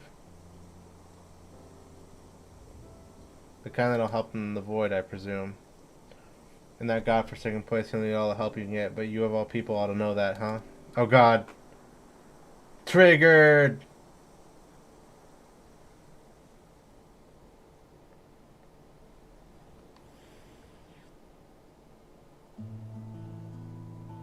Oh, this is an actual cutscene. There's camera work and motion capture movement.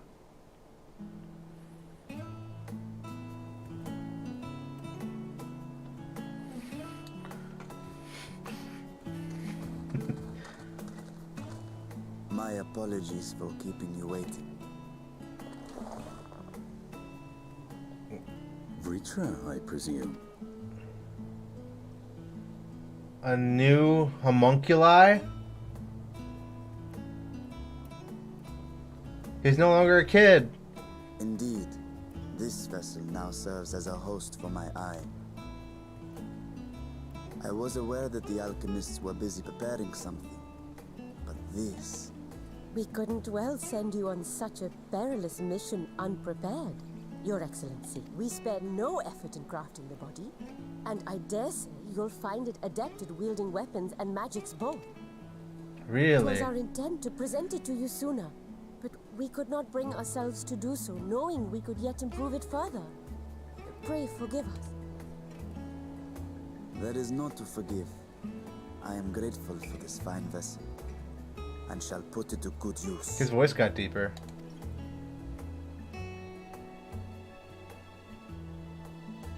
Again, I ask that you watch over Radzatan in my absence. The dangers we go to face are great and many, and I fear I will be unable to give matters here due attention. And in opening the Void Gate, there is ever risk that Voidsent will find their way into our world. Rest assured, we are more than prepared. Our soldiers have been training under Master Estinian. On my honor, we will not suffer a single fiend to pass. So, think only of your mission, Varshan.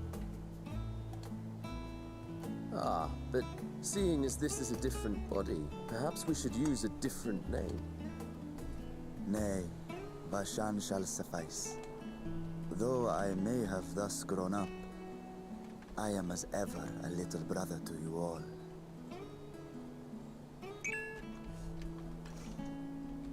As you say, as you say. Was he crying? Go then, Varshan. And best of luck.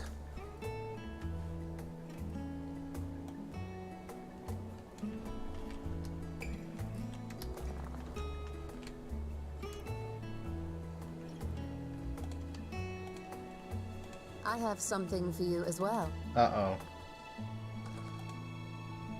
While you were gone, Urianger paid us a visit. As you may recall, he joined us on our foray into Alzadar's legacy, in part to conduct research for the Loporrits. Uh-oh. Research they were delighted to receive, and which has already inspired them to consider new ways to improve their own treasure vault. Oh, God. As a token of their gratitude, Livingway entrusted a familiar relic to Urianger.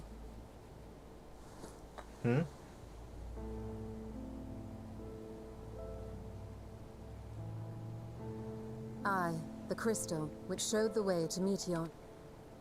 The Loporrits no longer have need of it, and thus saw fit to return it to us. Harboring the power of light, it could well aid us in our mission in the Void. And who better to bear Heidelin's gift than her chosen champion? Alright, I'll take it.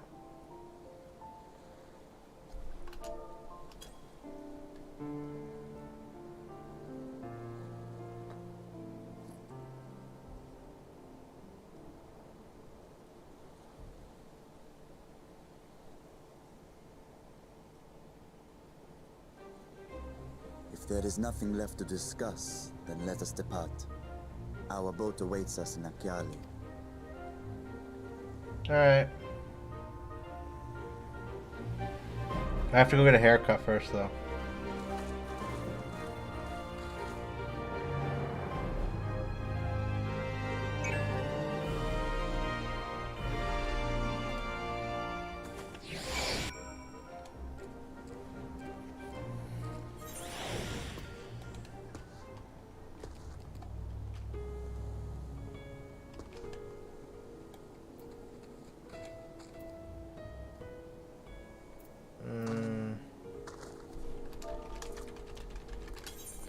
I need to go to Limsa and get a haircut.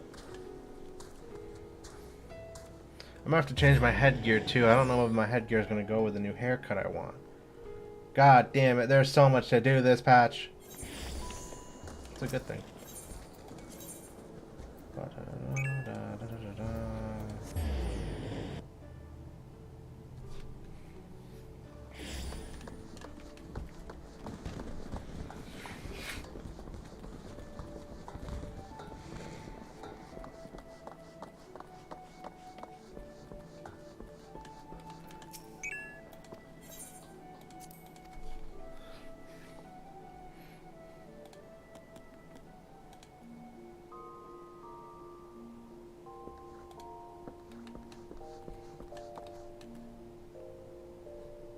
I forgot where the crystal bell was. I had a stroke.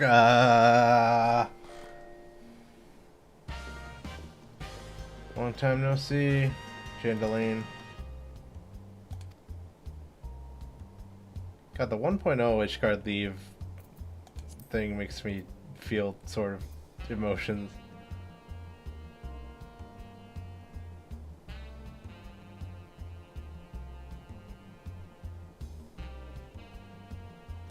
This one. Yes. Perfect.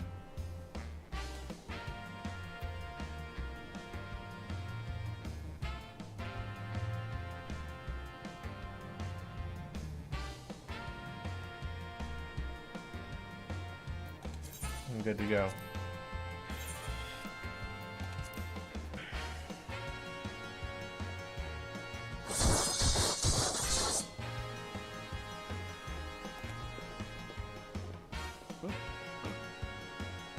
Right.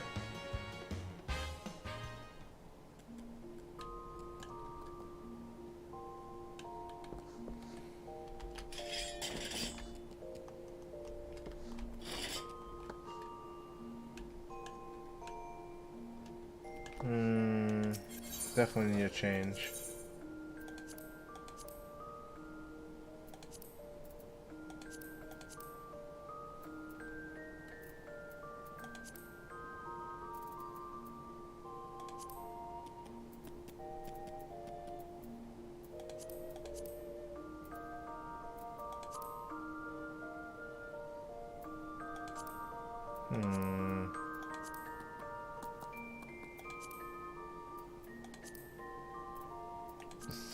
Decisions.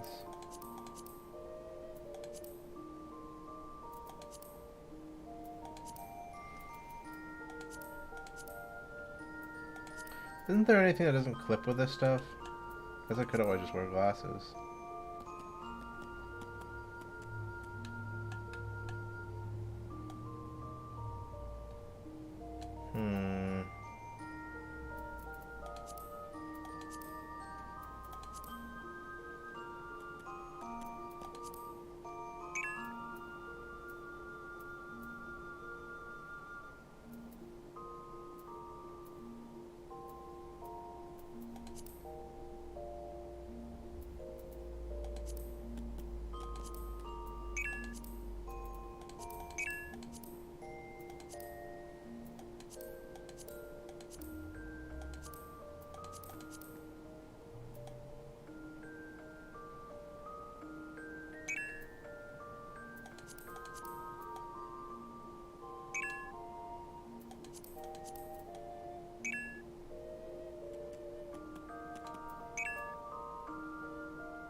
To circlet.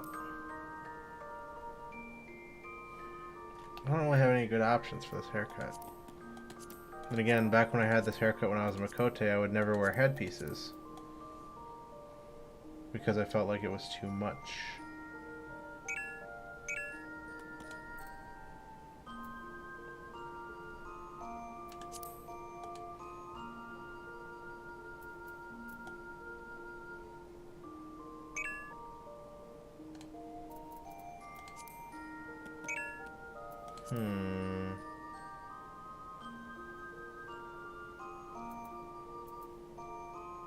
What about my Scarf of Wondrous Wit?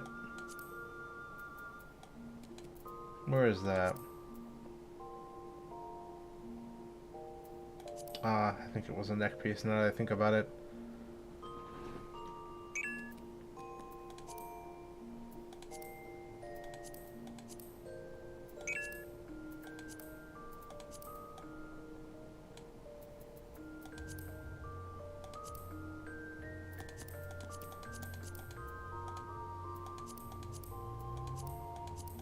Hmm.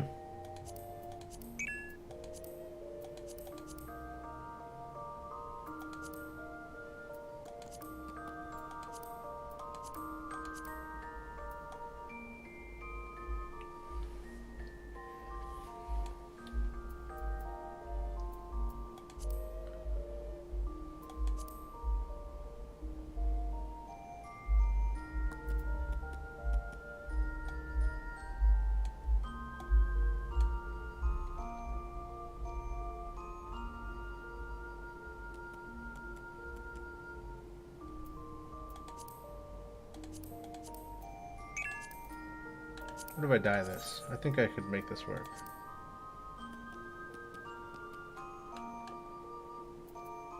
I don't want to dies though. The tin, I don't want that. Back. Yeah, I don't think there's anything I can really do here.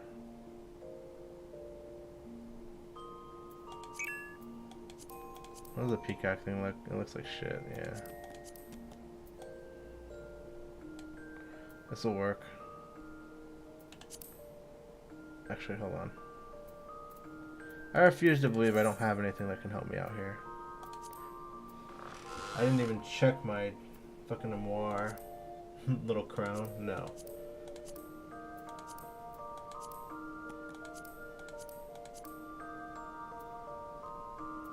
The sunset bandana doesn't work here. No, don't do that. These are all the helms from New Year's that I can't wear because I'm fucking...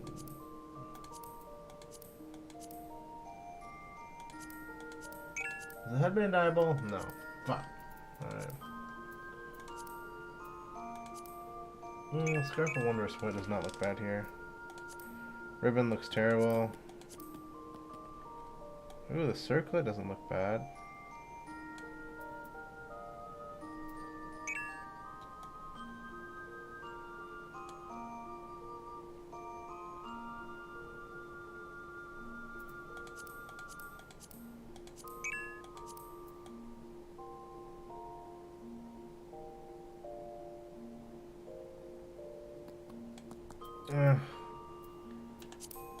I'll just go stag.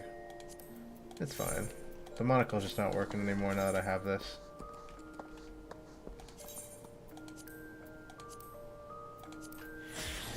There we go.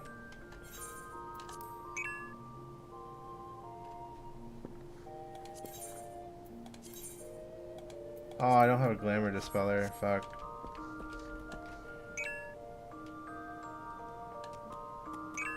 I suppose it's fine.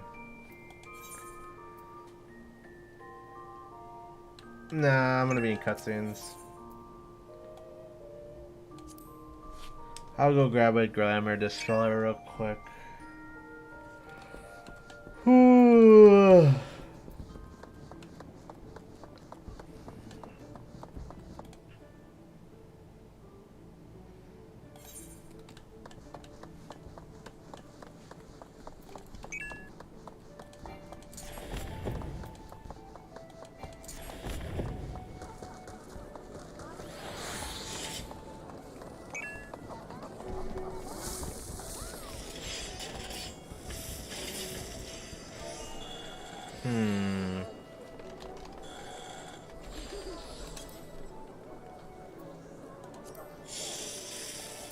I'll take these, thank you.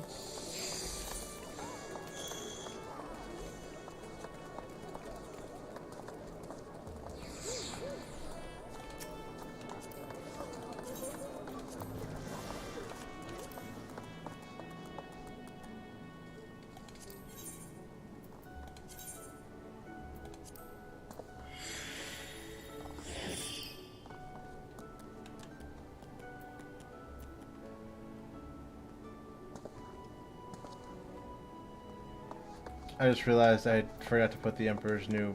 God damn it.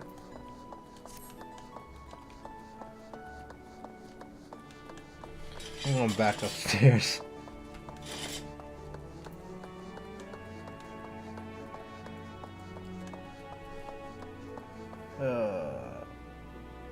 God damn it.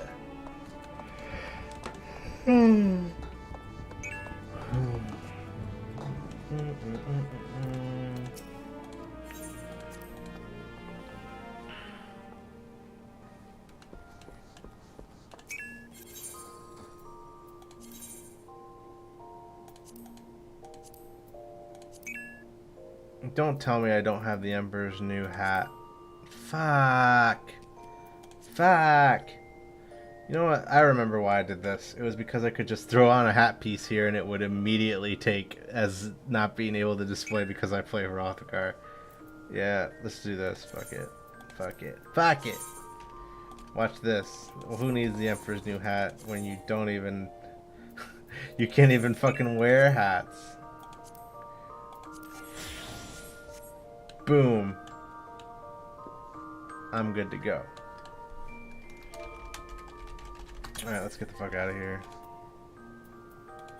Oops.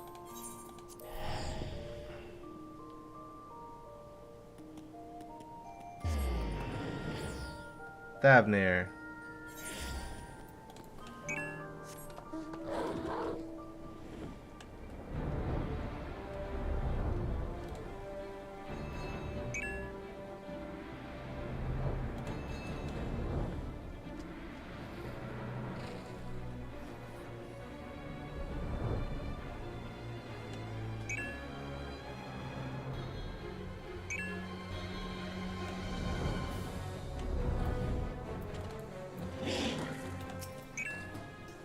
The satrap and your fellows have already departed for the vault. Are you ready to set forth? They left without me? Assholes, let's go.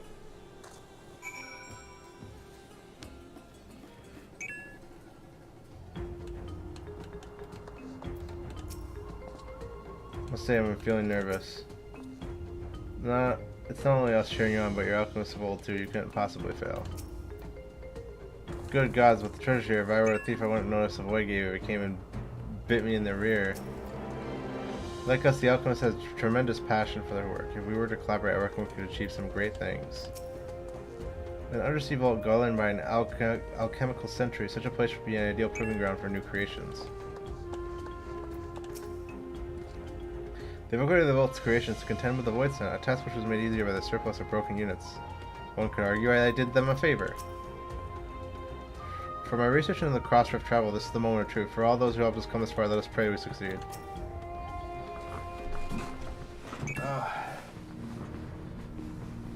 Let's stretch my back real quick.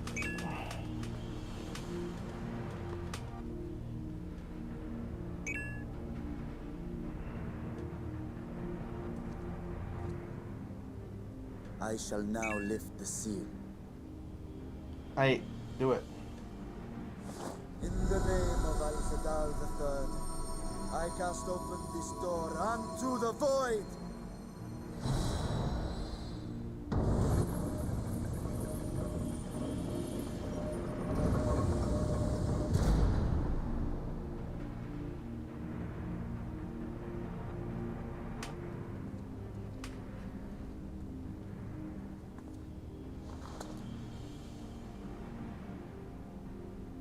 Go. Absorb the Void Gate.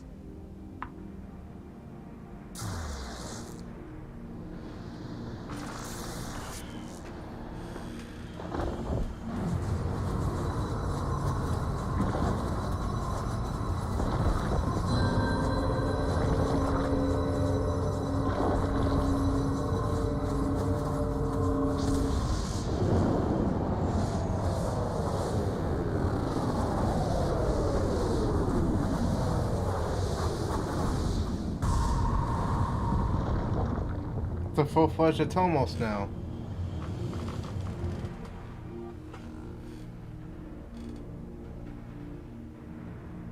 It worked. We should have no trouble passing through a gate of that size.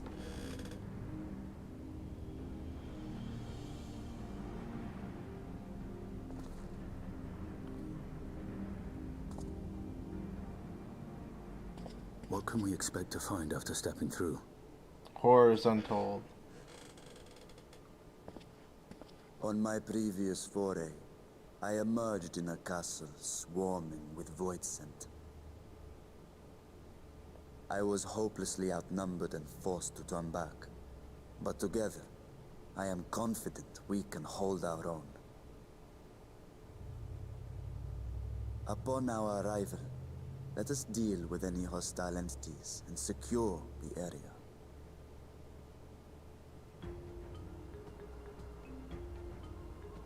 The command of our mission, I leave in your capable hands. In the event of battle, I shall adapt my tactics to complement your own. Should we require healing, I can provide it. 'Twould be a welcome change of pace from my recent havoc wreaking.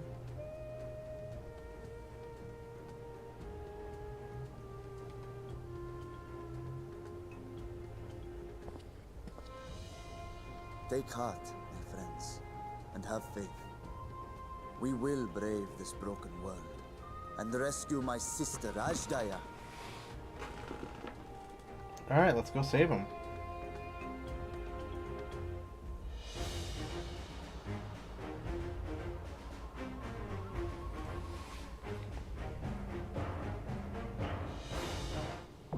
The Fell Court of Troia is now accessible.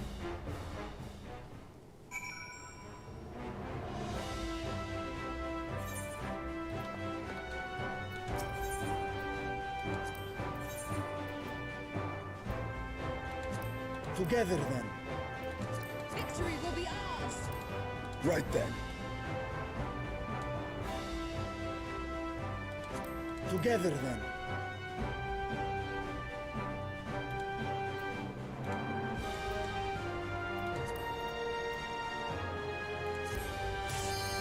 Sounds good to me.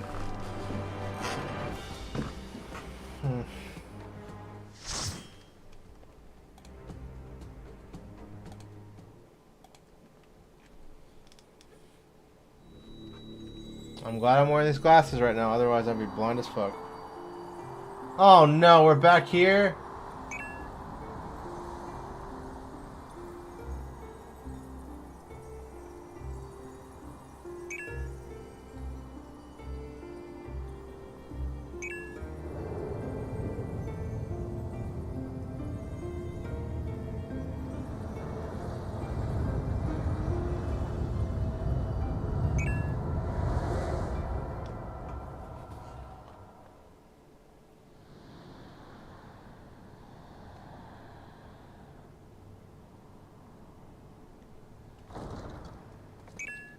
The Fell Court of Troia.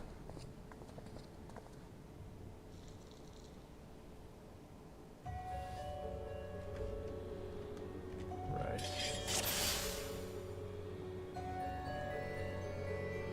Let's get started then.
This place is trippy.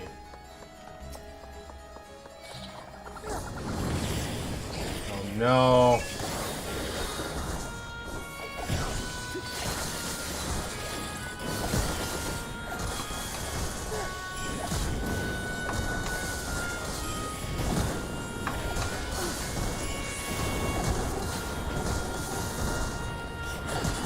Out of my way.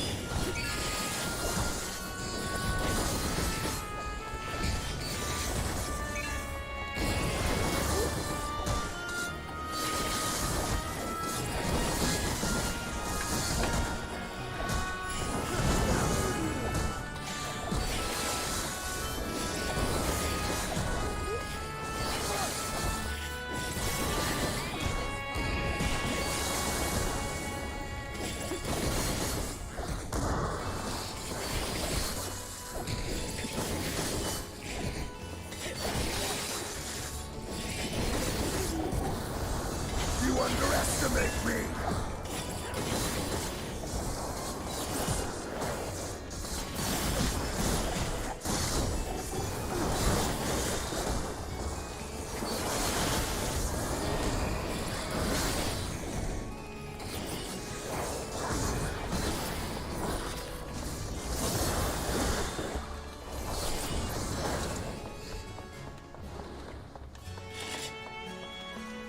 Beatrice? Rats have wandered into my castle.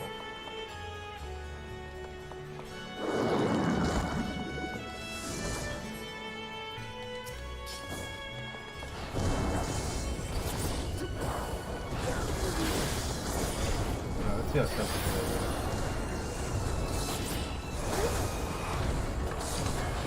They're not so much of this.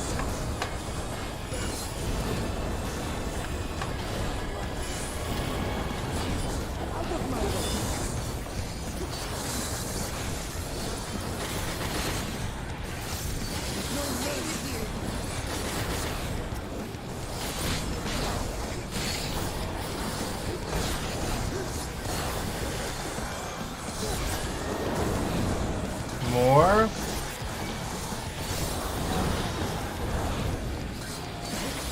Uh-oh.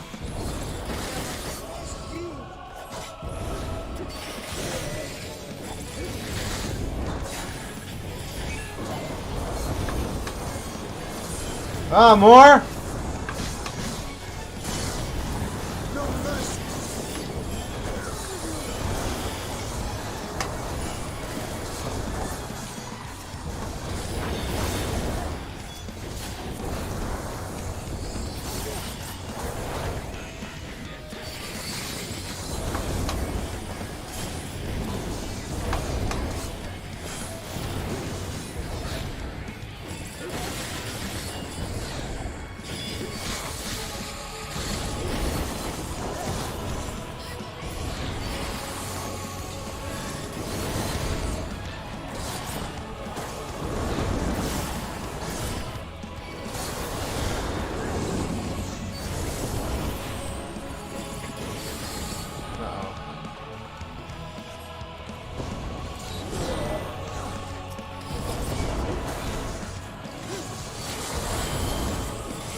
Just keep coming.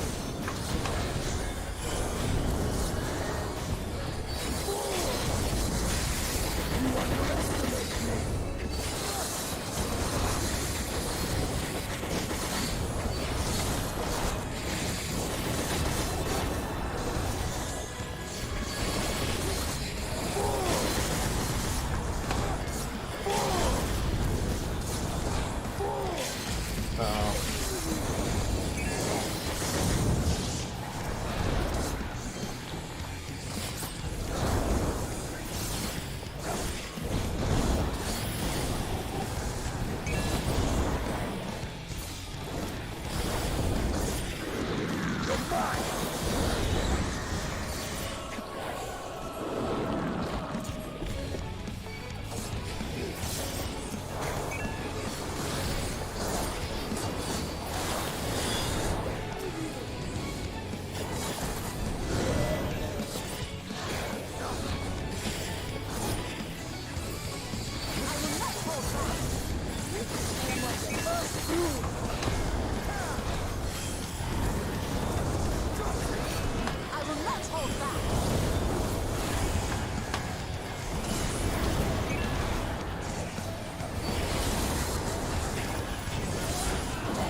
That's enough.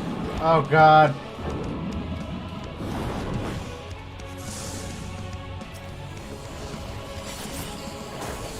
I know what to do.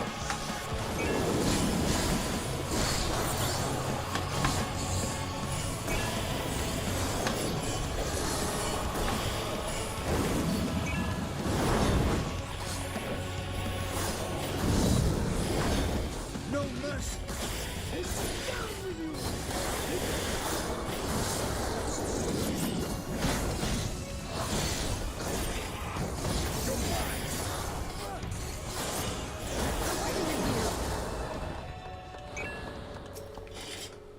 That's over. Onward.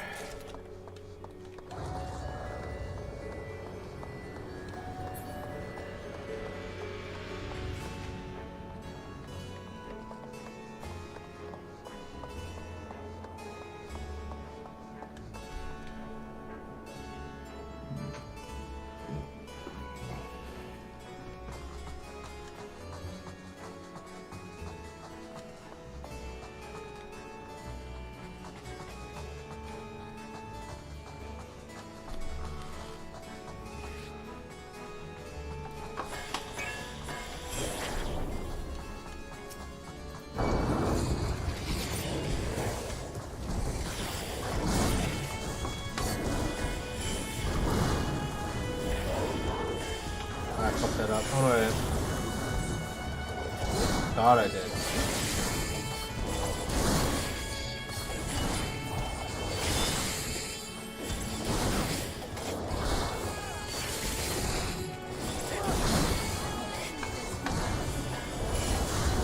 Burned.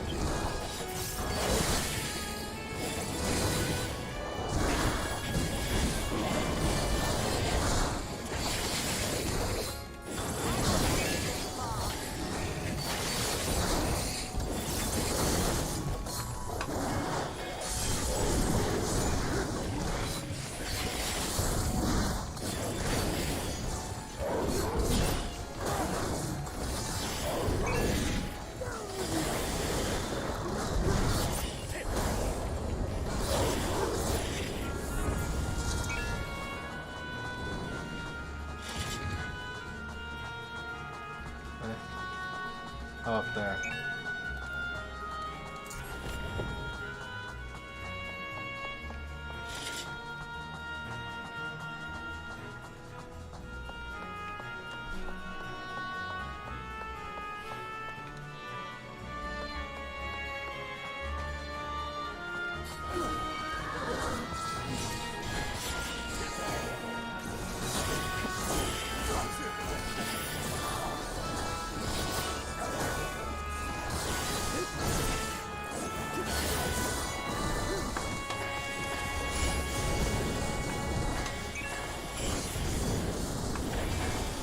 Oh my god, I hit twice.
I'll fight on the table.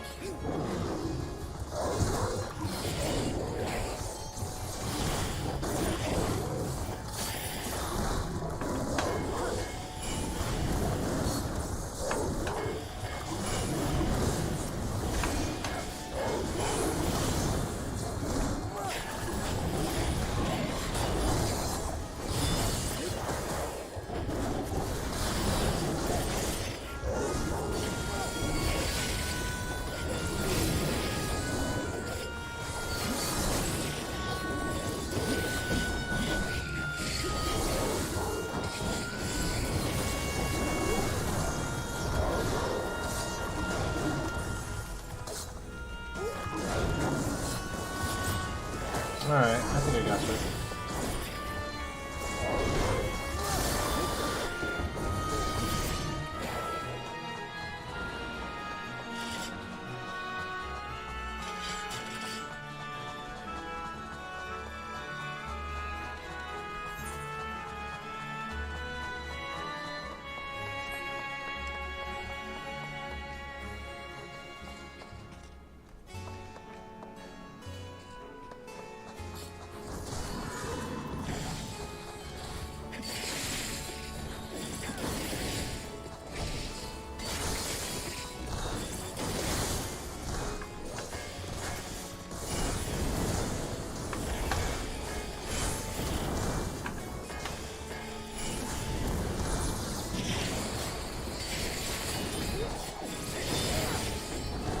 Out of my way!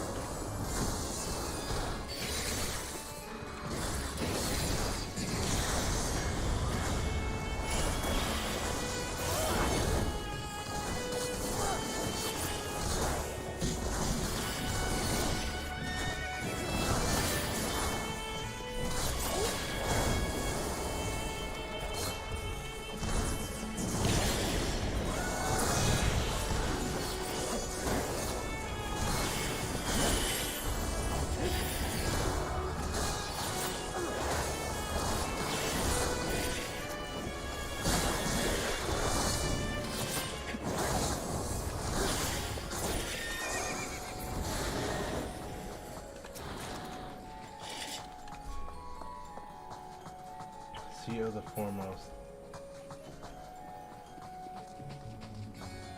This is creepy.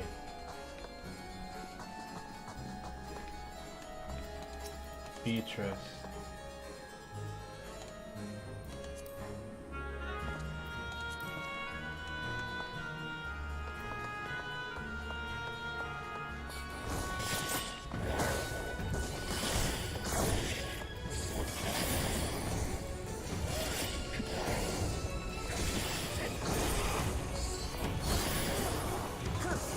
Away with you!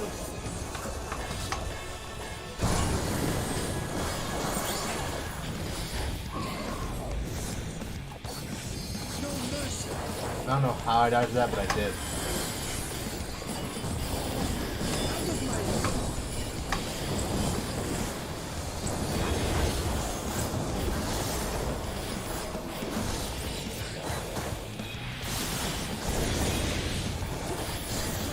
Ow.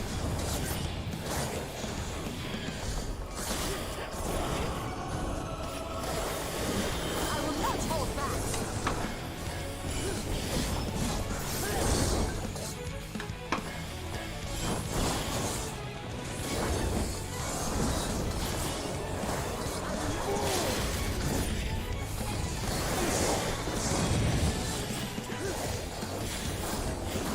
Void Shaker.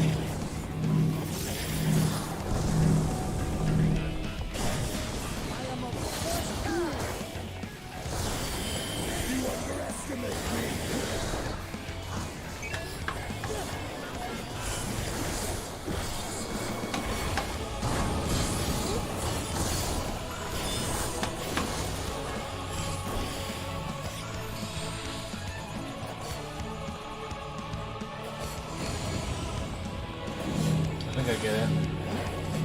I get it.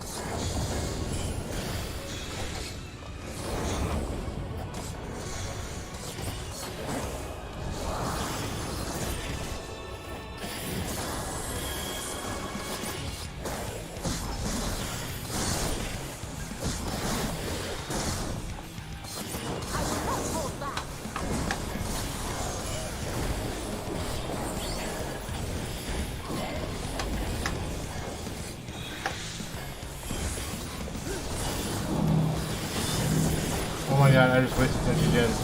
I fat fingered my movement key. Out of my way!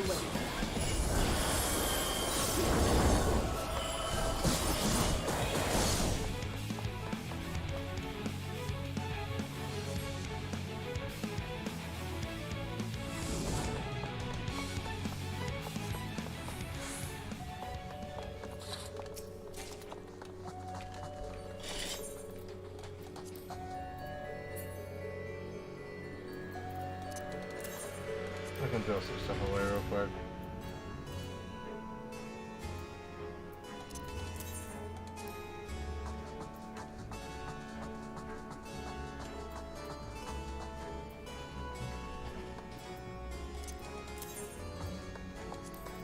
This will work.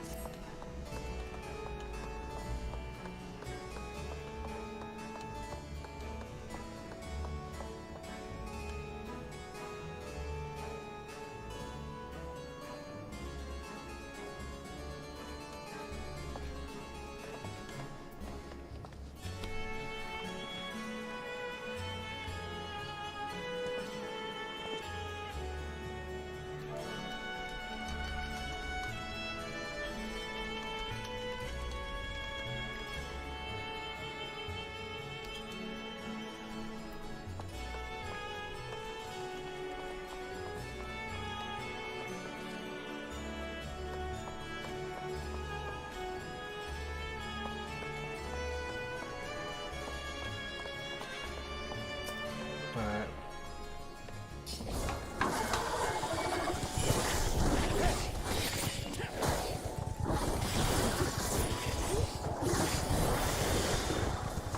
No mercy!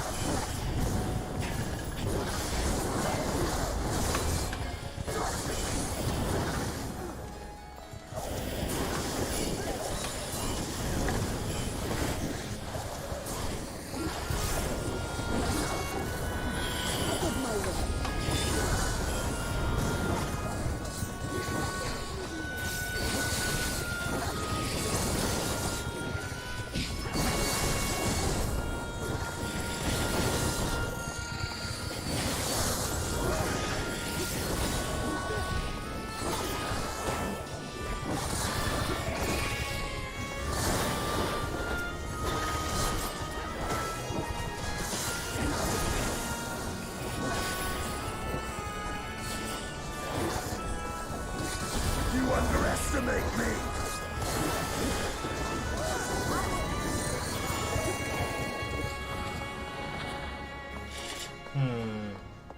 So far, I like this dungeon.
No mercy!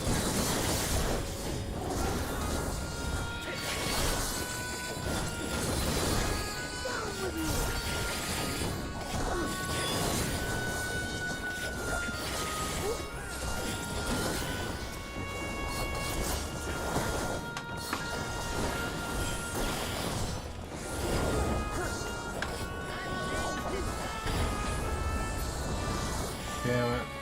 fucked up my buttons again.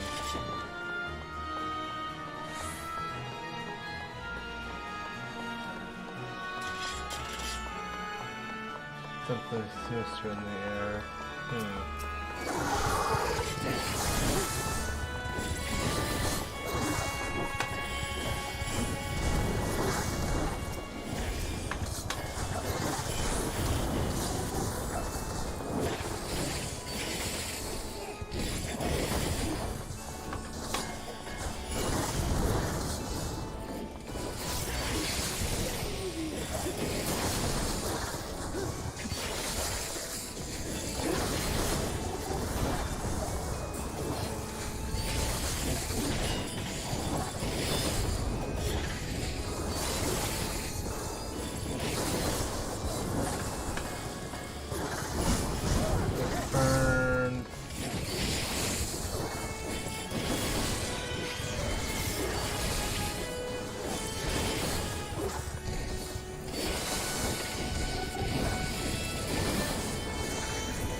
They jump around. Oh, okay, I see now.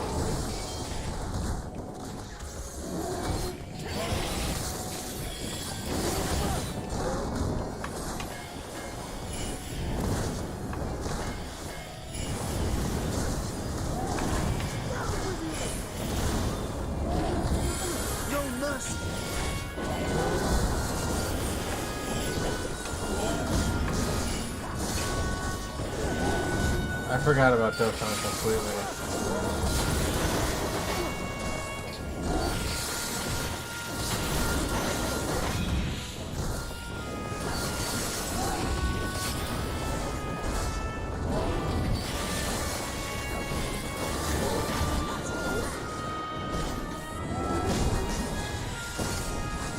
What's the code for Dokkan? Yeah, that.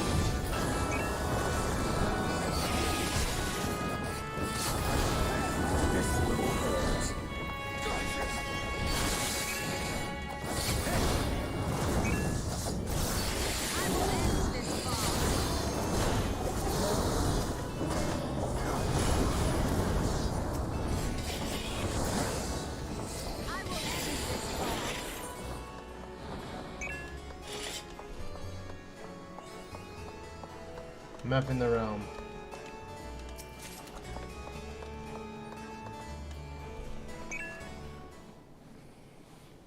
So the gate did open again and delivered the most mouth-watering morsels.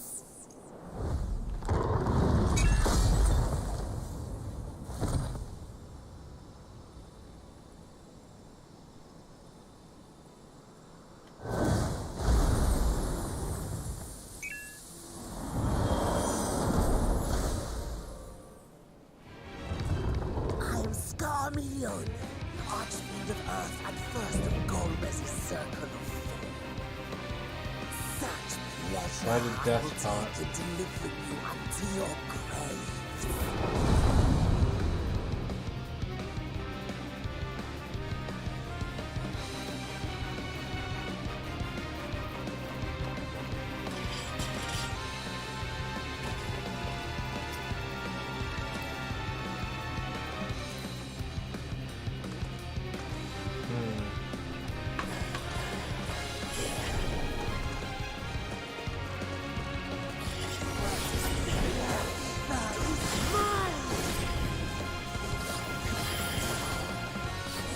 First echo.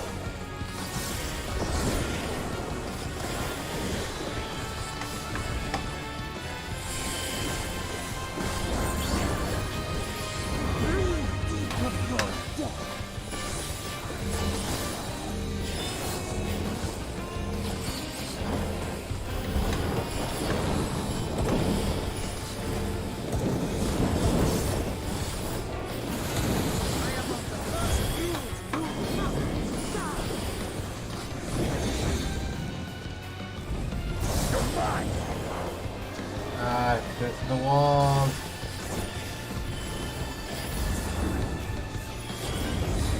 My blade thirsts.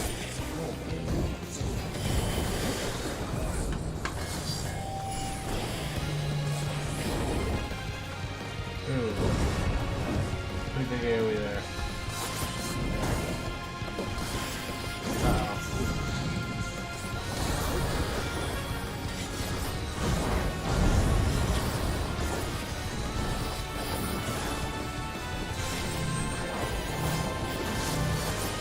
No mercy.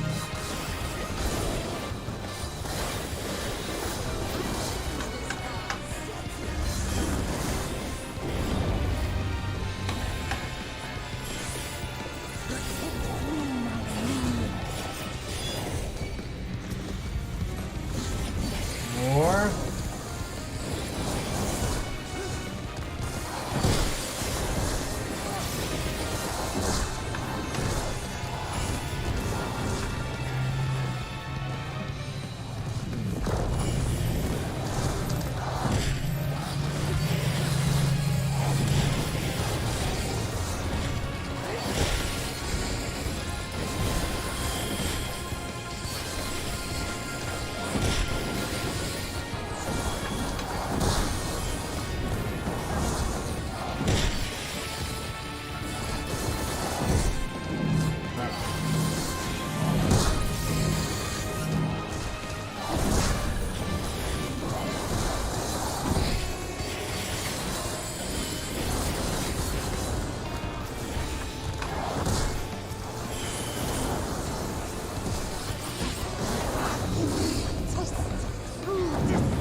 Stubborn mortal.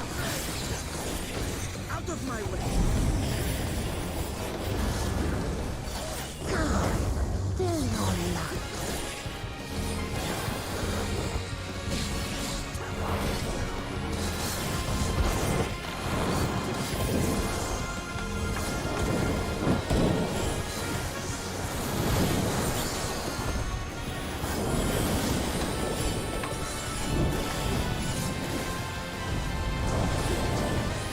Ah, I fucked that up.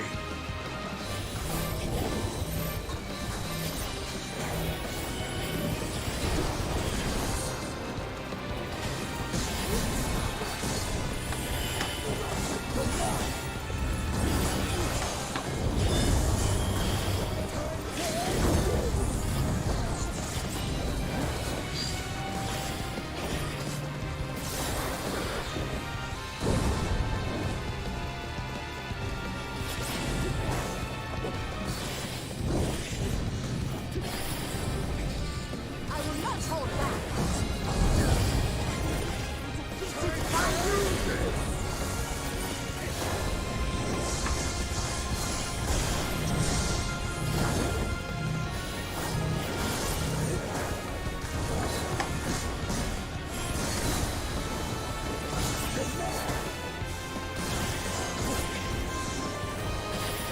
No mercy.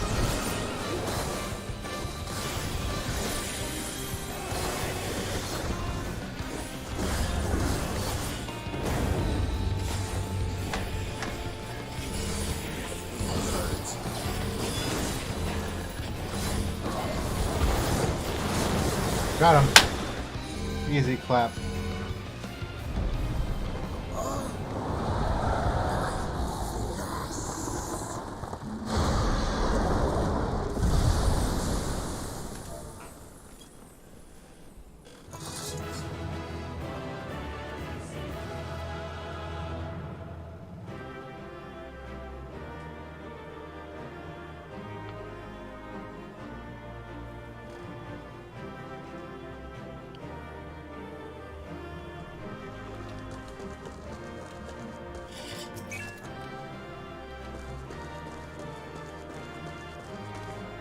What was the fearsome foe? Is that it? The Sinian is wanting for more action. Who was that void sent?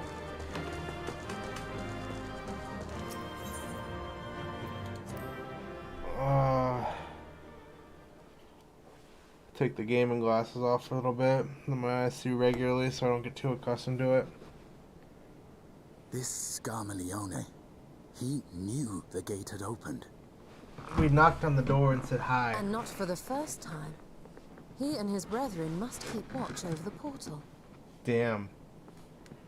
As we do ours, but to unflinchingly consume a fellow Voidsent. Like men, perhaps they form factions and fight amongst themselves. The question is, what will the minions do? That sounds like a dragon. Oh no, it's more Voidsent.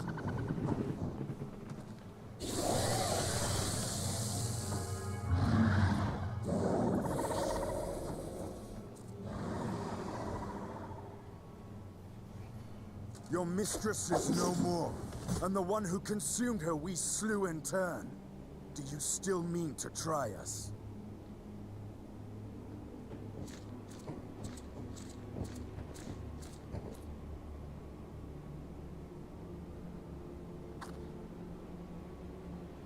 I expect some Voidsent are more intelligent than others. Perhaps these ones simply do not understand our words. Even beasts ought to understand strength.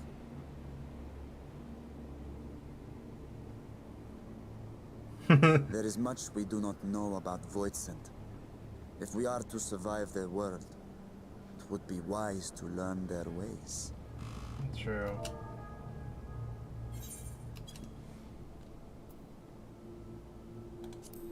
Proceed with caution, pick up what we can. Sage advice, my friend. 'Tis reassuring to have one so experienced with us.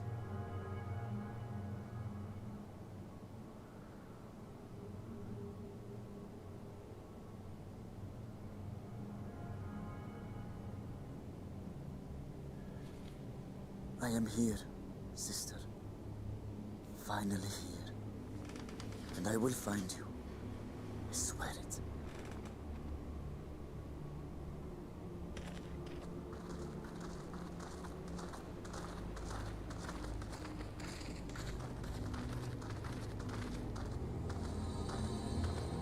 Buried memory.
When scale exhibits still changes to see safe to remove, but with her now it says Adagio where she remotely near, but that is nothing.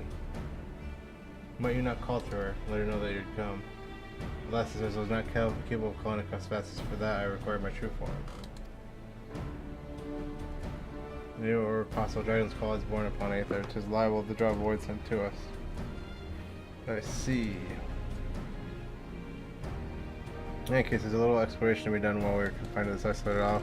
I propose we begin by learning what we can from the castles and occupants, and understanding their ways might prove useful. Let's hope a few are capable of speech. So remain vigilant while we go about our inquiries. Let's reconvene afterwards. Okay. Reconvene afterwards.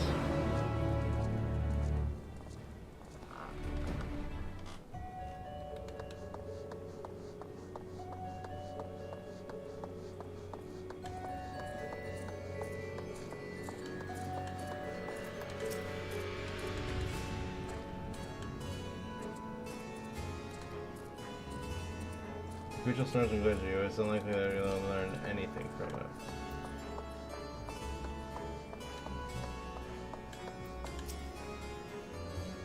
What enticing anything here? Give me some, give me some. No. Oh, I won't know stronger I'd be able to eat you. Fine, fine, I'll find someone else to eat. While able to communicate, this one thinks only of feeding. Better to take your inquiries elsewhere.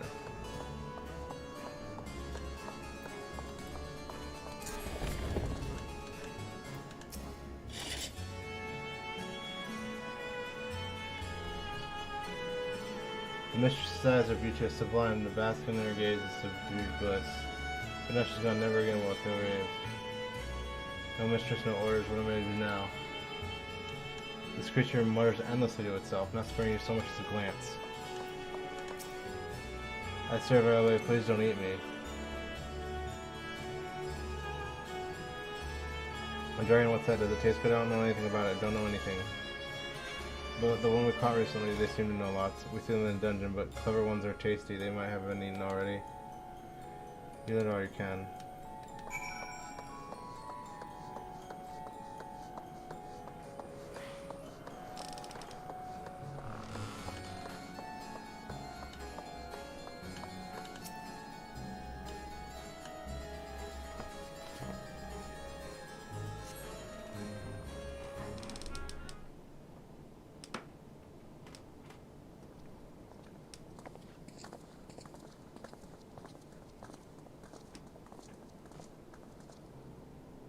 I have nothing to share. While those who approached had no will to fight, neither were they capable of holding a conversation.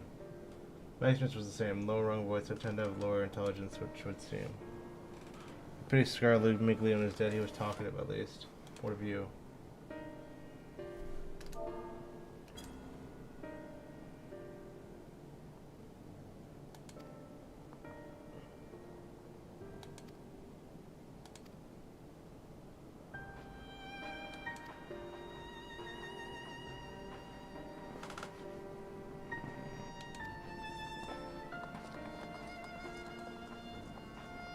Back to the dungeon.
Vacuity.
Though there's only the one dungeon here, we call it the fourth, the Mistress' Orders.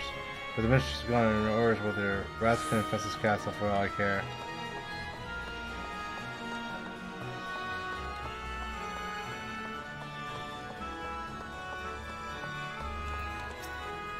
No one comes and goes to the dungeon without permission. For you, though, I'll make an exception. Go, go, go.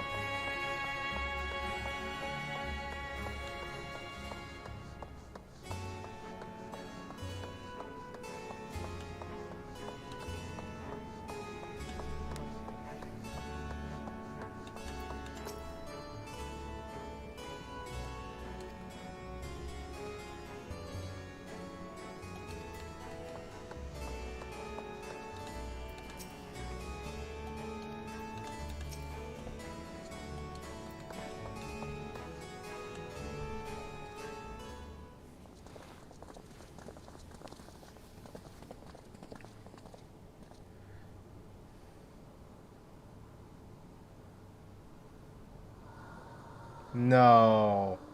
No. No.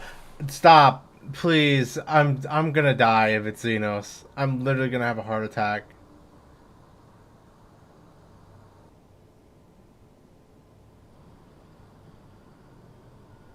You are the friend. I'm gonna kill myself. God damn it.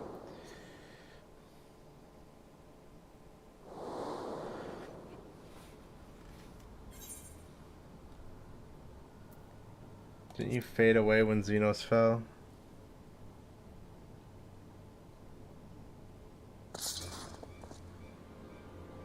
Xenos? The disgraced prince you yourself laid low? I see it now. The bottomless darkness. The insatiable hunger. The aura was present when we faced him in Garlemald. When Xenos died, its connection to the source was severed. It was forced to return to the void. Xenos. Yes, that was his name. And you are the friend, are you not?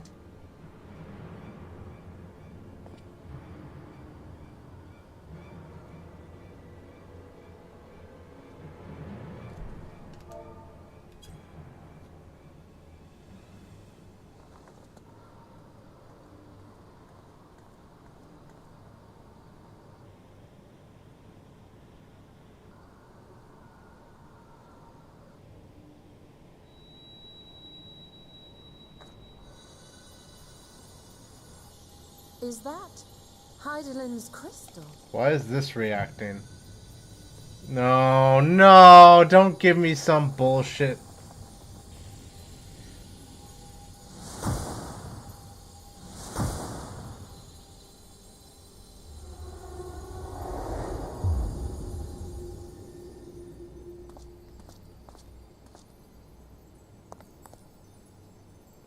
What?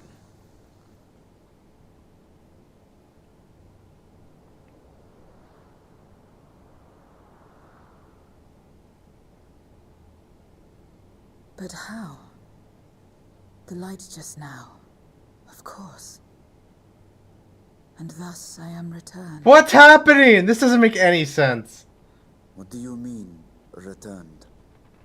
Who are you? I was once bound to the man named Xenos. His avatar, until you killed him. Avatar, as in the void-sent servants of Reapers. In the name of his hunt, Xenos took up that traditional Garlean art. And through it, he forged a covenant with a being of the void to lend him strength. Covenant? A curse, more like. He stole my power. There was no equity in the arrangement. My very essence was altered, twisted into a tool to serve his desires. Your previous appearance. This is your true form, then? Perhaps, perhaps not. What does it matter? Indeed, it doesn't. Regardless of your form, you are a void sent by nature. So answer me this. Are you our enemy too? You just put that away. Don't pick it up. In this world, only a fool would attempt to devour a stronger being. And though it was as an avatar, I lost you once, I have no desire to lose again. Good enough for me.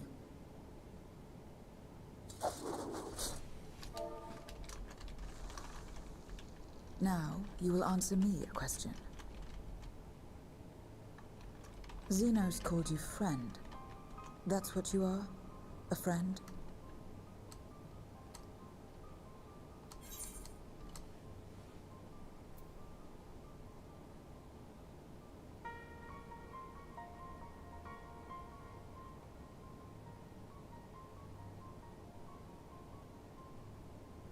I wasn't his friend. I denied him at Alamigo.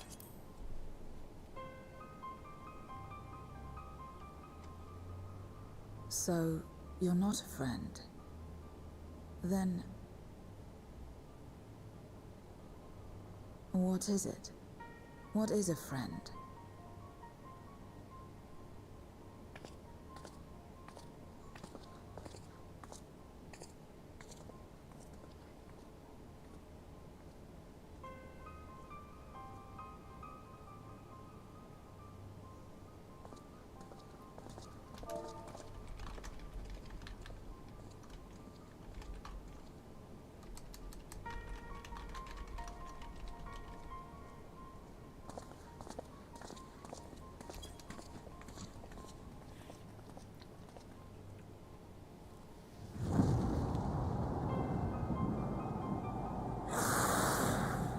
The hell's that?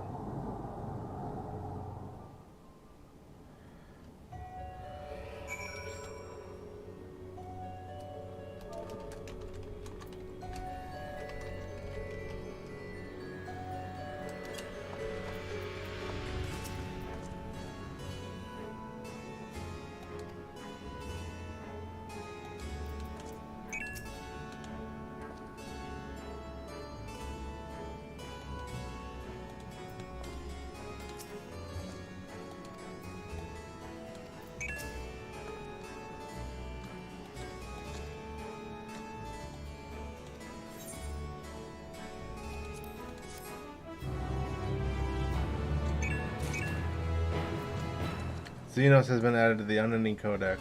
Fan Daniel has been added to the Unending Codex. The Asians have been added to the Unending Codex.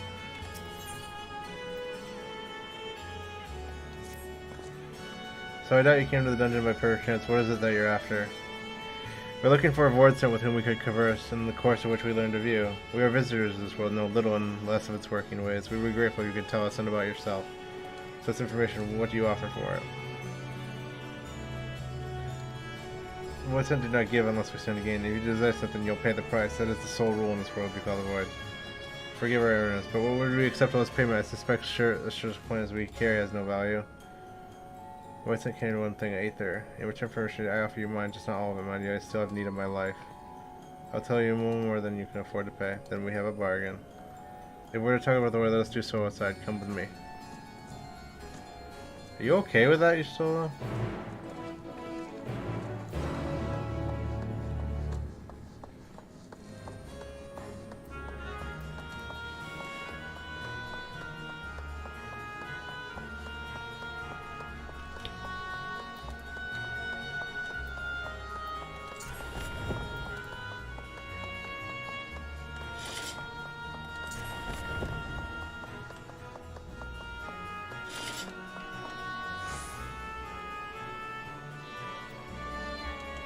Xenos confirmed dead. Yeah, good. He dead.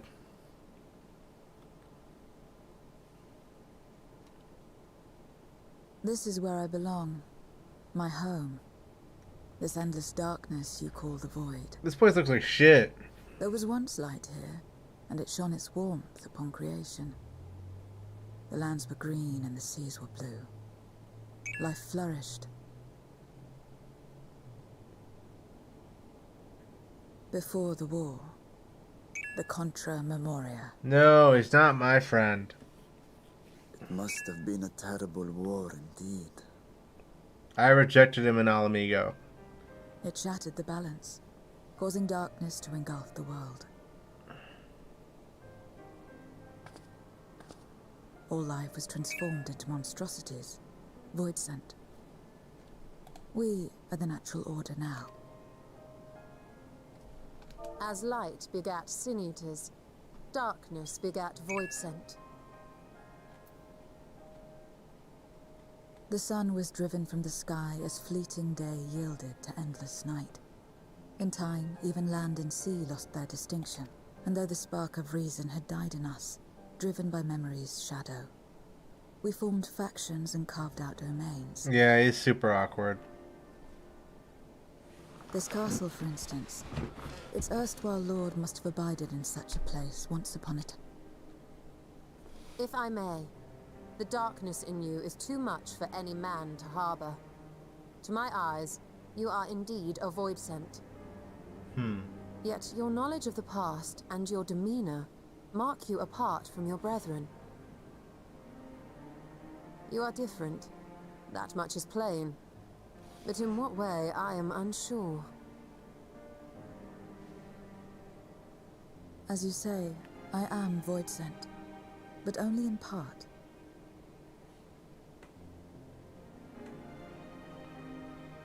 The darkness touched my mother when the war had only just begun, when I was still in the womb.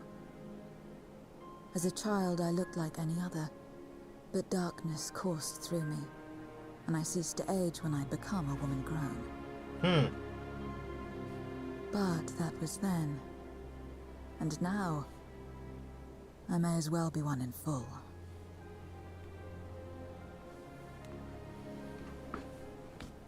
I prey on the weak and serve the strong.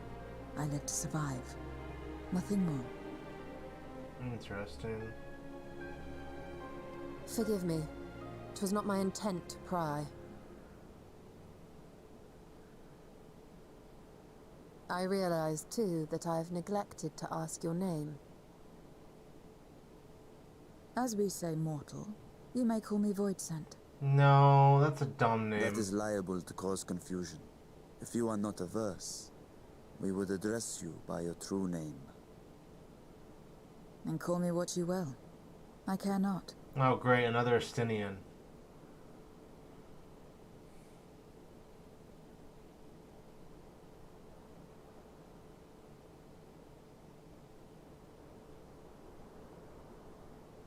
How about 0?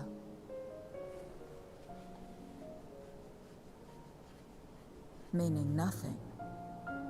A name as fitting as any.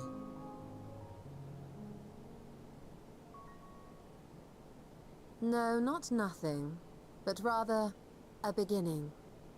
For it remains to be seen what you will become to us. Oh hey.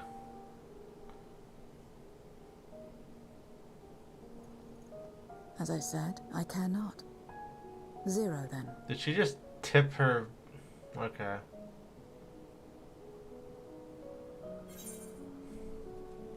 I think it's a nice name. A name is a string of sounds. Its meaning has no bearing on my nature.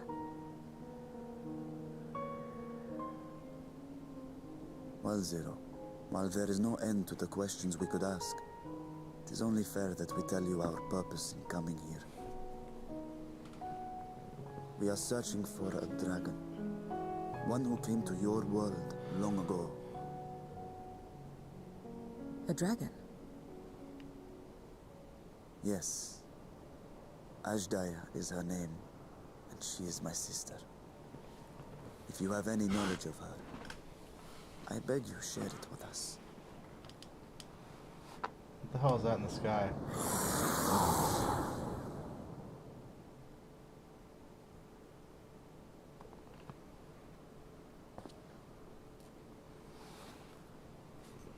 Did you say something? No? I thought I heard a voice as well. The keening of void scent, perhaps.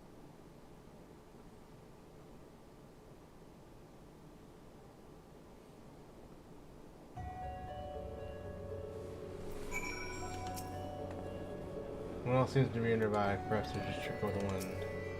Beginning a curious notion in a world where all has come to an end. I may have to do the voice in here, but I doubt that will remain that way. Remain vigilant. I must say we are rather exposed to your past. We should continue the conversation within the castle. I agree. The throne room is defensible, given its point of ingress. Let us head back there. Moving wasn't part of the bargain, not comply, but I expect my payment promptly. You'll have it as soon as we arrive.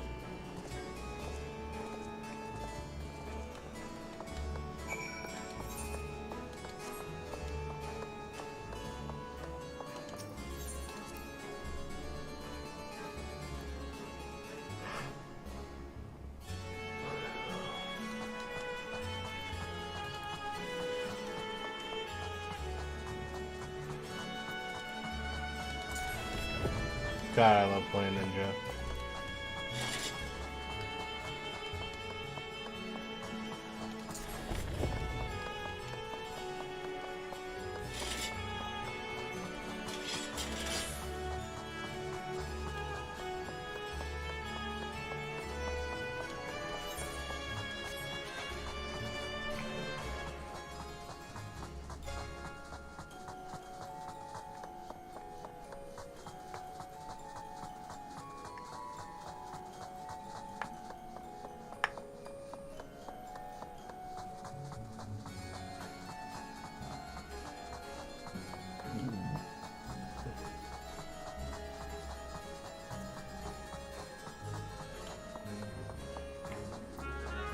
A solo instance?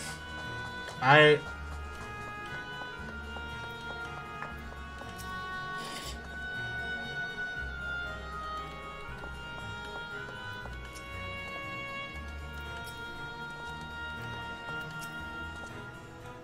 feel as I must stay alert.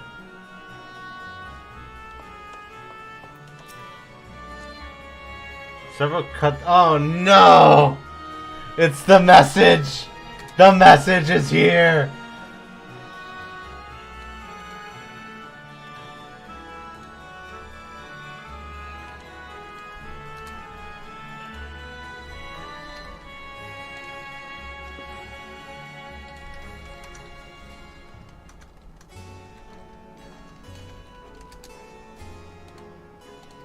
In addition, you are required to participate in battle. Your progress will be saved at certain points.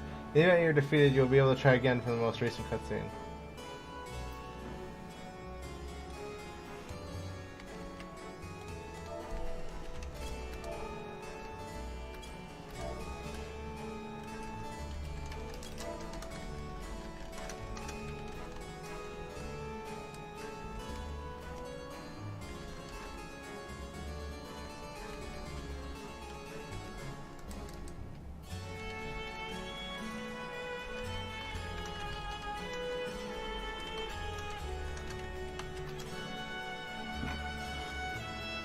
I'm gonna go stretch real quick.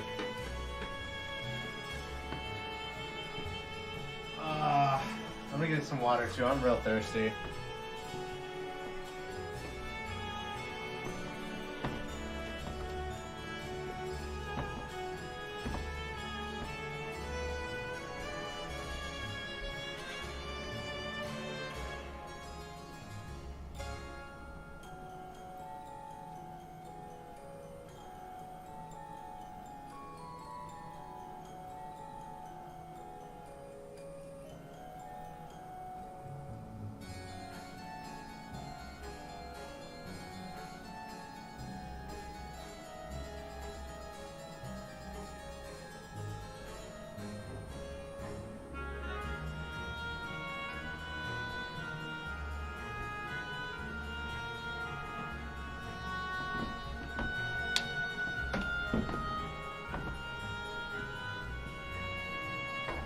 Okay. I put my headset down in the bed.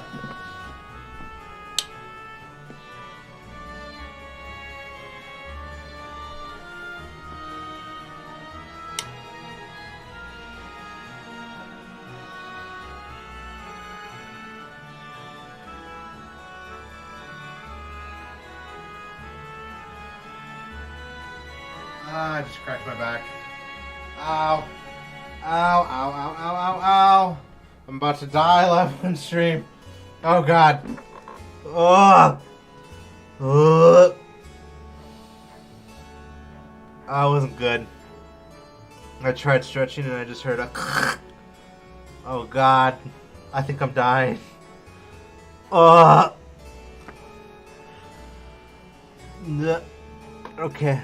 I'm gonna try to sit down. Okay.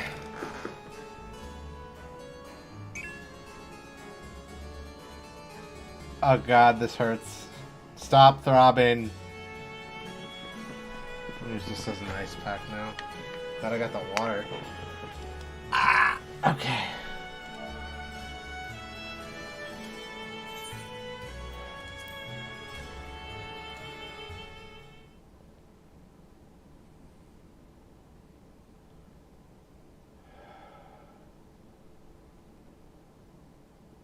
This place is as good as any. Let me have the ether now. Very well.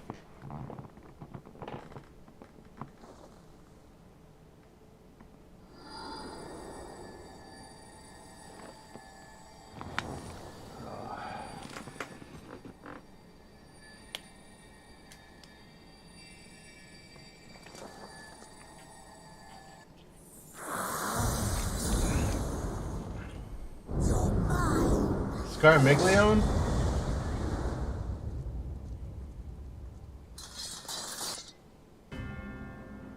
That I should miss That fiend again? But we struck it down. Watched it die. Fools. Death doesn't exist in this world. And I am free to return whensoever I please. Death doesn't exist. Of course, in the first, the power of light, of passivity, prevents life from emerging in the empty. But in the 13th, the power of darkness, of activity, prevents life from finding rest, even should soul be separated from flesh. So unless one's essence is absorbed by another, it is possible to return again and again. We have 0 now. That should be easy.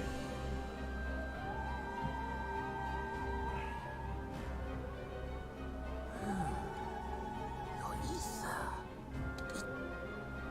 What? I must devour you too. Yes, I must. Drifting souls, by my power be reborn!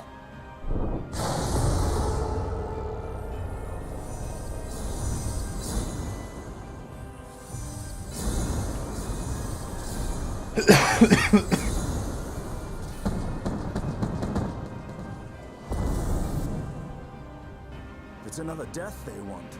I say we give it to them.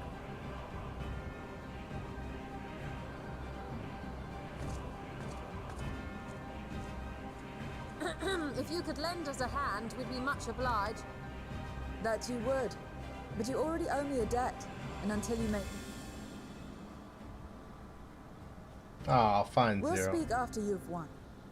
But know that if you lose, I'll help myself to your ether.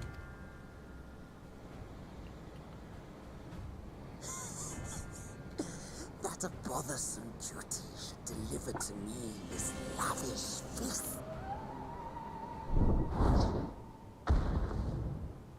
Come, struggle with all your might.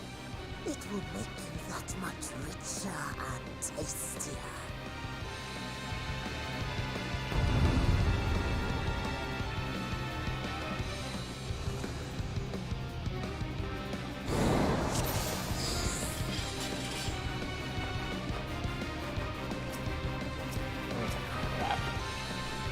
Things have gone to hell in a handbasket. There we go. Every soul in this domain turns now. Feast upon their flesh. The castle answers your call. We do well to break up this feast quickly.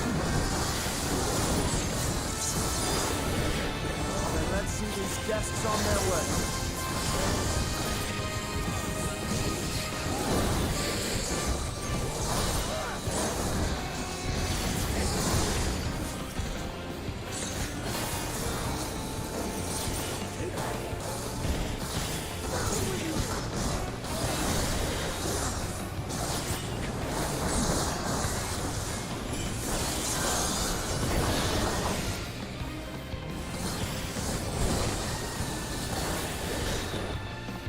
Behold the power of the Archfiend of Earth!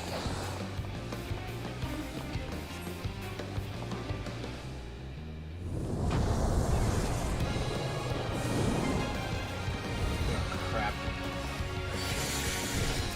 He hastens their regeneration. We are the Archfiend. You cannot defeat that which cannot die.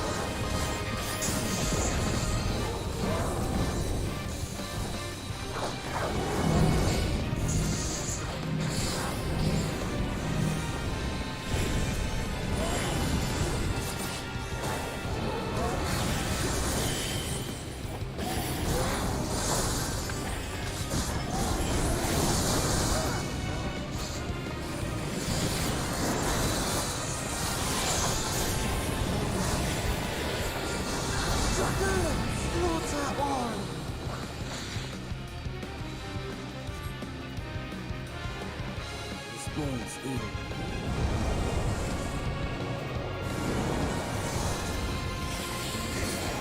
Our foe has mutilated our buttons. We need to drag him out of this damnable beast.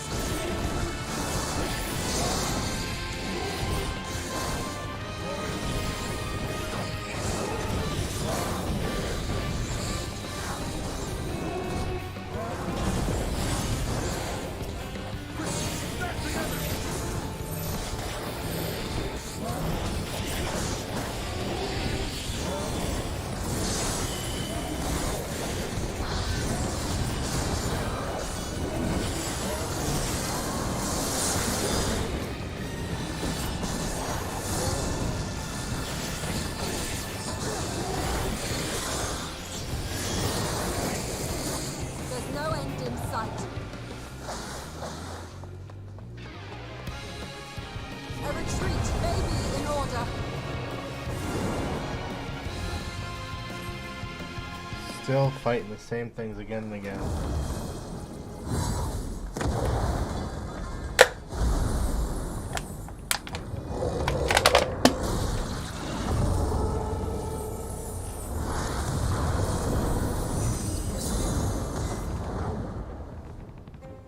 When will you learn? No matter what you do, you cannot hope to. You never know until you try, and I'm always happy to experiment. Zero! Is there no way to stop them from coming back? There is, but I have no reason to share it with you.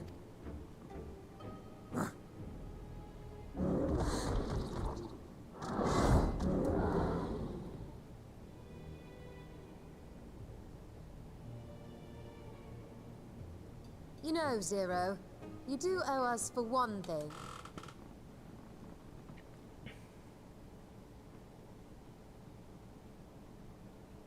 Your name. Ah, I knew it. You'll have your promised ether, but we are owed compensation for your name.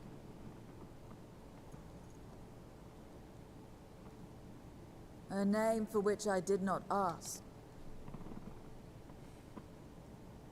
but that I nevertheless did accept. Ha. Right.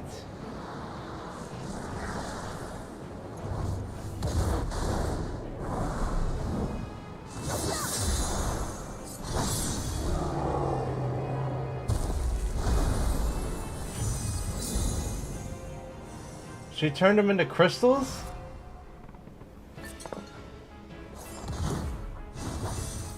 They've been crystallized. Well now, that's quite the trick. It's just white auracite, but in reverse.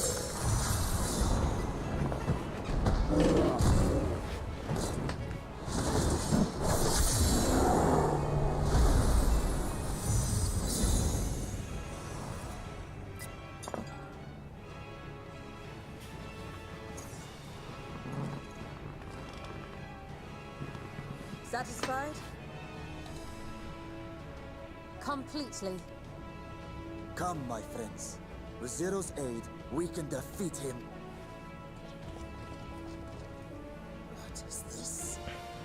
What have you done? Now that I think on it, you owe me a debt as well.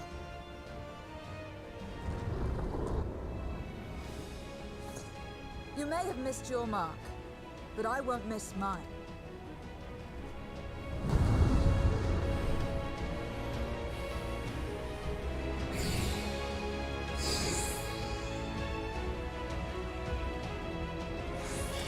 Alright.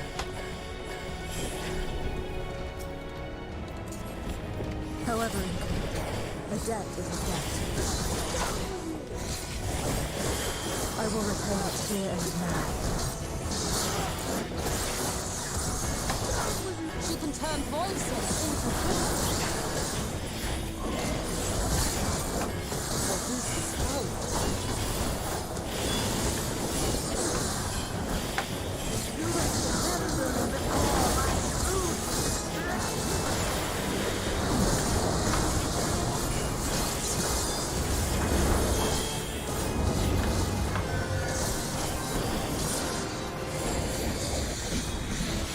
Tend to the minions first.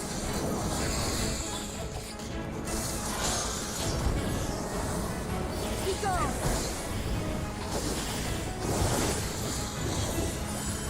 Nicely done.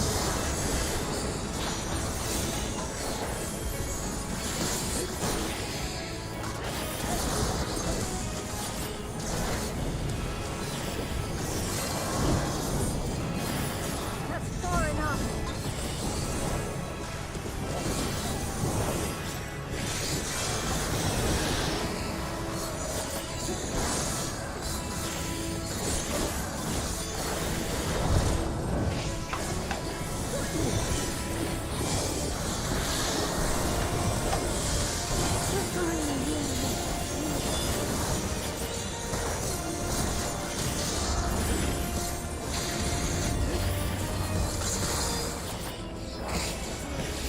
Good, good. This will help.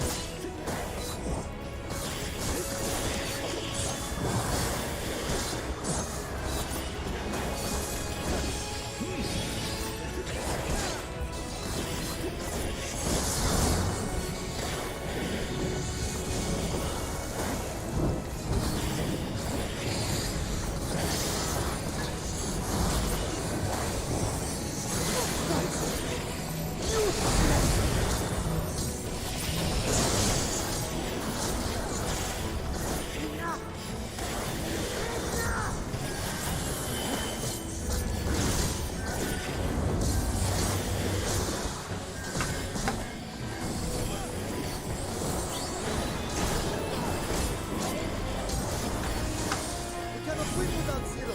We must help her.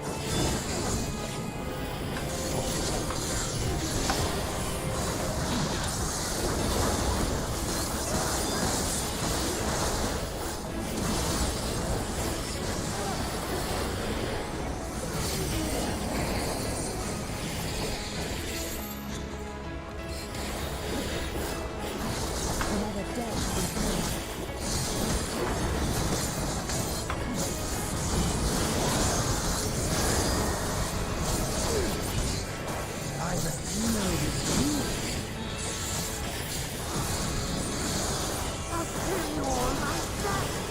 Curse back down. Why are you getting serious, though? Very well. Let us return the favor.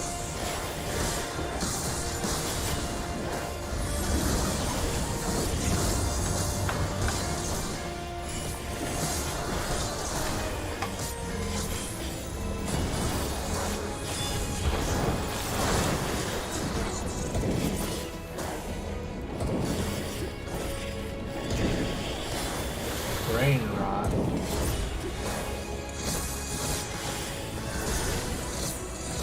First flight, second three will result in zombification. That's not good.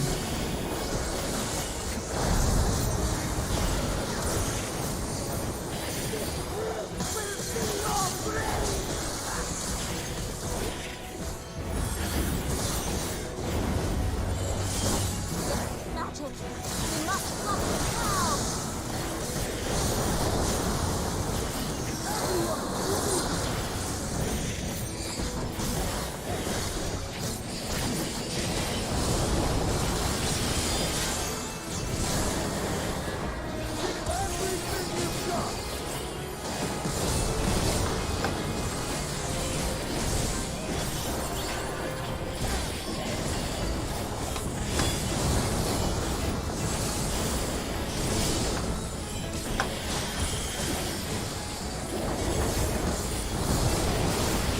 Got him.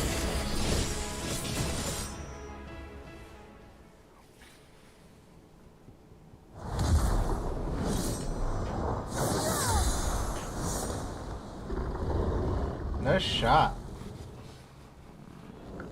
Fools!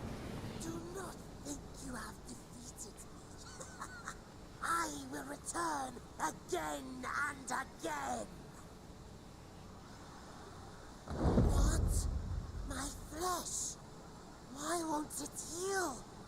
What is the meaning of this?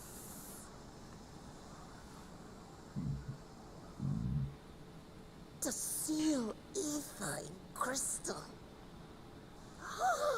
Memoria. But how? How can you have this power? Death has no place in this world. We are beyond it. And yet, Lord Golbez, you have sent me to my doom. Curse you and your wretched flattery, and this abominable fate.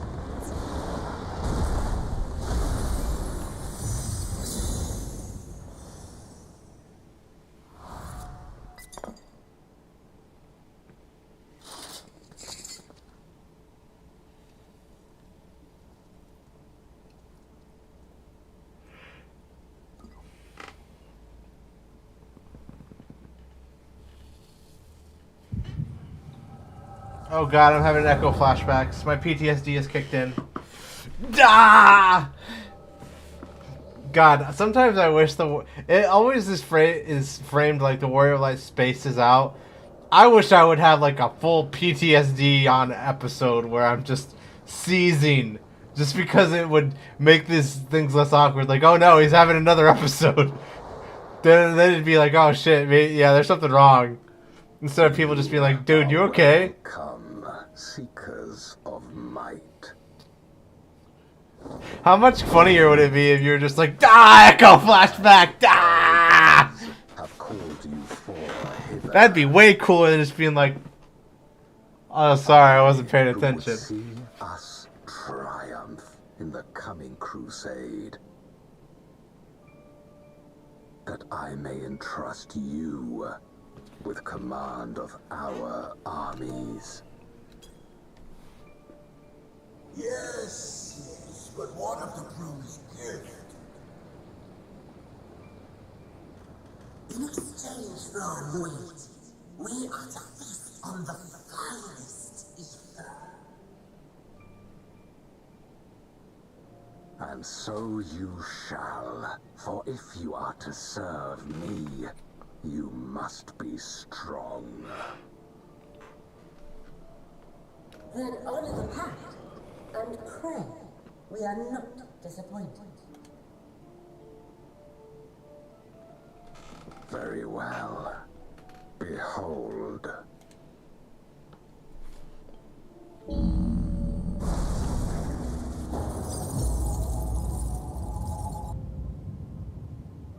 Oh no.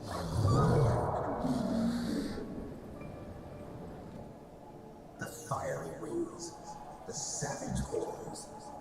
It pulses with life. Such vibrant ether. This magnificent creature could only come from beyond the veil. Indeed. Feast, my friends. Feast and arise as my 4 arch-fiends. Oh.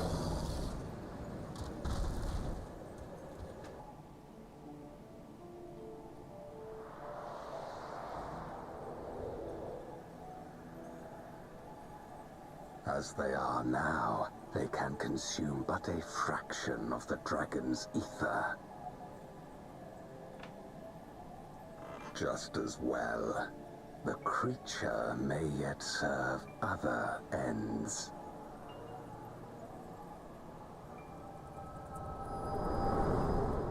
Okay, so it's still alive. Good. I thought they were just full on gonna kill her off screen. Are you all right? No. Die, echo episode!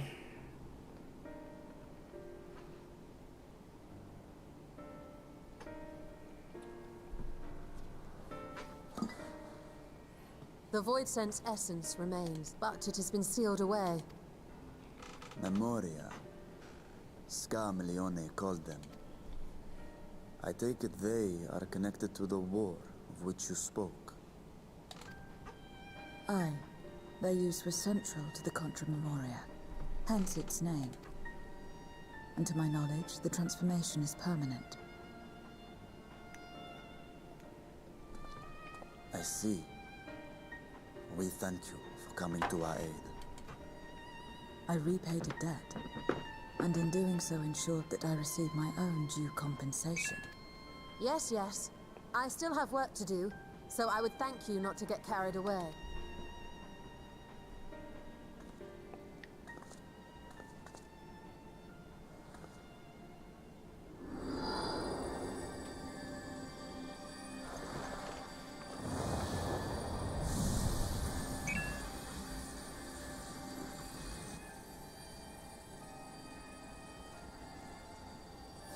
Ether is the coin of choice. I appreciate the simplicity.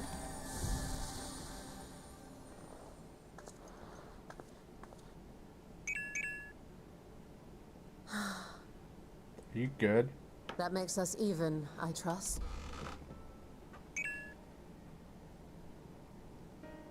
Right then. When you picked up the crystal, you experienced a vision, did you not? You know me so well, Y'shtola.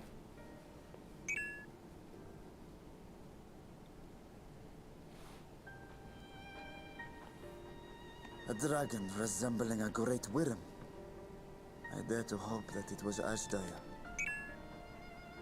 Even as it pains me to think she's been made to suffer.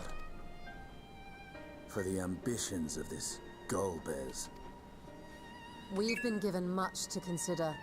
Let us take a moment to review what we know.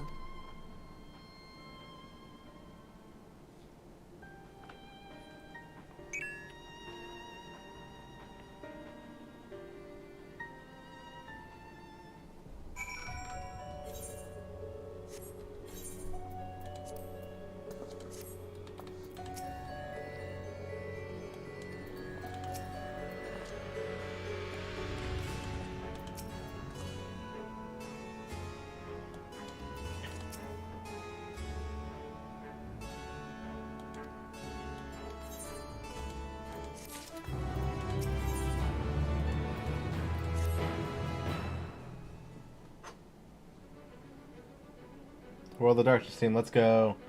We've come to the 13th before yesterday fought Void Sent here. Yeah, it was with 24 people though. But clearly you didn't know they could regenerate, else you would have shared that detail before. I was in a bit of a rush and didn't have time to wait around and see. From what I did for 4-way, I can hardly blame you. Perhaps they were returned after you left, but if they didn't, there must be a reason why.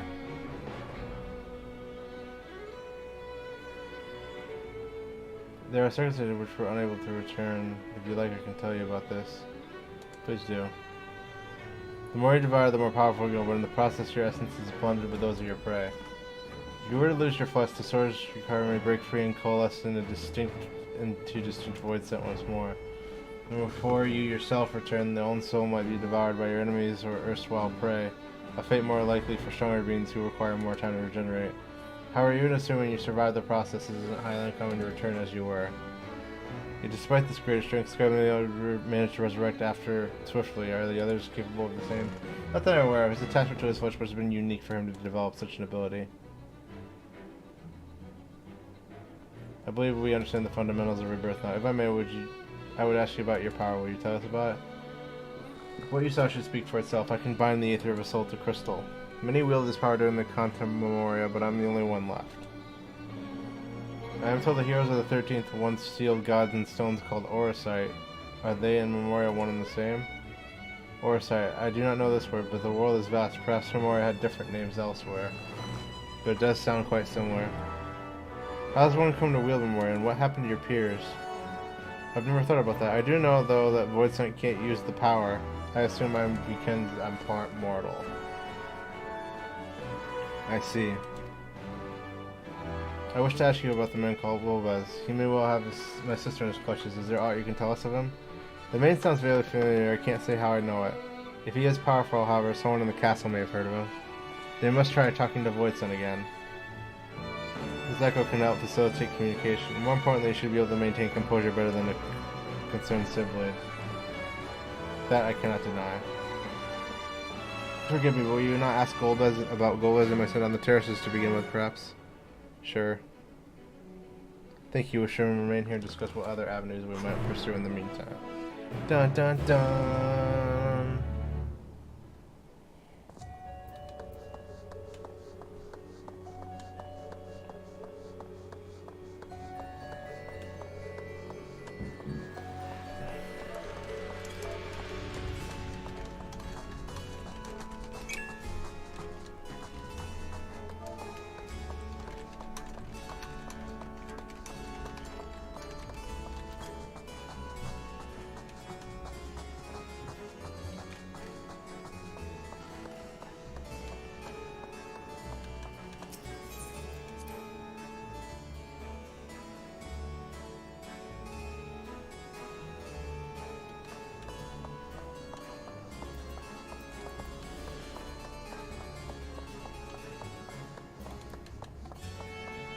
Hey, Fearful Void Scent.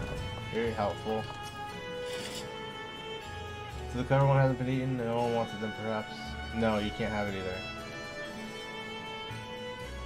Of course no, I'm only a fool with eyes and ears. His archfiends lead armies to ravage and conquer. They devour those they deem useless and those who can't fight. If you don't want to be even, then you had better flee, though soon there will be nowhere to run.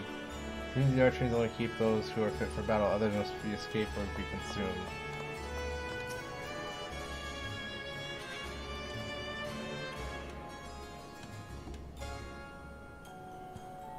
Golbez, you say my mistress spoke of him. He commands the archfiends. They are very powerful and have conquered many domains. The mistress bade us defend the castle from him. Yes, she did. It seems the archfiends have been attacking other domains. The fearsome reputation precedes them.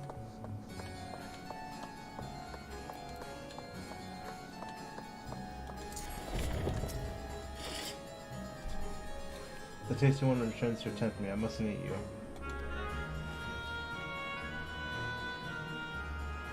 I know those who have eaten. He and his minions, and those minions have minions. No one ever sees him.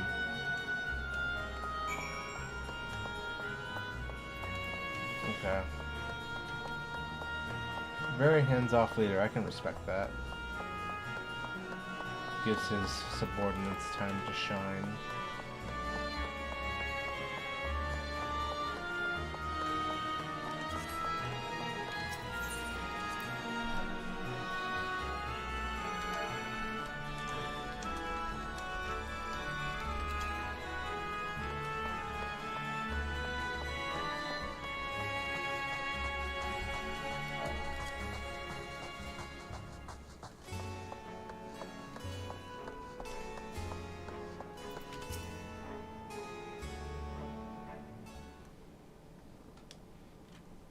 Welcome back. Are you able to learn aught of value?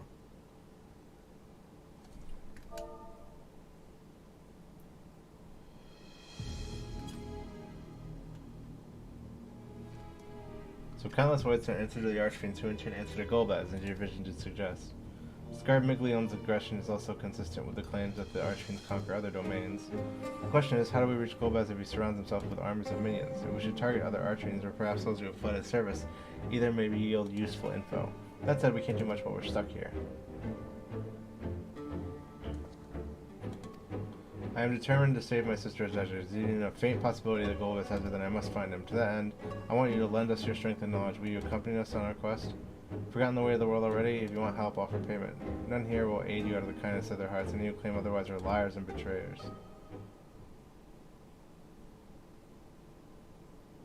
Or is this a request and more of a threat? If I refuse, will you force me to serve?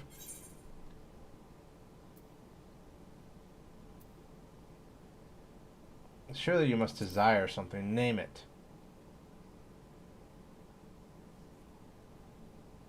I have no purpose. Why would I desire anything? That's why I don't bother to resist when others once here fell upon me. What matters in a world that's already dead? You have no reason to refuse our request by that logic. The payment need but be your satisfaction, correct? Did I not already say that much from the start? I propose you travel with us, and whenever you perform a deed that requires payment, we will provide it in Aether. That's all you had to say. Everything else was superfluous. Fair point. Where to now? Either place the archfiends may strike nests, or where the refugees and deserters may seek sanctuary. I know the latter. I'll take you there. I assume you know how to get off the isle? I was brought here on a mount. We can leave the same way. Now you mention it, I did notice some flying creatures near the terraces. Given our numbers, we'll need a large one, but regardless of size, we can all be won over with Aether.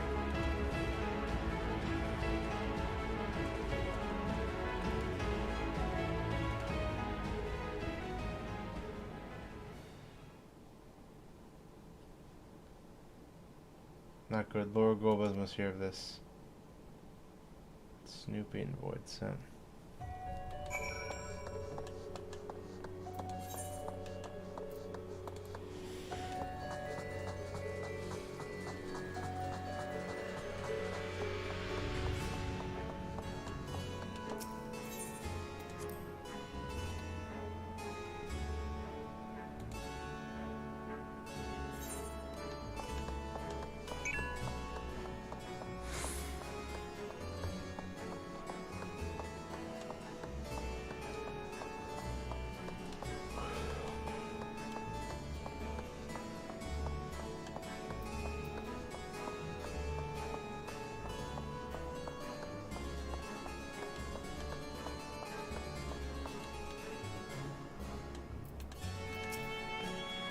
should be able to find him out here. When the castle in disarray, the creatures will be hungry just a little extra. Are you ready? Leave tree or keep? Yeah, unfortunately.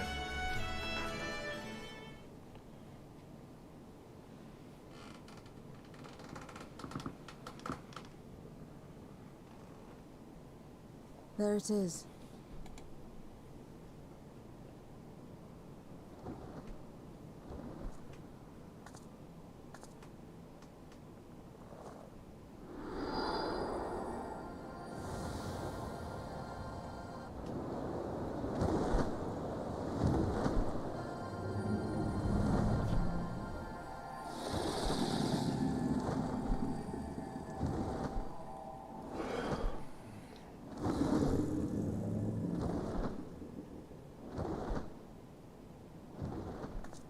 Good.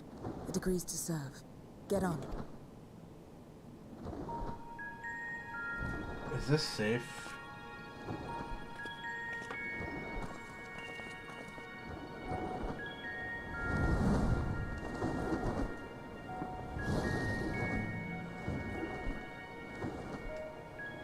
I'm gonna feel sick. Bleh. That would be great character development right there. No one could tell me otherwise. Where are we now? The hell is this place? Looks like a town.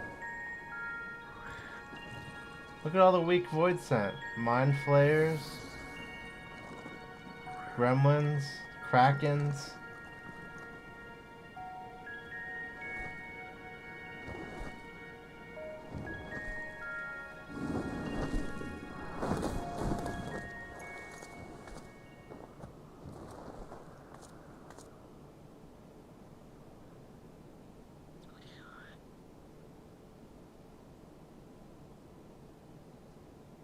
They look afraid.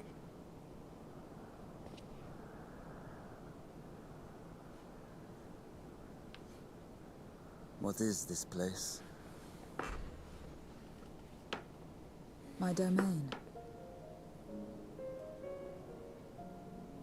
In the beginning, it was a sanctuary for me alone. But over time, others began to gather here. Those who had nowhere else to go.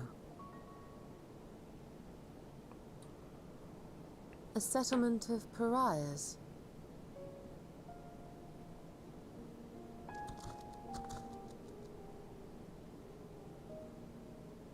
What's that?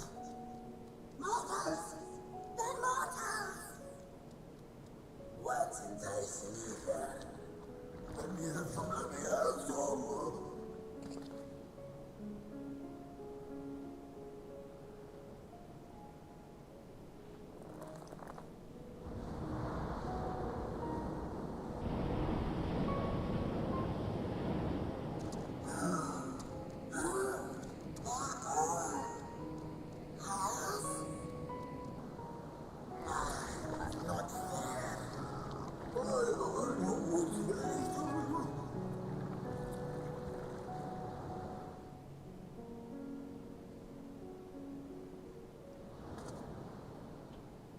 You are under my protection here and will not be harmed. I give you my word.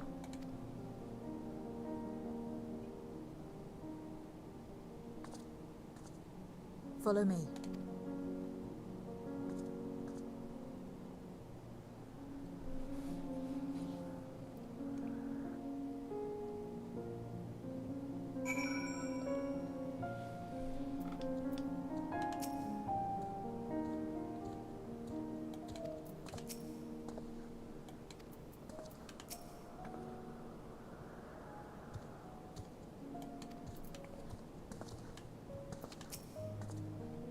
This is my abode. The others won't come near so long as you be at ease.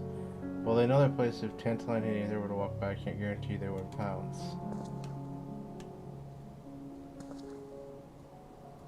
It's the voids that nature conserve, their sole purpose. Even in the pursuit of Aether may lead to their undoing. Many succumb to instinct. But any who succumb here will have to answer to me. This is my domain. One and only rule. It is absolute.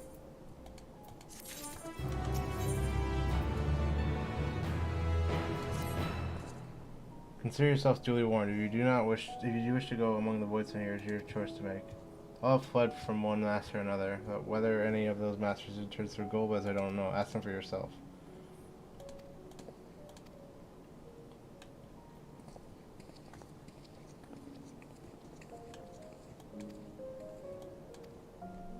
come too.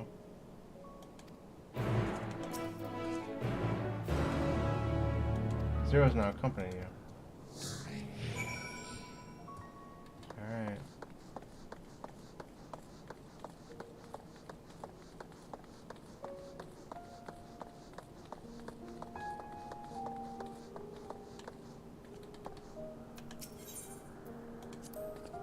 It's the heart of my domain. Normally it's deserted, but you and yours have drawn everyone out. I don't recall this statue, though.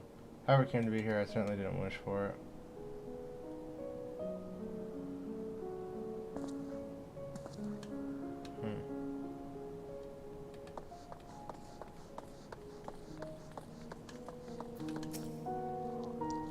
Stay away from me. If you don't want to be eaten, stay away.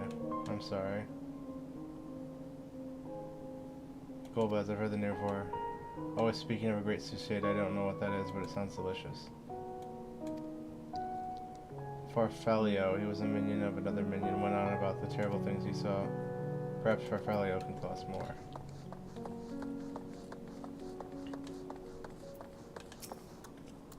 Whose likeness is you ask the hero who will come and save the world? I'm waiting for the day he comes, or was it a she? I can't remember the details.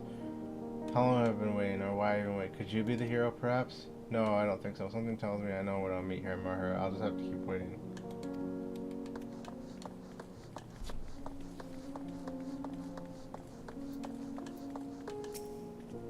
To walk around with her like that, you're her minion then? You know I don't take minions. He has some questions and I want you to answer them. Golbez, I don't know that one, only Skathak. When she led us beyond the veil, I grew scared and fled. I've been here ever since, don't know anyone else, nor do I wish to, that's all I can tell you. Skathak was a powerful wizard who ruled over a vast domain. That was a long time ago, though, so I doubt she has any connection to Golbez. And then she was sealed in Weeping City, and then I kicked her ass.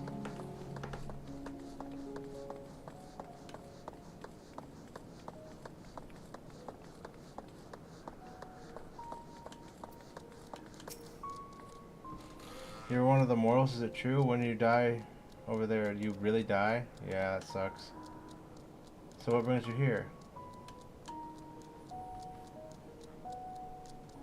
Golbez, he seeks strong men to grow his army, so I hear, but recently he stopped doing that and said he devours all.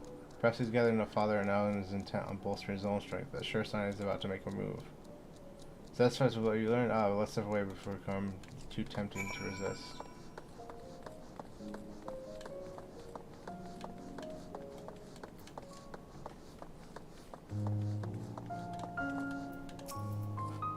Since rumors of Golbez reach even my remote domain, fair to assume he's gathering enough strength for his crusade, whatever that may be. But I must say, I wouldn't have guessed that Farfalio once fought in Golbez's army. It's a miracle he survived serving an archfiend. I should explain. Farfalio is the weakest among us, constantly in fear of being devoured. He seldom consorts with others.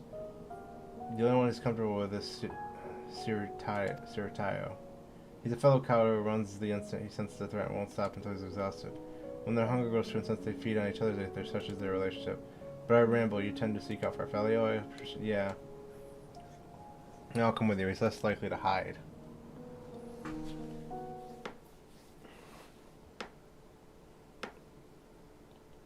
Meanwhile... Oh yeah, I put out one of the torches. Nice.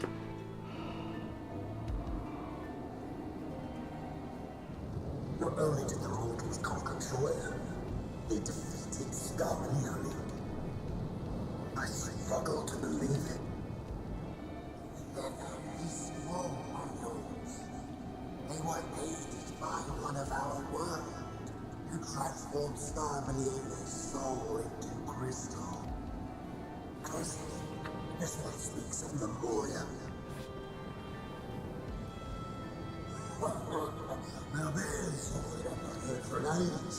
It'll bring a pang of nostalgia to my breast and a tear to my heart. The very notion was an absurd. Drowned in darkness. That's where we all. And yet Scarmalione still does not answer. Were he alive, he would have returned by now. Weakest though he was, his ability to regenerate was without peer.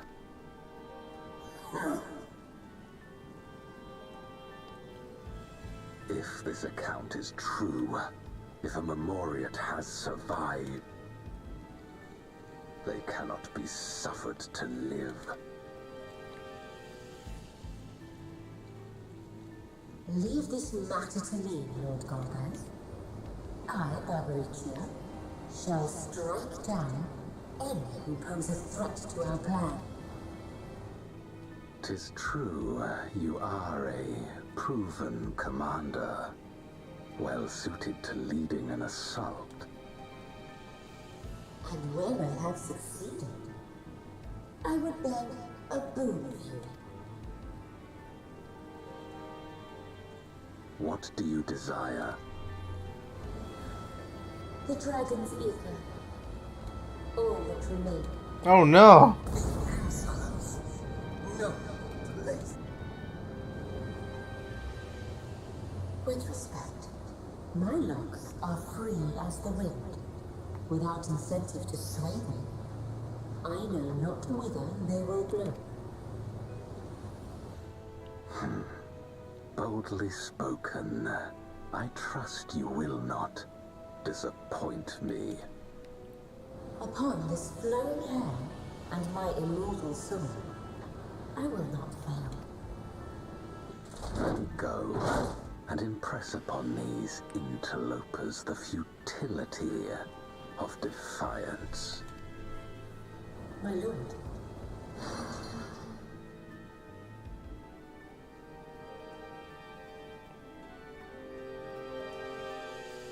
Interesting.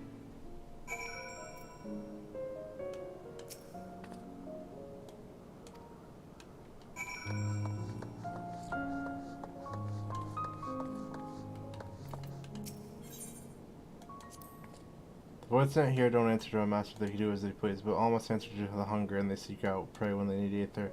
Except for Felio and Citarario is Siriato. There it is. That is, they are content to take one from another. Barring an incident, they do not venture out. When he takes flight, Citario will not seek shelter until he is utterly spent. For Felio, on the other hand, prefers to hide in the same place. Come.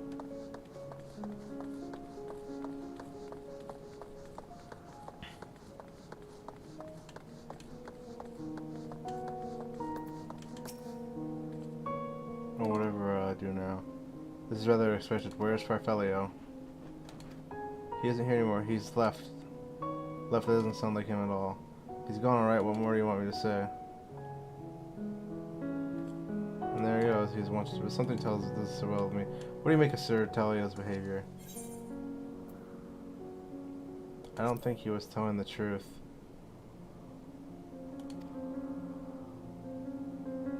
He says Farfelio's gone, but that's quite unusual. But the fact Citario was clearly frightened by something and chose not to flee, but instead hid here. We must go after Citario now. Did he eat him?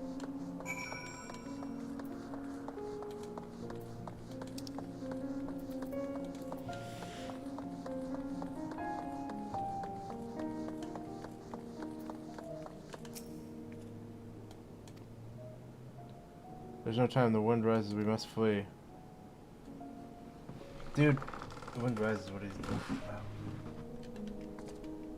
After him.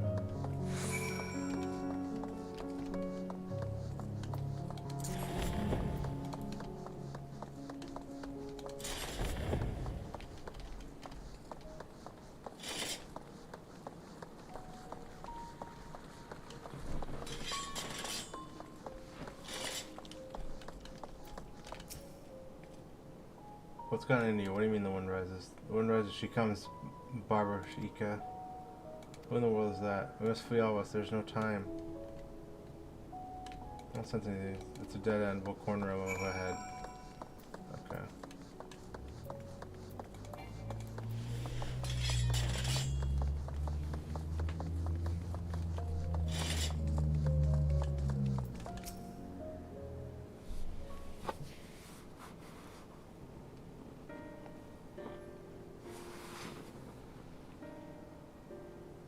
We're doomed. There's nowhere to run. What are you running from? I already told you, Barbarica, the Archfiend of Wind. Archfiend. We will be devoured, but forced to serve, to fight in the crusade, but it makes no difference in the end. We are all eaten or hurt. I didn't want to fight anyone, that's why I fled and came here. That explains everything, almost. I thought it was Farfello who used to serve an Archfiend, not you. Not you, who always ran at the first Archfiend. You who speaks as though you are Barbarica, because there's only one explanation. He devoured Farfello, didn't he? Indeed, that would account for his uncharacteristic behavior. So, did you devour Farfello, and not just a portion of his aether, but his entire being? How did you know? It wasn't only your behavior that felt strange. You felt strange. There were more of you present. No, I don't believe that you lost control. More likely it was at Farfello's behest. I can't hide anything from you. I admit, Farfello didn't leave. I ate him.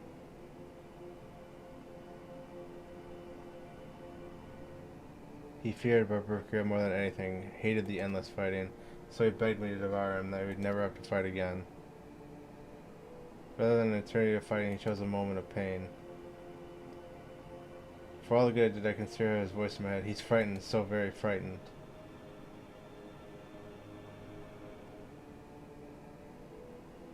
When you're eaten, your essence is blended with that of your devourer, and though you have no control, your consciousness in part endures.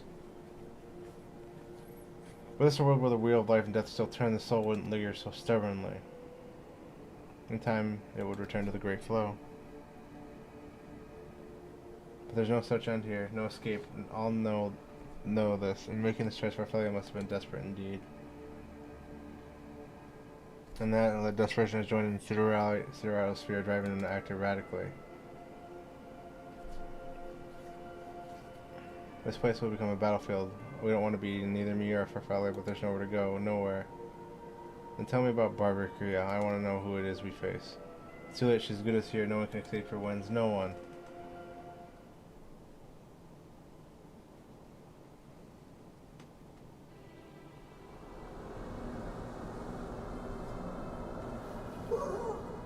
Barbarica! She has come!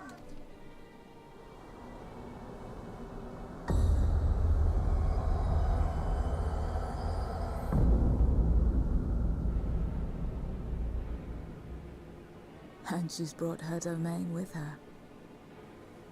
The Archfiend's after you and yours, I shouldn't doubt. Perhaps you should go and find them. But be warned, whatever this is about, do not expect us to get involved. I can't bear it! Eating and being eaten!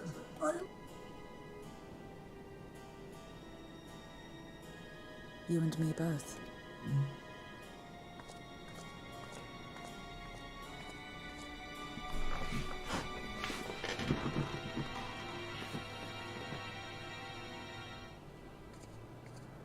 One of the Archfiend's approaches. They must have been tracking our movement. She's here.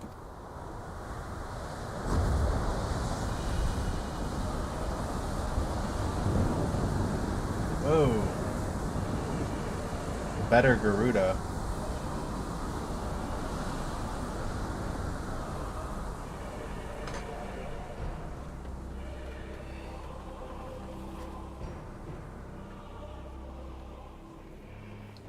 Excellent. You've saved me the trouble of traveling to Troya. So you're Barbarica. Mind your manners, mortal. My name is not to be spoken, save in reverence and fear. What is this pitiful to me?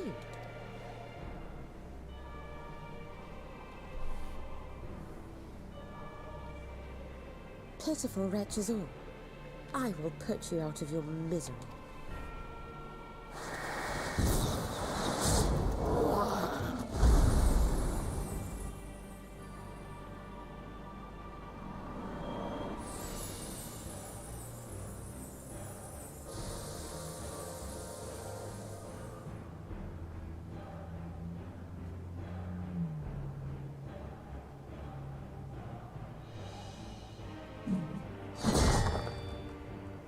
Alas, poor Scarmiglione.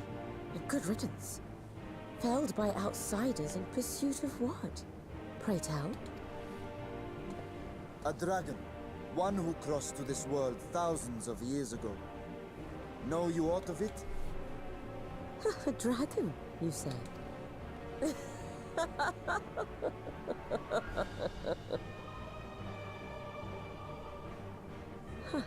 My Lord Golbez is more clever than I realized. To let the prize live, that it might lure more prey to it. Very well. In gratitude and service, I shall devour every last mote of their souls. Where is she? Where is Ashdaya? Huh. You even share its scent. How curious. And irresistible. If you think us easy prey, you're wrong.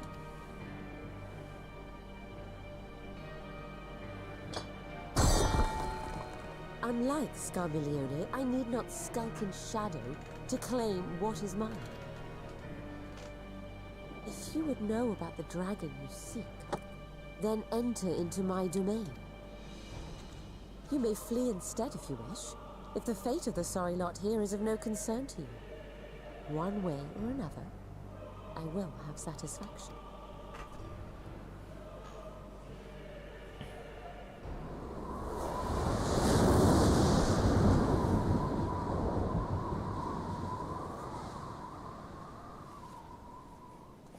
What's the plan then?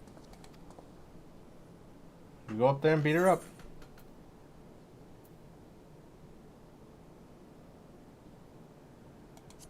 We gotta go beat her up. There's no other option here. Indeed. Yet she will have the upper hand in her domain. We must be no less than fully prepared. We find her and get our answers. Will you be joining us, Zira? You may be easily goaded into accepting her challenge, but my curiosity is not so insatiable as to cloud my judgment. Nevertheless, if you are desperate for my aid, you know my price. I shall pay it. So long as you leave me strength enough to see my sister home, you may take as much as you wish. And lest you forget, mine is no ordinary ether.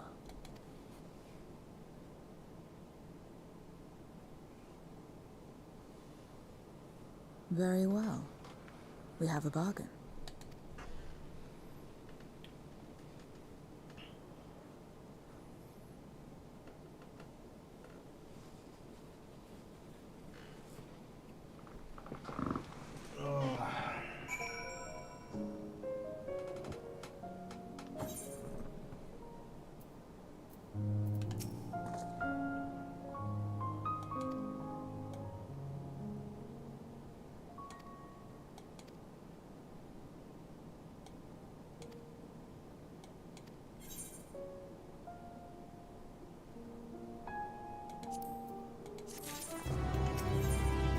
Zero has a word of warning before you go to face Barbarica. Well, because she would give us answers if we were to defeat her, but assuming she'll talk, which I doubt, I trust I needn't tell you how foolish it is to give an archfiend a second chance. Best to seal your way at the earliest opportunity. If you wish to peer into the past, the memorial will suffice. I'll try, but I make no guarantees.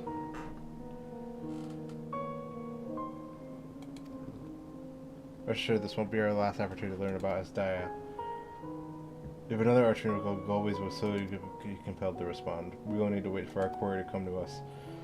If our struggles with Scarmiglione are taught aside, we hold nothing back when facing our archfiend. Let's heed Zero's advice and steer our way. Let us be off. We travel by Nosh. In this road, travel? Yep.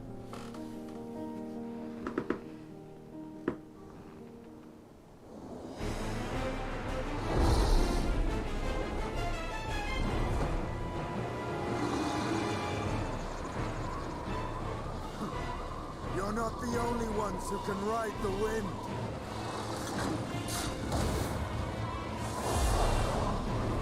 Leave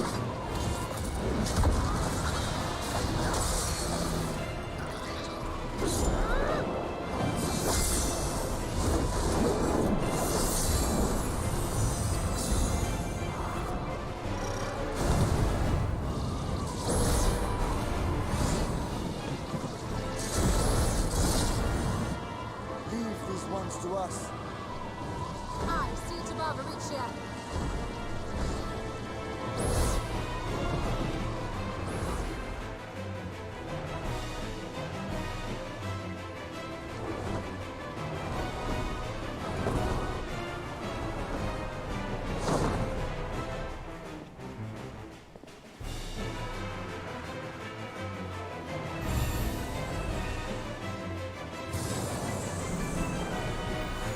Alright, here we go. Azim's crystal help.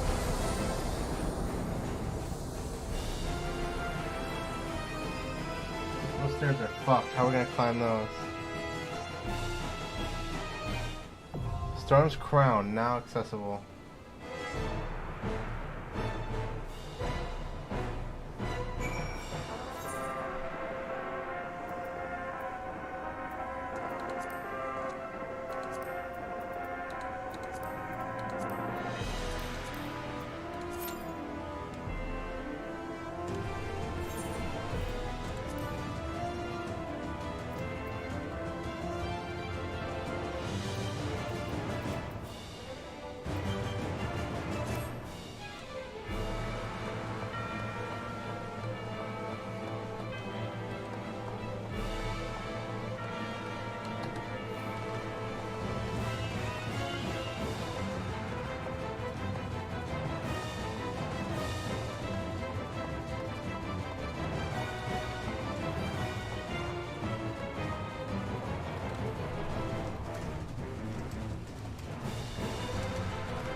I gotta wait for this damn queue.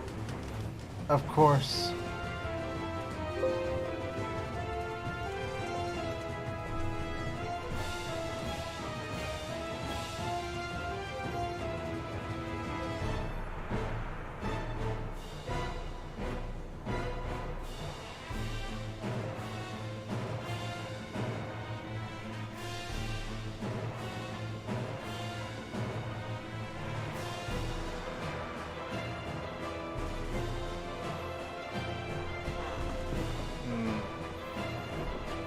I'm gonna be here all night, I can feel it. Eat my gum.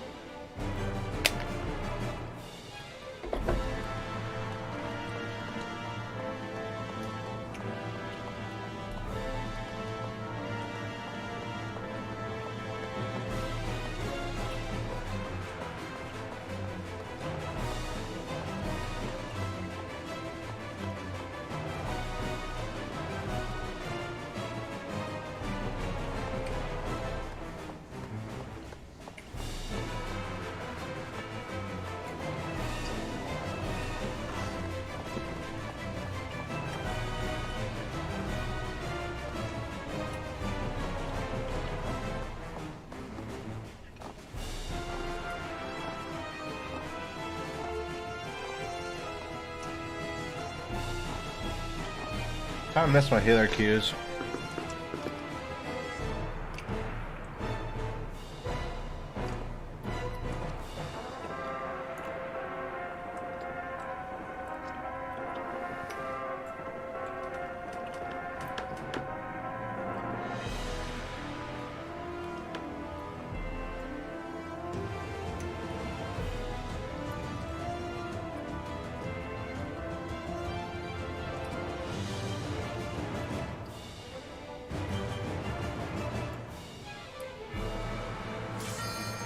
Yes.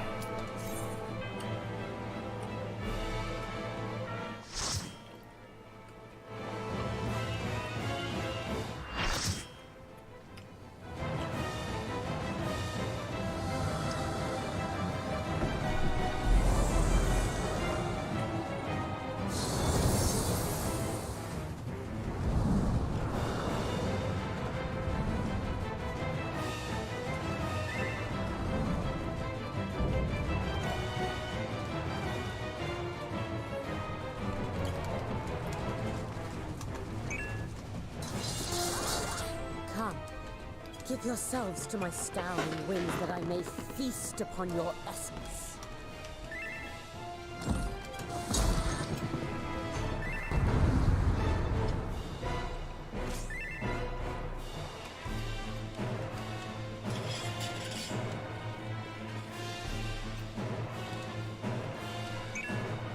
We got this.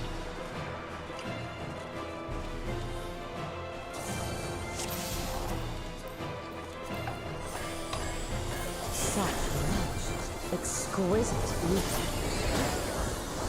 My head shivers with anticipation.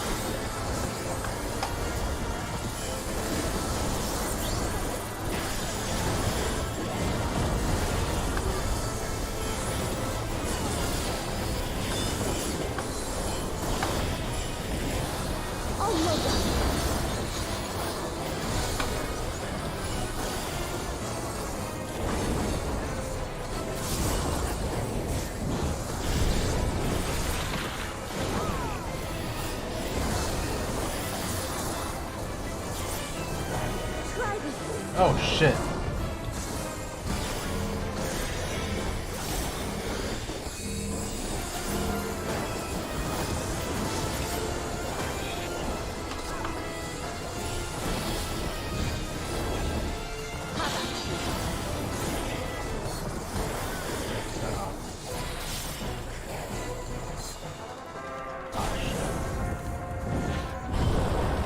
I see now.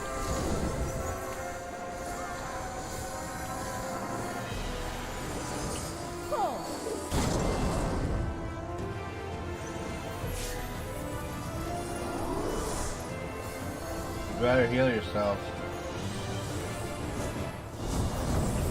Yeah.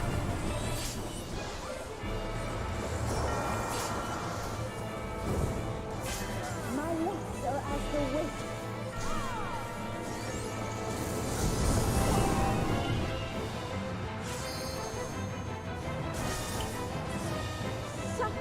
Strong and free.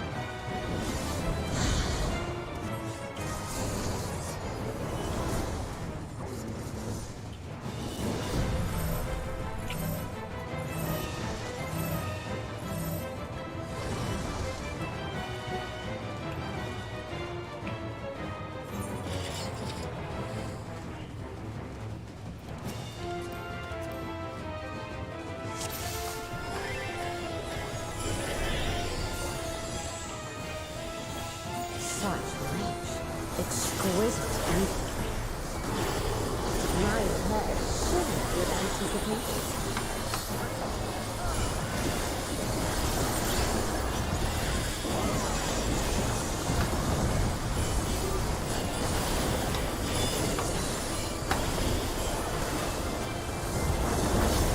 Oh no, God.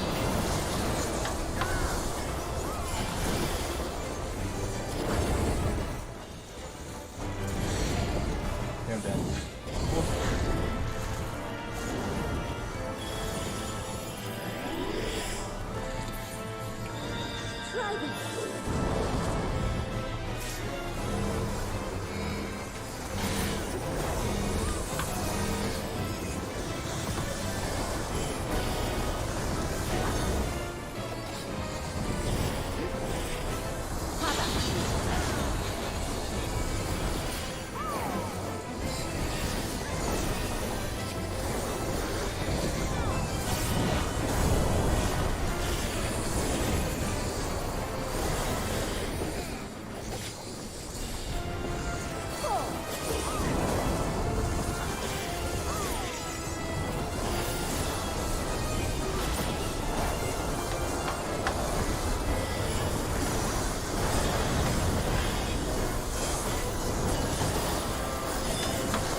feel it too, do you not?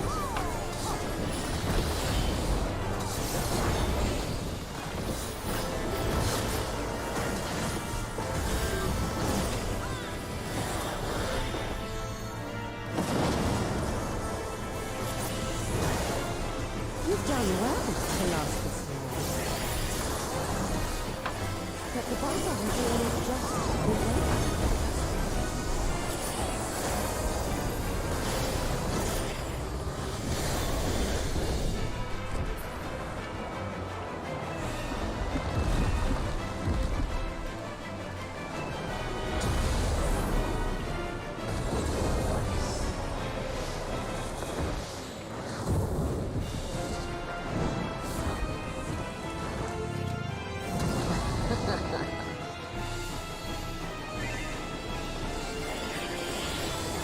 I'll slaughter you all.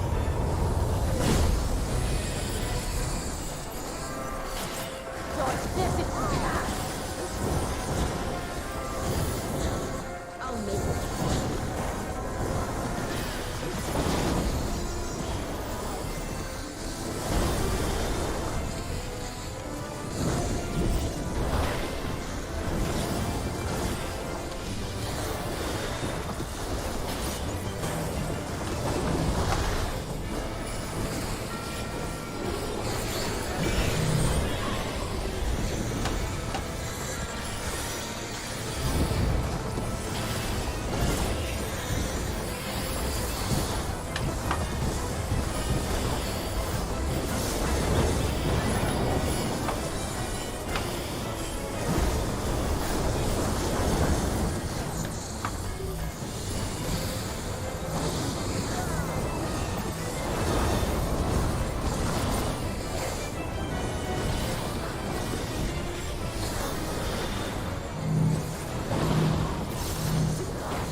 Know your place.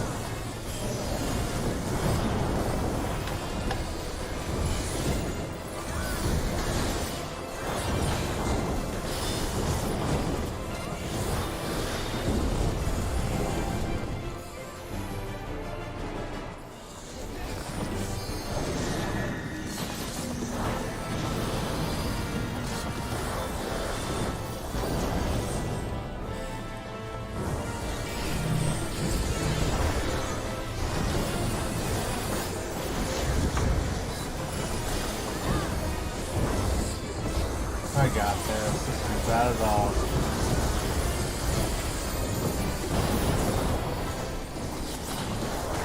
You can't escape this way.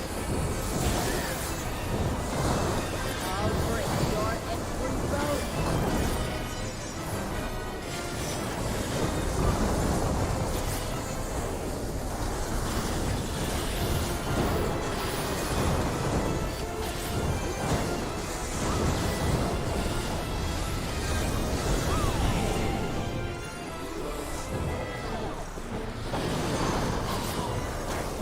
Be gone from my sight!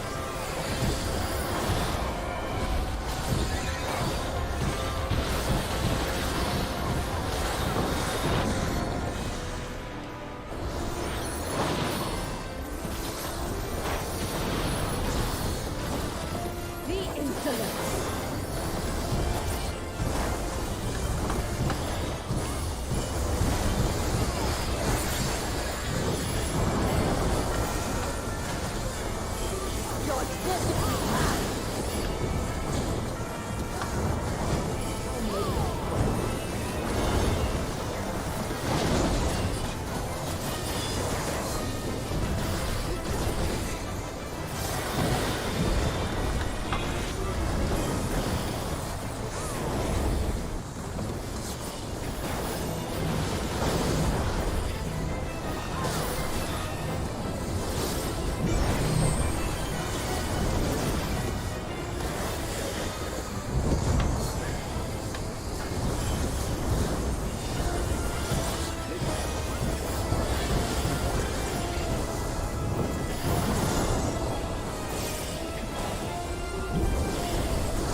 held your place.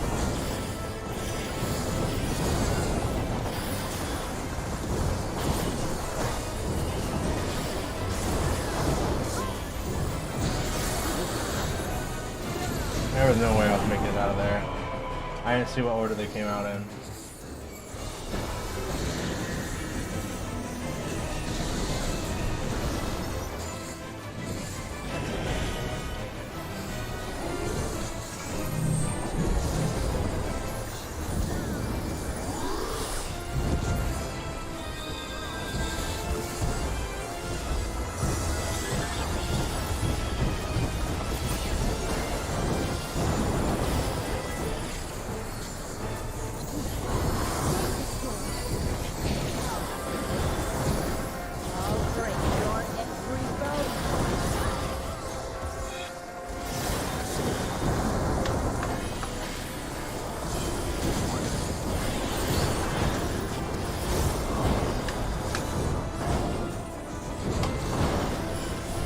God.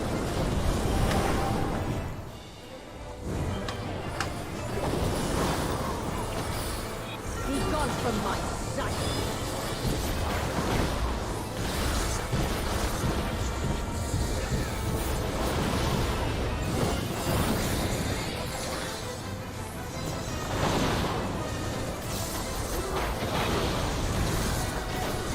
The insolence.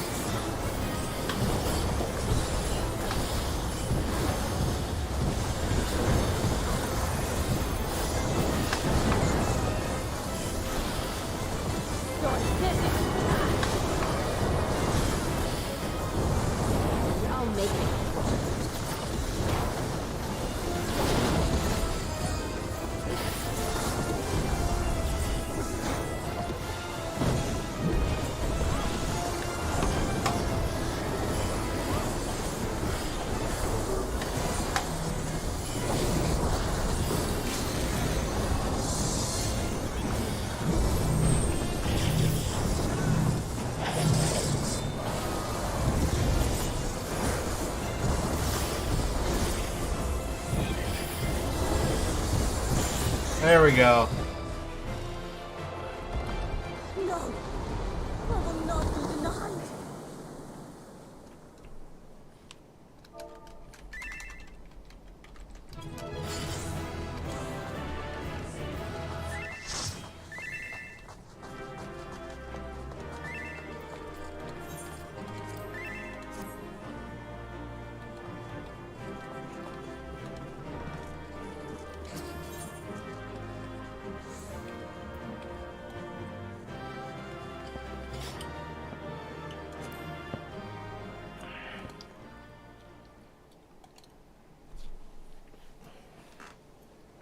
There's still time. With more of the dragon's ether, I can yet... You're finished. Nice shot. Damn it all!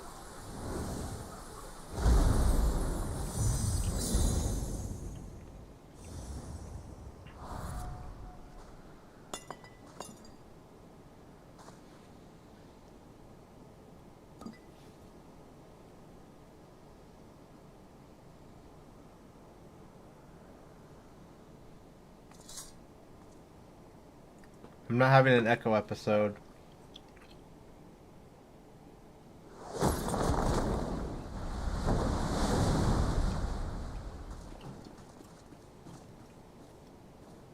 I see you've bested Barbaricia. Well done. Her minions too are all crystallized or scattered. The day is ours. What of my sister? Tell me you learned something about Ashdaya. I didn't have an echo flashback this time. So the Archfiend and her crystals yielded not.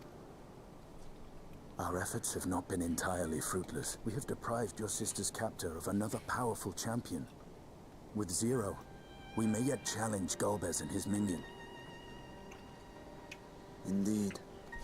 We could not have come this far without your aid. Thank you, Zero. I but fulfilled my part of the bargain. And now I will have my...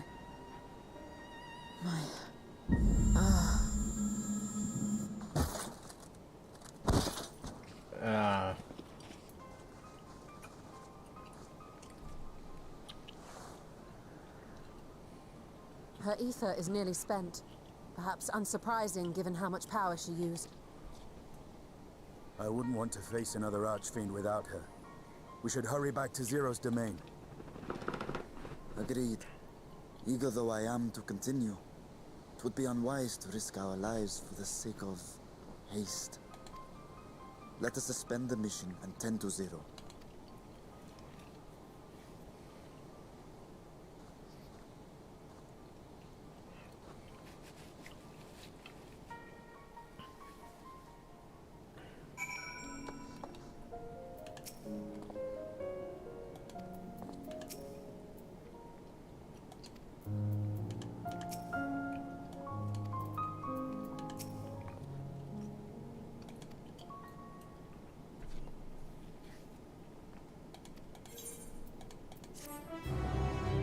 Nicely done. Dun.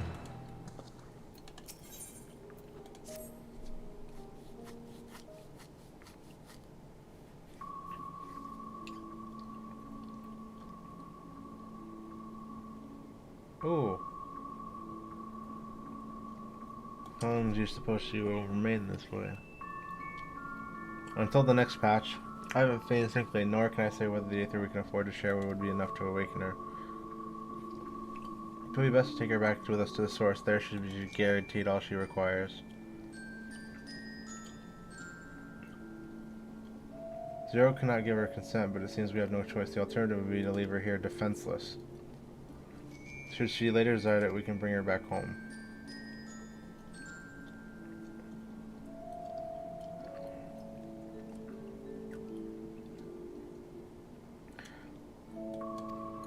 Hold on to Barbara's memorial, it may yet serve a purpose.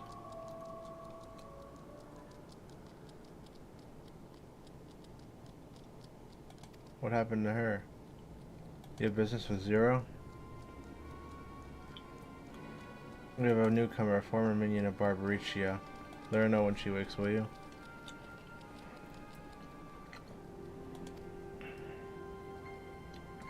We're not going to find this newcomer, so we have something to tell Zero, if nothing else.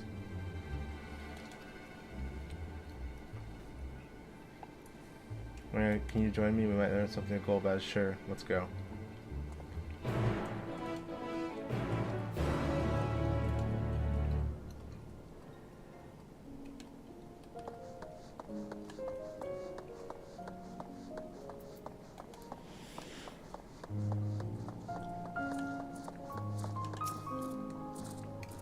You're the one who felled Barbaricia. I won't make trouble, I'll obey, so please let me stay. If you obey, tell us all you know of Golbez. There isn't much I can tell, only the Archfiends were allowed in this domain. Whatever it is, none but they know. Nobody regard oneself in keeping one's location secret. How does Golbez communicate with his minions in the field?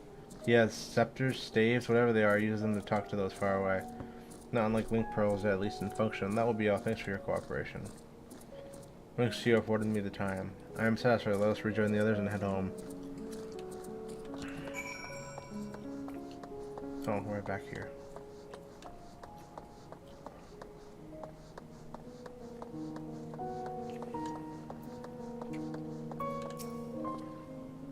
I trust you understand that once we leave the 13th, you will not be able to return.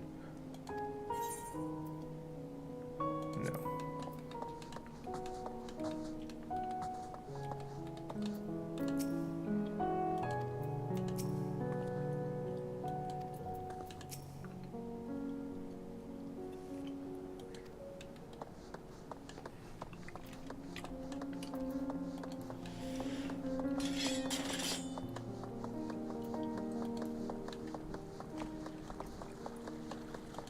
Where's what's his face?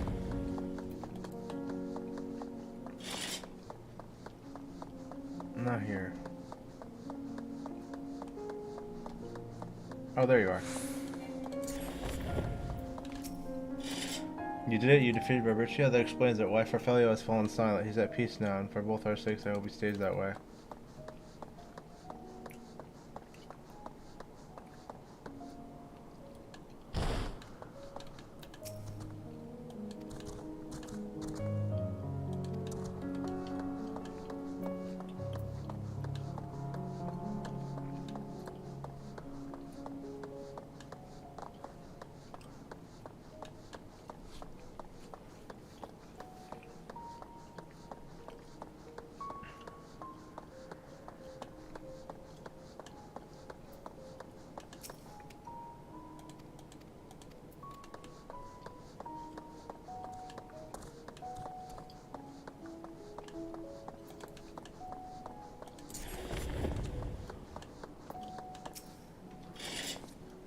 I trust you understand once we leave. Okay, yeah, let's go.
Ah, you're all safe.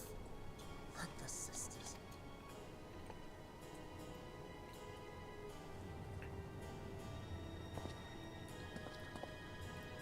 A moment while I close the gate.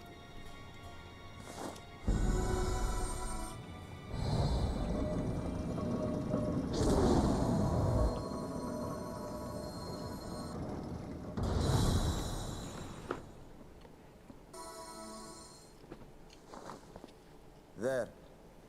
We may rest easy for now. Was there any trouble? I expect some void sense slipped through. A few did, aye. But we were ready. That is well. I cannot thank you enough for your vigilance. Yes, you're grateful. But aren't you forgetting something more important? You know, the polite but warm formalities one delights in hearing when their little brother returns from a long journey.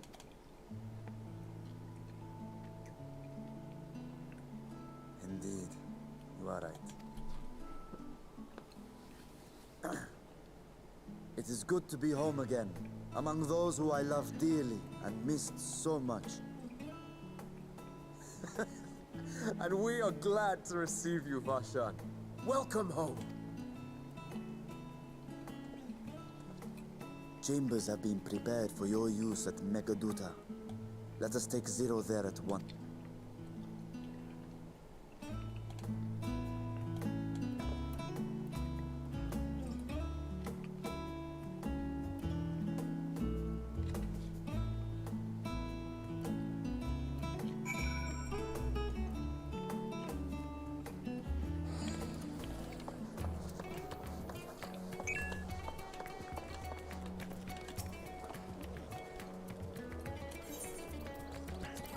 Proceed to the guest chambers? Yes.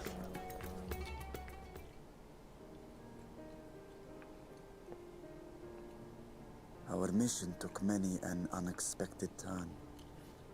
I am relieved that we have all returned safely. But before you all enjoy the rest you have earned 12 times over, I would consult you on one last matter. Zero.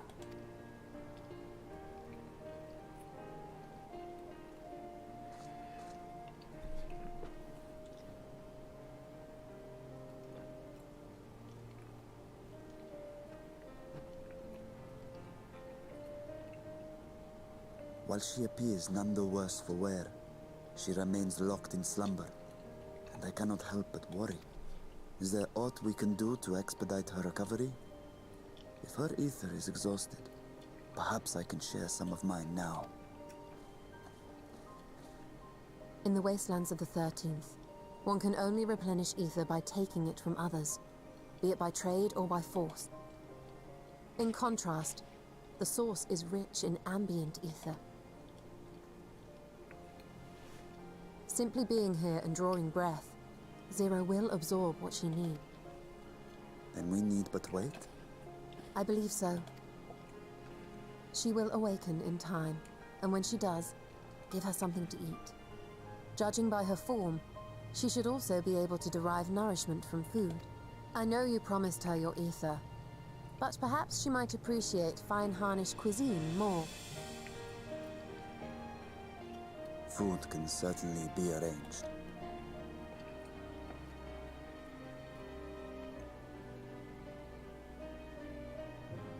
She looks like any other person. Unsurprising, perhaps, given that she is only part void sent.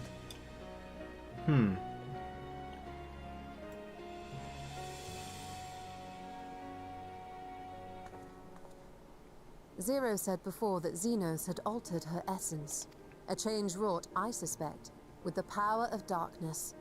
It acted upon the part of her that is void sent, rendering it dominant. Thus we were able to reverse it with the power of light. I labor to believe that Xenos possessed such arcane knowledge. In all likelihood, it came from Fandaniel. Were Zero wholly void sent, I doubt the crystal would have had an effect on her.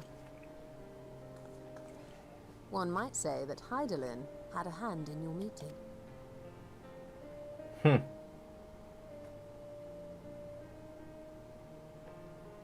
It is no exaggeration to say that Zero has proven herself invaluable.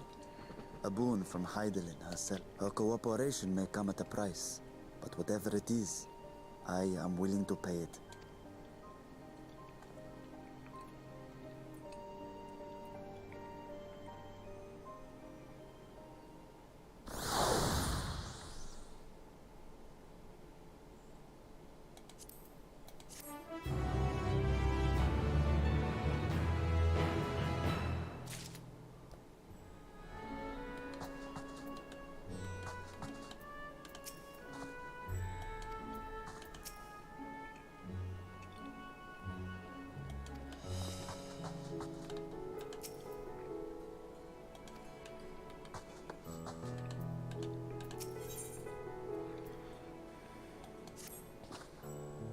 I have to pay a visit to the High Crucible. When the scales function everly, it would be prudent to have them inspected for signs of degradation. Do the same for the vessel. Then I'll go too. I'll meet with the soldiers, share with them what I've learned fighting Void Sent. Have you any immediate plans? I might go and tend to my island.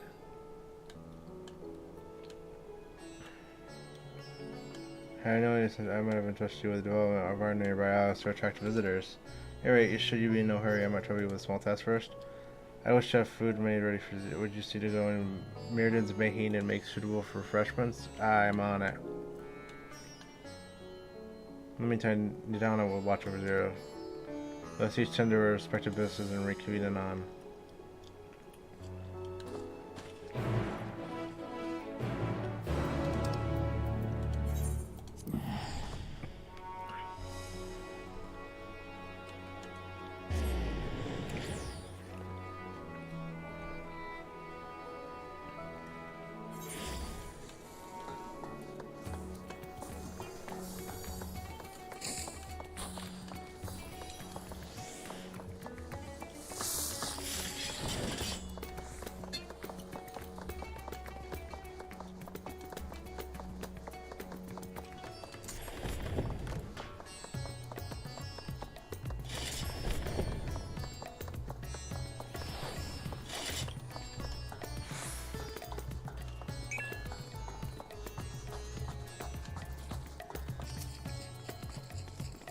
Woman of Mirrodin's Maheen, please make yourself comfortable. I need food and refreshments, please. I guess the Sasha has collapsed from hunger? Of course, we'd have a, you only tell me what you desire.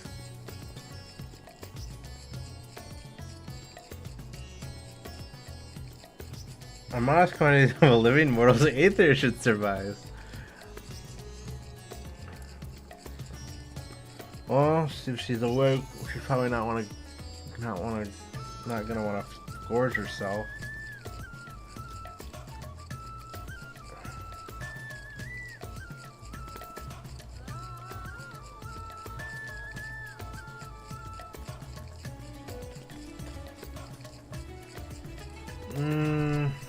think light and refreshing would do it either. I don't want to do something expensive. Do it with rich and hearty.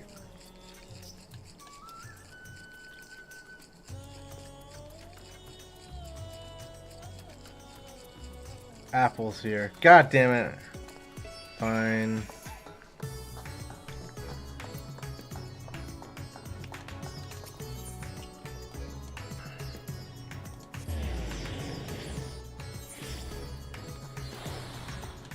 I should learn to touch my gut more.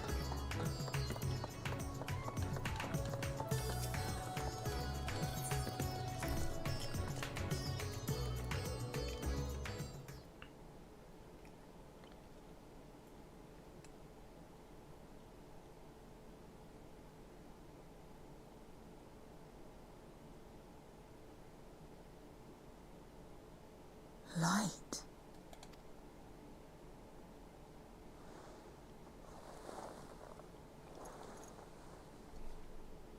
Is this an inn? What happened?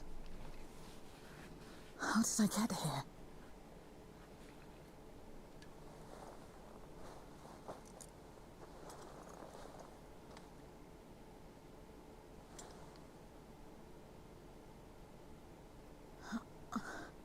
There's no time. I must rejoin the battle. I must...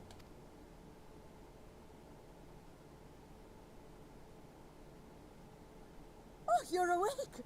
Wonderful! Ah! Ah! Ah! What is this? Some sort of fiend? A fiend? Where is it? Where? But this is no time for jokes. You're in the source, my dear. The world next door, so to speak. The others brought you here after you collapsed. I'll fetch them at once. Wait, just a moment.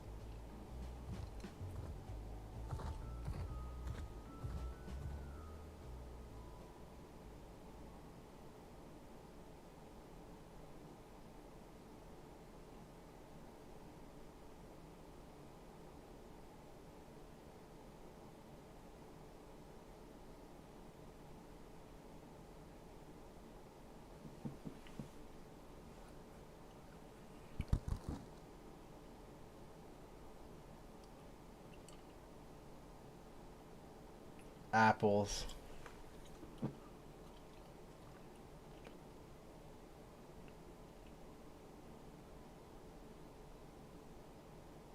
I took the liberty of arranging refreshments. I did that. I hope you find them as flavorful as they are invigorating.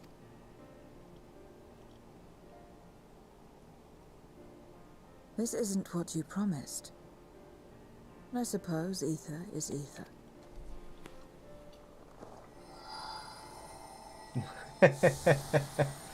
Okay.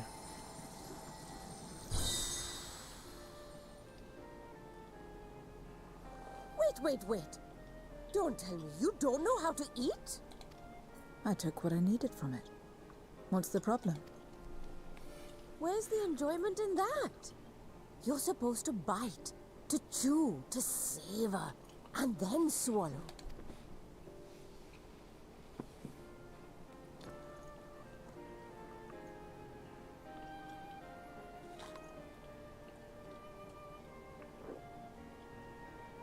That's the way. So, did it taste good? I don't think she likes apples. I don't know. The long years without eating may have dulled your sense of taste. Well, we void scent of no need for such when consuming others. There are some who speak of taste when describing the quality and affinity of their prey's ether. But I loathe the act. Taking ether in small amounts like this is one thing, but diluting my essence, diminishing myself, I'd sooner die. And I have died, countless times. You have? But what happens when you do? Not much. After a while, you return, together with all your expended life force. The important thing is to die where others won't devour you. Amazing! My peers who study immortality and resurrection would be most interested in this phenomenon. The question of taste aside, I am glad that you are able to partake of food like us. I dare say it agrees with your personal preferences. That's true. You can keep giving me the same on a regular basis. Very well. As my guest, I shall see that you do not want for comfort. And one other thing. We brought you to our world without your consent, and for that, I apologize. If you wish it, we will return you to yours once you have regained your strength.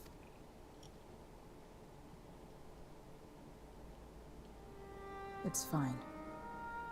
I have no reason to go back.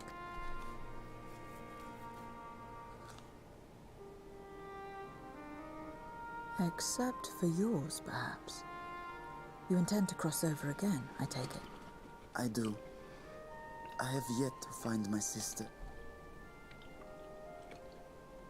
I want nothing more than to rush to her aid, to find this Golbez and free her from his clutches, if he still holds her captive. Though if our recent experience has taught us anything, 'tis that the 13th is more dangerous than we ever imagined. Caution must be our watchword. Better late than never. In the short time you spent in our world, you left a trail of chaos in your wake. You managed to return in one piece this time, but don't assume you'll be so lucky the next. Rest assured, we will make no assumptions and spare no preparation. Speaking of which, while we rest and ready ourselves, I ask that you tell me more about your home. In return, I will tell you about ours. I will show you my domain, Radzathan.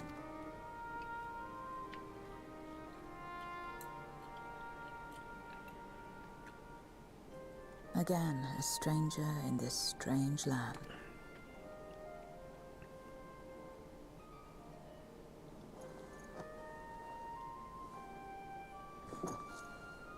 I have a condition. You must come too. Me? Why me? Fine. You have my thanks.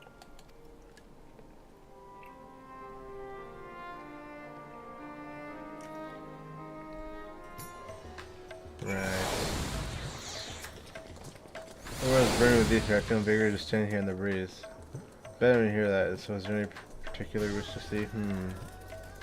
Where that food came from.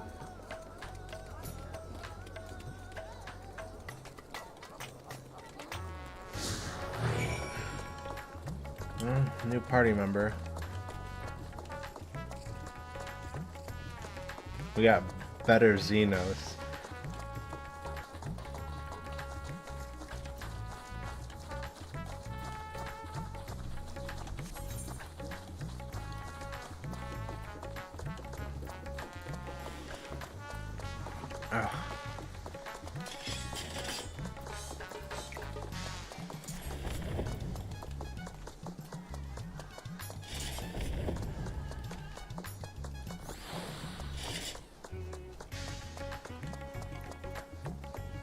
I'm gonna walk all the way out here.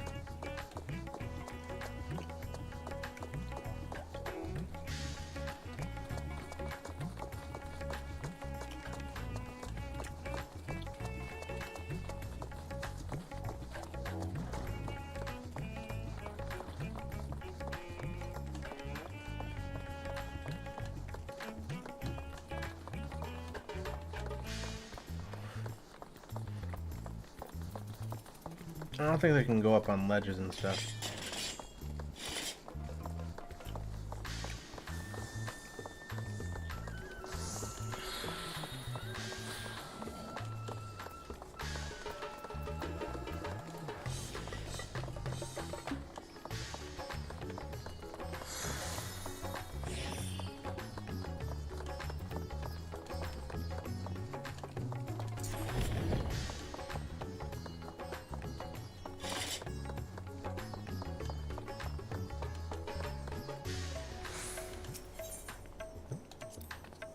is the place. The air is different here. I speak now of the heat. There's a texture, a fullness, unlike that of elsewhere.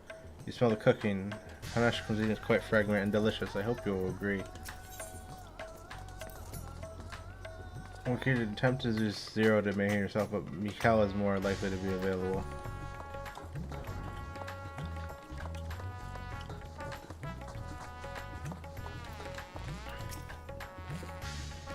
Welcome to Mirror's Meetings.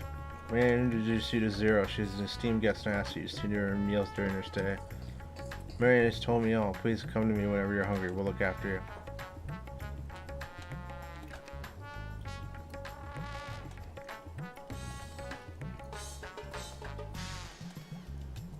The dancers, they're moving their bodies to bring pleasure to those who are watching.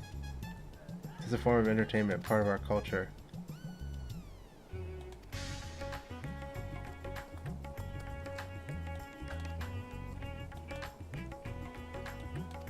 Alright.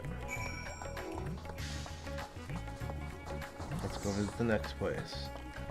Which is...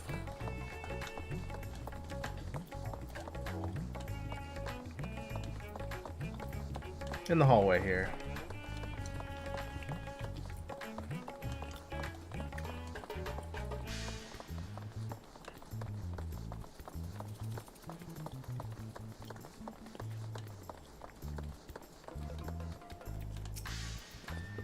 What are these things for? What do you do here? This is a marketplace where people buy and sell goods. Since its earliest days, Razat Han serves as a trade hub, and here you'll find not only local products but wares from distant lands.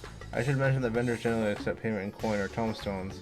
If there's already debtor, I shall take care of it. So that's what the tomestones are for. The Void Scent returned with them on occasion, but I never knew their purpose. It struck me with a useless trinket, and I couldn't understand your obsession with them. There appear to be no shops in the 13th. Do you never make bargains when possessions are exchanged? We do, but rarely. We strike bargains when we want something done. If we desire an object, we kill whoever has it. Your bargains may be likened to employment, I believe. I shall bear this in mind. With that, let's continue on. I propose we head to the High Crucible of Alchemia.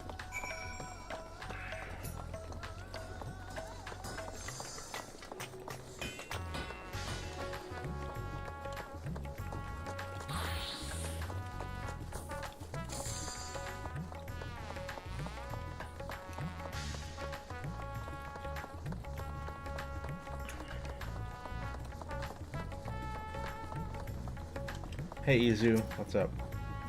Bastard Beecher, how may I serve you? If you're here for your vessel, I'm afraid we're still tending to it. Take as much time as you require and know that I have complete faith in your work. High Crucible is home to the finest alchemists. They are the ones who created my bodies, who could provide you with healing as well. I think about it, you weren't all surprised when I changed forms, but you're not aware of the nature from the start, that I was the sole occupant of the vessel, not my own. It's hardly uncommon in our world. When given the chance, many shed their bodies to claim stronger ones. You must be the rumored guest. I'm most eager to meet you. If you have a moment, would you care to stay for the tea? The sisters know we'd love to hear your tales. I've had enough food for now, but I can only taste more without the need for inane chatter. No need to decline outright. I dare say you are tired, so let us save it for another time and return to Megaduda. If I'll catch your eye, then don't hesitate to say so.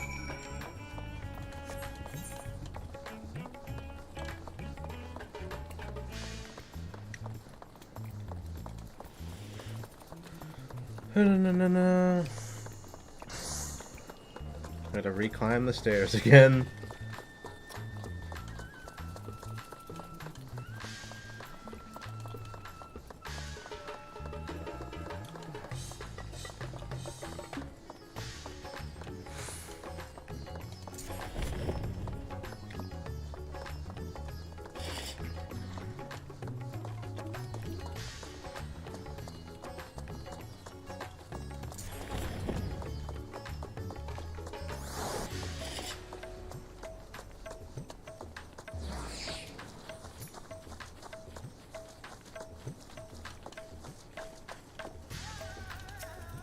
Oh, there's a cutscene here. Nice.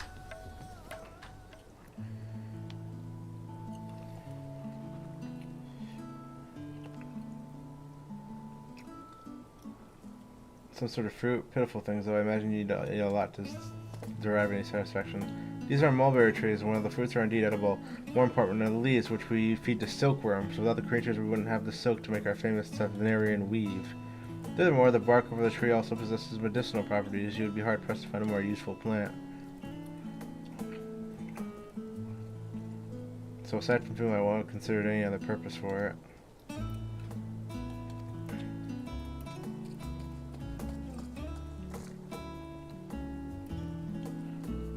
Mehrad, Yashara, what is that? How is it at the orphanage? The other children are very nice, we all look out for one another. You see, the day Estinian came to see us, everyone was really excited. Estinian paid you a visit? That as well. Is she a new friend? Friend, you know what that is? What, you mean you don't? She's a visitor from a faraway land, you see, and we're still unfamiliar with the language. We'll teach you. A friend is someone you like to play with. Play with. Please don't derive something weird from that. You don't seem to be enjoying someone without you. Is it the same thing?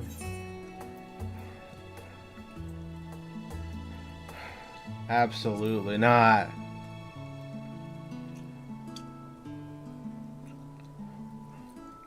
Then I'm no closer to understanding it. When you traverse the great expanse, why you risk life and limb for you?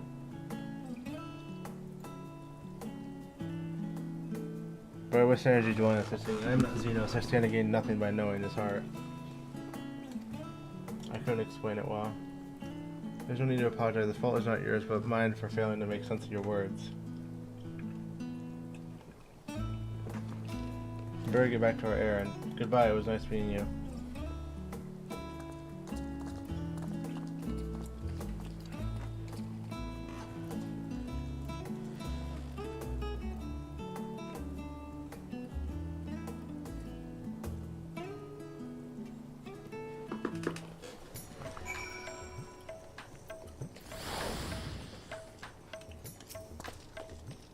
Through Xenos, I thought I understood the ways of your world. The more I learned it, the more I realized how little I actually know. It's also strange, your behavior and your reasons. I found myself baffled at every turn.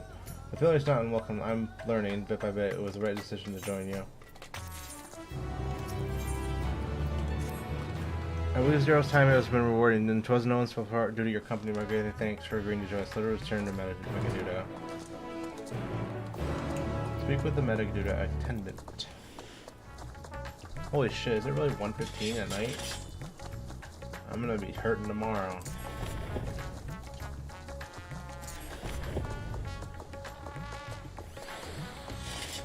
I'll be right there.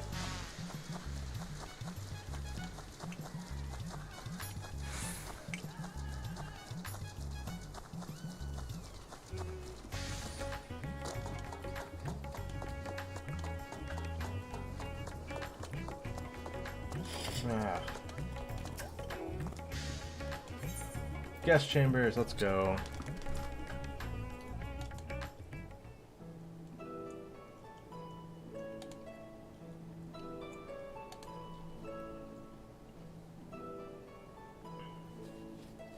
So, what are your impressions of Radzatan?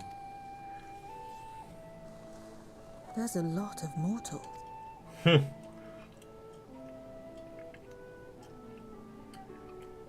Considering your origin, I can see why that might be your first observation. Though they would call each other people, I think. If you wish to know about our fair city, I should be glad to place a guide at your disposal. No need. I'll show myself around. There's only so much about my home I can share with you in return, after all. While I remember some few tales of the past, I cannot speak to their authenticity, but if that is enough, then I will tell you of the event that saw darkness engulf. Oh, we're getting a lore dump? Let's go. The Contra Memorial.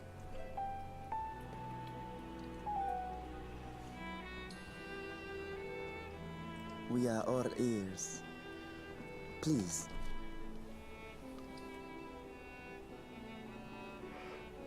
Long ago, light filled the world and all was at peace. But then the servants of darkness came, and they bequeathed a black art unto men. Channeling the power of hope and prayer, one could call forth fearsome beings known as Eidolons. The Asians. And these Eidolons are surely primals.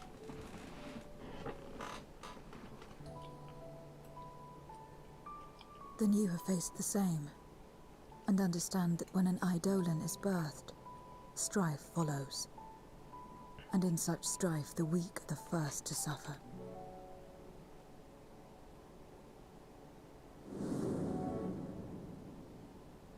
When it seemed the world would be plunged into chaos, heroes appeared. They were blessed with a singular power, the power to bind the ether of Eidolons within crystals known as Memoria. My mother was one such Memoriate, but in fighting to save many, she herself was touched by darkness, as was I. And so you were born part Voidsent, before the world was overcome. How exactly did that calamity come to pass? Did the Memoriates not triumph? They did. They expunged the seeds of chaos and restored the peace, only to find themselves seduced by the darkness they had sealed. Aww.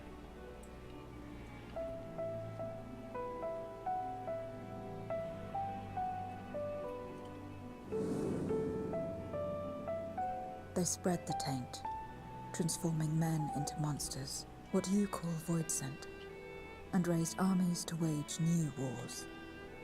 Not the first to be corrupted by power, nor the last. Some defied temptation and held fast to the light. My mother and I among them. For years and years we fought, but it was not enough. And when our strength was spent, our bulwarks broken, so too was the world.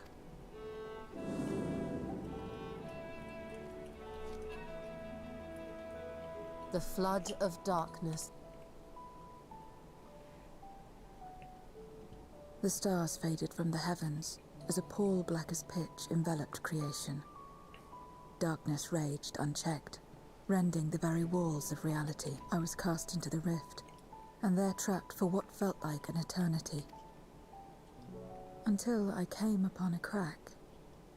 Tiny, infinitesimal, but enough for me to squeeze through and find my world changed beyond recognition, into the lightless waste you saw. So that is how you were able to escape becoming a Voidsent in full. I suppose I should consider myself fortunate. Were I like most others, I wouldn't have lasted a day before being devoured. We, the lost, are better equipped to survive in a lost world.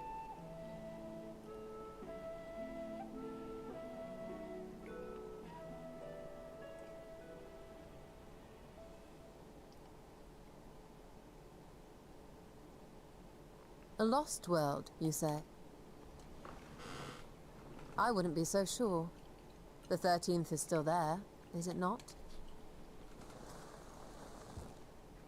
What are you getting at? We can restore the 13th. To explain requires that we initiate you into the truth of the source and its reflections. Be warned that this will take a while.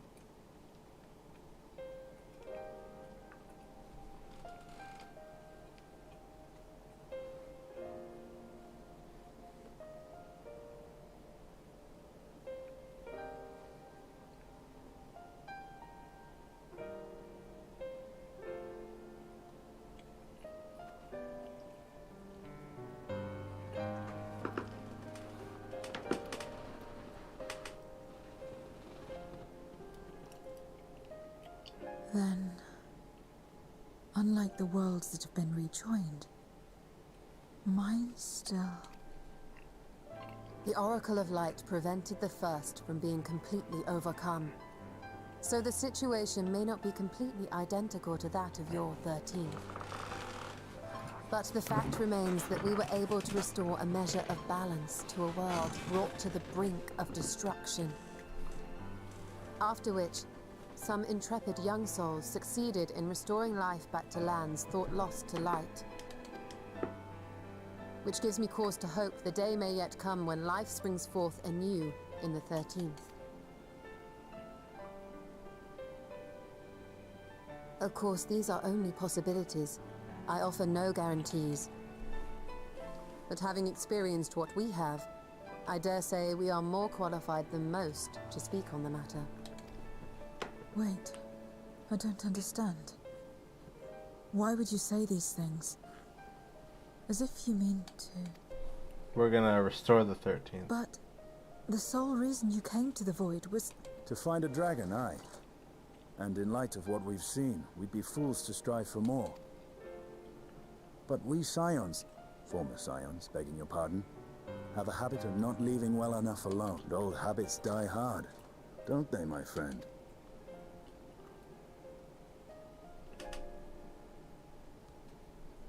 Restoring the light would serve our efforts to find and free Ashdaya. There is no reason not to try.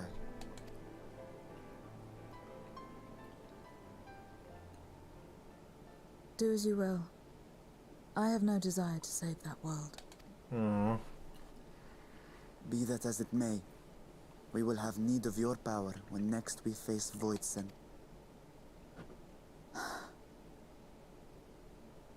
You know how it works. If you want my... And now that you've drawn Golbez's attention, it's going to cost you more. A lot more. Uh-oh.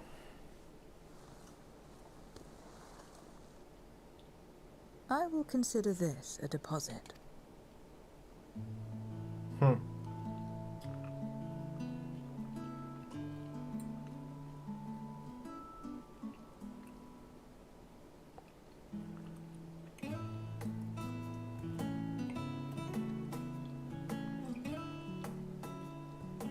And we win.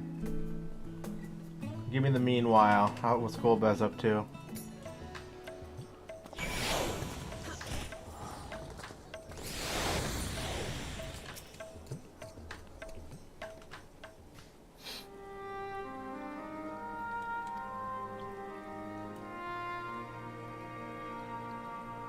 The greater blessing is nonetheless you, my friend, for your encouragement to embark on our search anew and your help in overcoming challenges thus far. It's always good, man.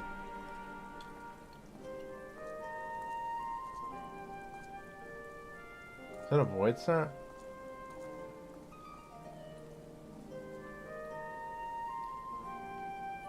Golbez and his minions will seek to stymie our efforts, of this we can be sure. But with you at my side, I have confidence we will succeed, that we will find and liberate my sister, and that we will return home together.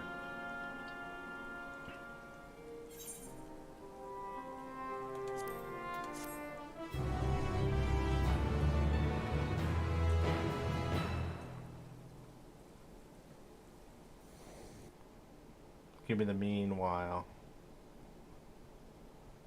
I'm a prophet. Confirmed. You're down 2, my dude. You got 3 more.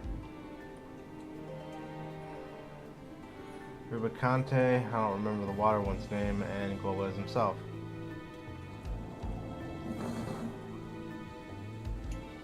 First Scarmiglione, and now Barbariccia. Useless, the both of them. It was no lie. They conspire with a Memoriat. And their search for the dragon will lead them here. The war looms nigh. We cannot allow these interlopers to interfere. If I may, my lord, I have a plan to eliminate them. In order to guarantee success, however, I will require Cagnazzo's cooperation. Now there's sport to be had, then I'll play along. As much as I dislike following your lead, I have no patience for scheming.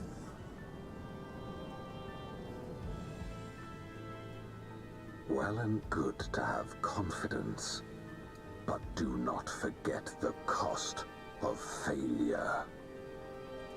Rest assured, I will see the dream to fruition. Even should I be consumed by my own flames, I will pave the way for one and all.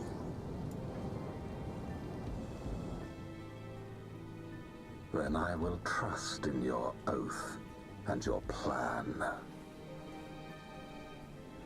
We will give you cause to rejoice, my lord.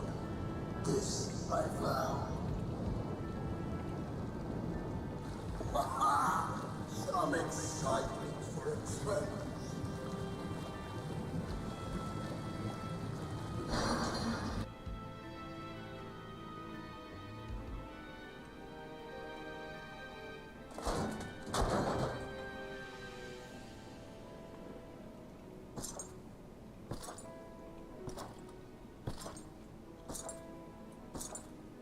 No sacrifice is too great.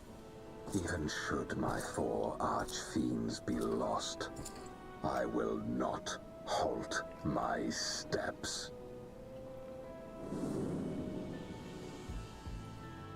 The prison of passivity is an obstacle to my cause, and so you must fall.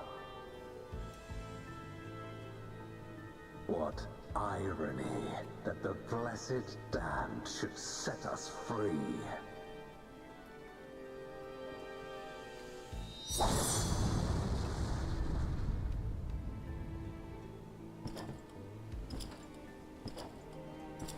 As I swore so long ago.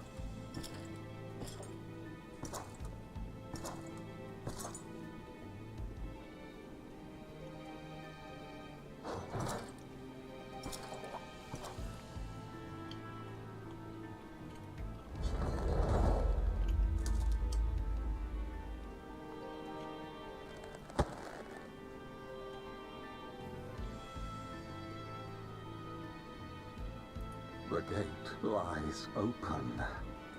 At long last, my ambition shall be fulfilled.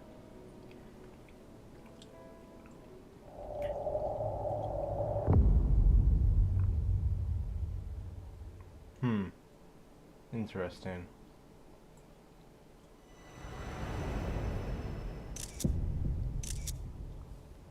Even realms long lost to dark may find in memory rebirth spark.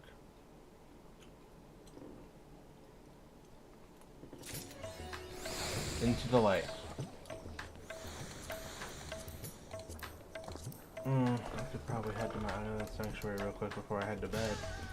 See how things are progressing. Hey, it's Alpha. Wait. Is that someone's wind-up? Yeah, it is. Okay. Like, that's moving a little weird to be...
Construction complete.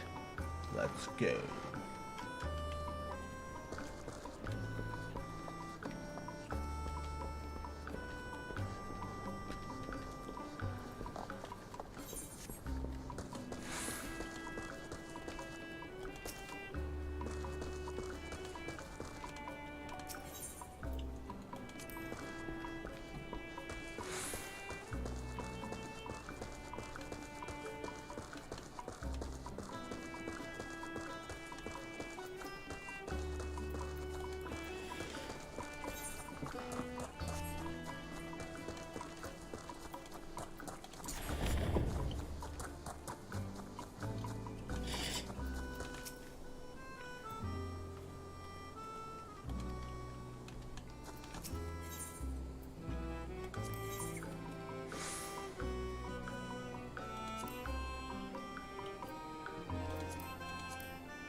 I need 2 of these, please.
I gotta renovate it.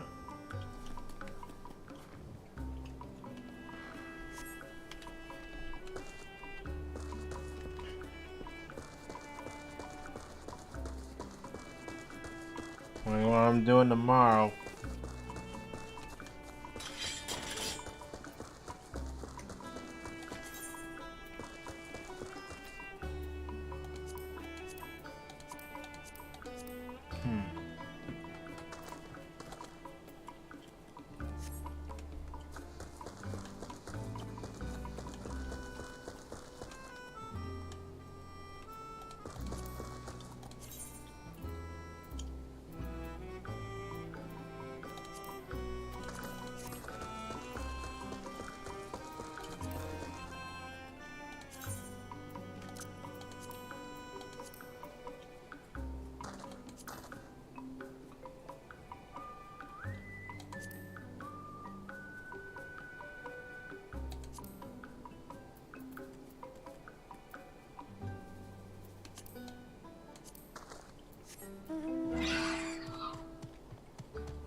What am I doing?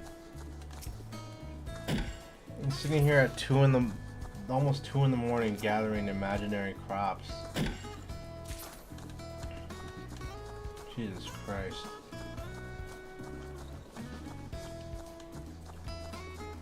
I can do this tomorrow.